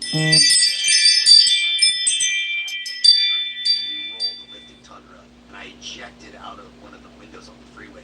And no seatbelt lights. no, yeah, and I just ejected out one of the windows, and I woke up in the desert and with a paramedic on me, and I had dislocated my hip, cracked my ribs, but I walked out of the fucking hospital 3 days later. They put my hip back in and all that. Did anybody die? No, but two of the guys in had to get all skin graft, and because they had seatbelts on, but they re-rolled the fuck out of that thing. Yeah, so I wasn't setting myself up for success going into college, and then I came back, went to some junior colleges, tried to get back, and then I started doing drugs, selling drugs, doing all the wrong stuff, and then I just kind of had a moment of clarity, and then I moved back to Boston. So the time frame, this is what, like 04, 05? Exactly, it was 04. Yep. What drugs were you doing and selling? Man, it was like ecstasy at the time, and just living wrong, smoking weed, taking muscle relaxers, and completely lost, no direction at all. Yep. And finally I called my dad and said, hey man, I gotta get out of here. Just woke up one morning. It's October 11, 2004. It was raining, and I remember this homeless guy, this homeless guy had said to me one time. He said, hey, you know what rain means? Change. Maybe he was asking me for fucking change, I thought about it later, but then that just rang true to me. I was like, I gotta get out of here. So I just popped chalks and then moved into the basement of my aunt and uncle's house in Gloucester, Massachusetts. Were you working? So I immediately got there, started working landscaping, and reset. Then started training Muay Thai, then started going to the gym, then started going to junior college, and then just lasted out great grades for like a year and a half, and got my credits back up, and then transferred back to University of California, Santa Cruz. Oh, okay. Did you finish there? I did. I got a degree in politics and international relations from UC Santa Cruz. Oh, shit. Yeah.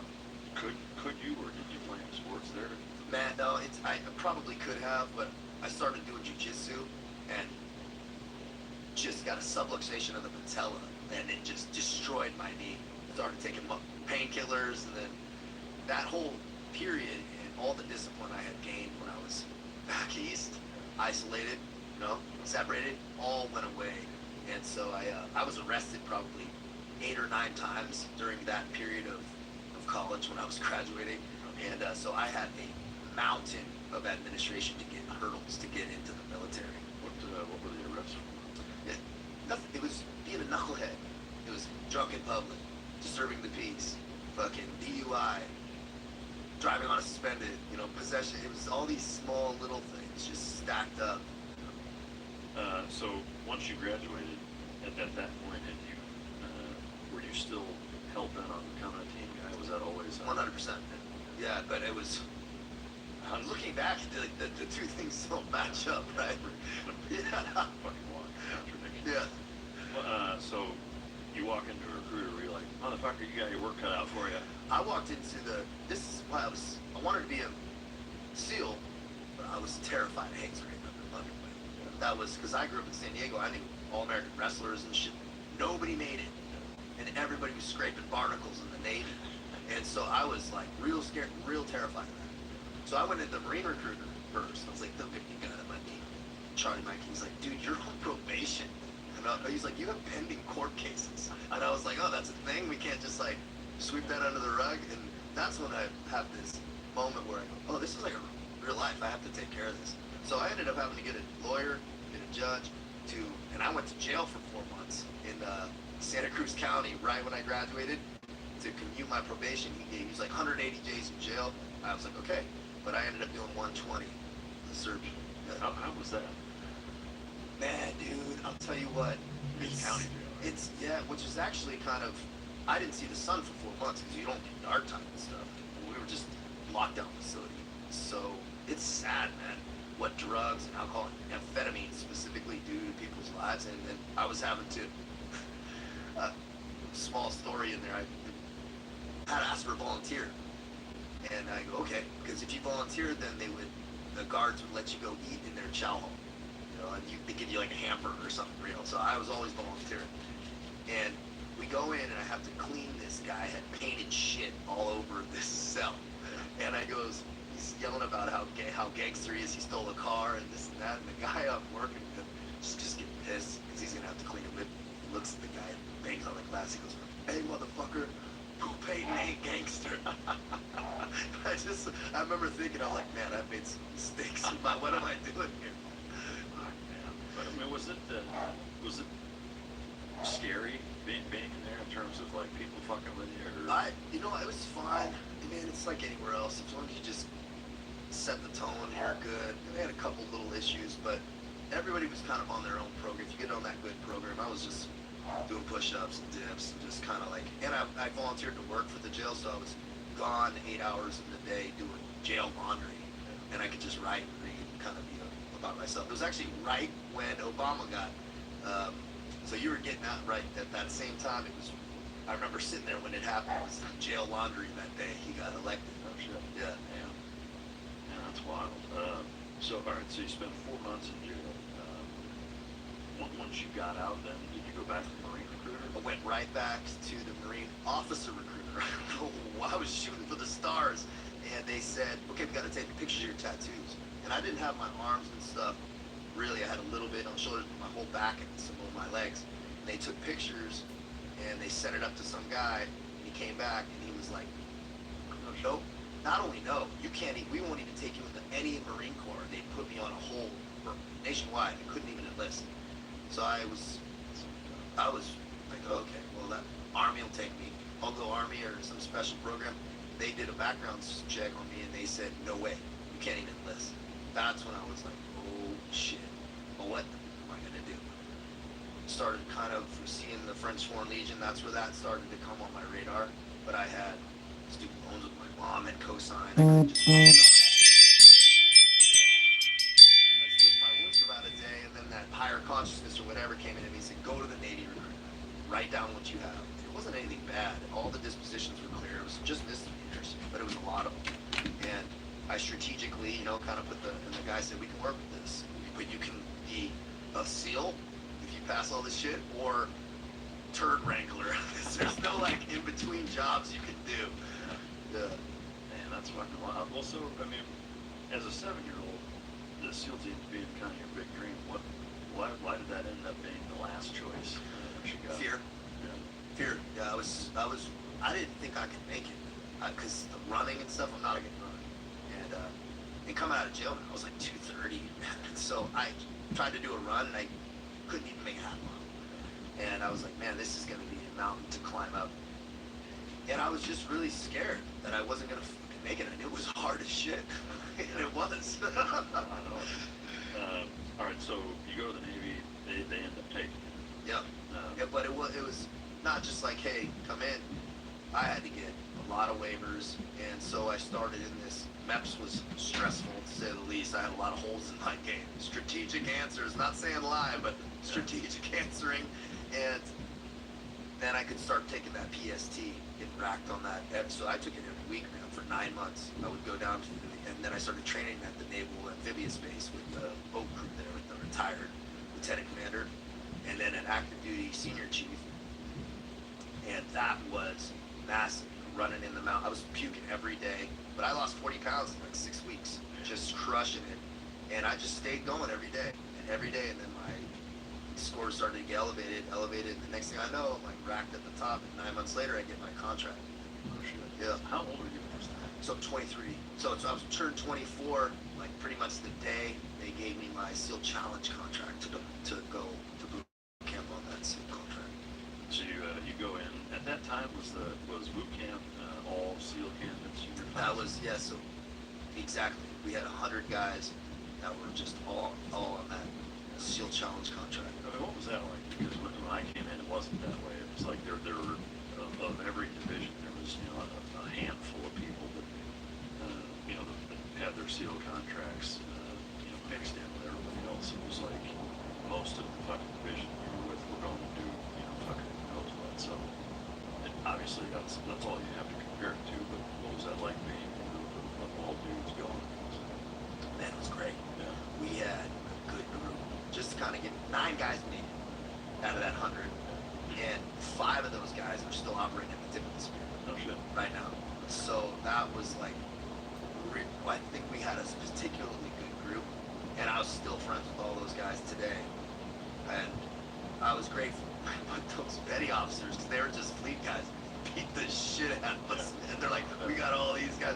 They some of the worst meetings I ever got were that. Yeah, for real. Yeah, they didn't know the governor. They didn't know how much they should be pushing that.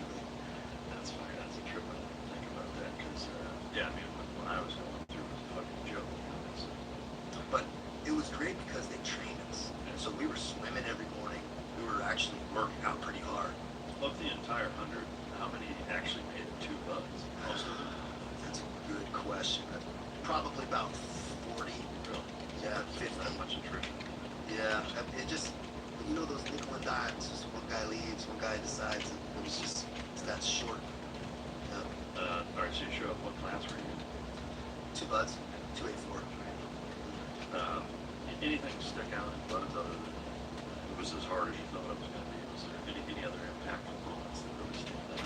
Man, I thought it was way harder. Really? I thought it was way fucking harder. I had no idea how painful like a bolo head can be. That was so shockingly hard to me. And the run, I mean, I passed every run by like 10 seconds. I was stressed, and the whole course was not much better. So I had some stress going in, but there's those magical moments too. You know, you're out there in the water with your swim buddy, and swimming's okay for me. That was like a break. I'm good in the water. But it was, I had a foot problem coming in. That was probably the biggest issue.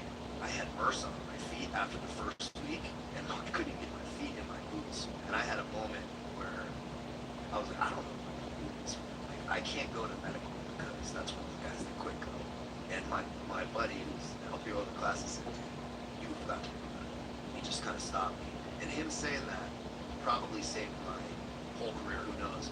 I went, they put some juice on me, it was a Friday, so they let me soak, and it was like a miracle. By that Monday, I never went back to the doctor, and I put sock liners on and got a bigger boot. That was the issue, and never had a problem after that. But the instructors we had, I think are legit. Everyone says their buds class was hard, their first phase. Man, but we had Gallagher and Capone, and you know, were my first phase instructors, man. So like, we were getting it. You know, it's like, yeah, man. That's awesome. Yeah. Yeah, I mean, I spent a little bit of time there the last few years I was in. I was gone by your class, obviously, but man, that's cool to hear. I mean, to me, one of the biggest question marks and I think travesties that tends to exist is the degradation of standards. Oh, man, it hurts my soul. Yeah, but I do think, or at least I hope, you know, that the one thing that I noticed, even in different administrations, you know, societally as things kind of went softer and softer, like the crew of sled dogs that were actually doing the fucking training were still the gatekeepers and felt like they were, and really put that time into making sure that the standards remain the same, even if they weren't quite the same on paper. And I think it will always be like that. Yeah, I hope so. Fuck. Yeah, it has to be. Yeah. All right, so did you make it straight through 284? I did. Yeah. And then you went straight to Team 7 after? Yep, so went all the way through SQT with 284, and then right Team 7, we had a little language thing, a little Arabic requirement in between that, but yeah, 7. Yeah. And what was checking into 7 expectation versus reality? Man, I was so happy to be there. Yeah. It was exactly where I wanted to be. Just coming into that cage, coming into the locker, I remember a senior chief telling me, he goes, you're going to have that moment you get to your cage and you're like, I fucking finally made it here. And that's what it felt like. I was so happy. I was exactly where I was supposed to be. And it was like, I was there working and I was happy. And that's where I wanted to go. I wanted to go to 7. So it felt like this divine wave. Yeah. But I don't want to get totally into the contrast, but just kind of a simple answer. When you compare the selection for Foreign Legion versus the pipeline at Buds. Not Buds is a whole whole nother animal. Yeah, it's way harder. Oh yeah. That's good to hear. It's not even close. Yeah, I'm definitely get into that. That's interesting. All right, so you're at Team 7. You did a couple deployments there, right? Yep. But you were JTAC qualified. You got Sniper, which, did you get that early on? Man, I got that as a new guy. That's fun. I hit a weird wave because guys were coming back from Afghanistan for 11 months. So there was nobody around to do a comm school. So I volunteered. They were going to send the new guys to go to vacation. I was like, I'll stay for comm school. I wanted to be there, man. I was ready. So I go to comm school, I come back, and it's like January 1st time-ish. And the guys are still from Afghanistan, we're still on vacation. They go, we need a comms guy to go to JTAC. Want to go? I said, absolutely. So I went on January 1st, went to JTAC. I came back, and they go, hey, we need a comms JTAC for a sniper. Dead serious. And I was like, yeah, so we did a shoot-off. That caused some friction with the older guys coming back from AMG, and they're like, this is what. So it was what it was, but we did the shoot-off. Worked out well. Did you shoot growing up at all? Your dad teach you? No, man. I was a city boy. It was natural aptitude. Man, I'm not a great shot. There's definitely better shots, but I'm like that front end of the bell curve. I can always I'm that 85% guy. That's a trick, dude. What a fucking lucky string of events. Man, and I really felt like I was grateful for it too. I was so happy. Now is the time to get your financial house in order. If you wait to pay down credit card balances, you may regret it. Your debt's getting more expensive. The minimum monthly payments are going to get harder and harder to make. Homeowners, you have an opportunity to turn this around by using your home's equity to pay off that debt. American Financing's salary-based mortgage consultants will help you consolidate that debt into one payment. They're saving homeowners an average of $700 a month. What are you waiting for? You have time right now to call American Financing. It just takes 10 minutes. It costs absolutely nothing to get started. We'll review all your debt and show you how much you can save every month. Monthly expenses are not going to decrease, and the government isn't going to help you. You have to help you. Make the call today. You owe it to yourself. American Financing. Call today. 866-890-9313. That's 866-890-9313. Or visit AmericanFinancing.net. We all have busy lives these days and can't afford to waste a day stuck on the couch because of a few drinks the night before. Z-Biotics pre-alcohol is the answer we've all been looking for. How do you use it? Step 1. Have a Z-Biotics. For the best result, make Z-Biotics your first drink of the night. Step 2. Drink responsibly. Pace yourself, hydrate, and get a good night's sleep. Step 3. Wake up feeling refreshed and ready to take on the day. Z-Biotics pre-alcohol probiotic drink is the world's first genetically engineered probiotic. It was invented by PhD scientists to tackle rough mornings after drinking. Here's how it works. When you drink, alcohol gets converted into a toxic byproduct in the gut. It's this byproduct, not dehydration, that's to blame for your rough next day.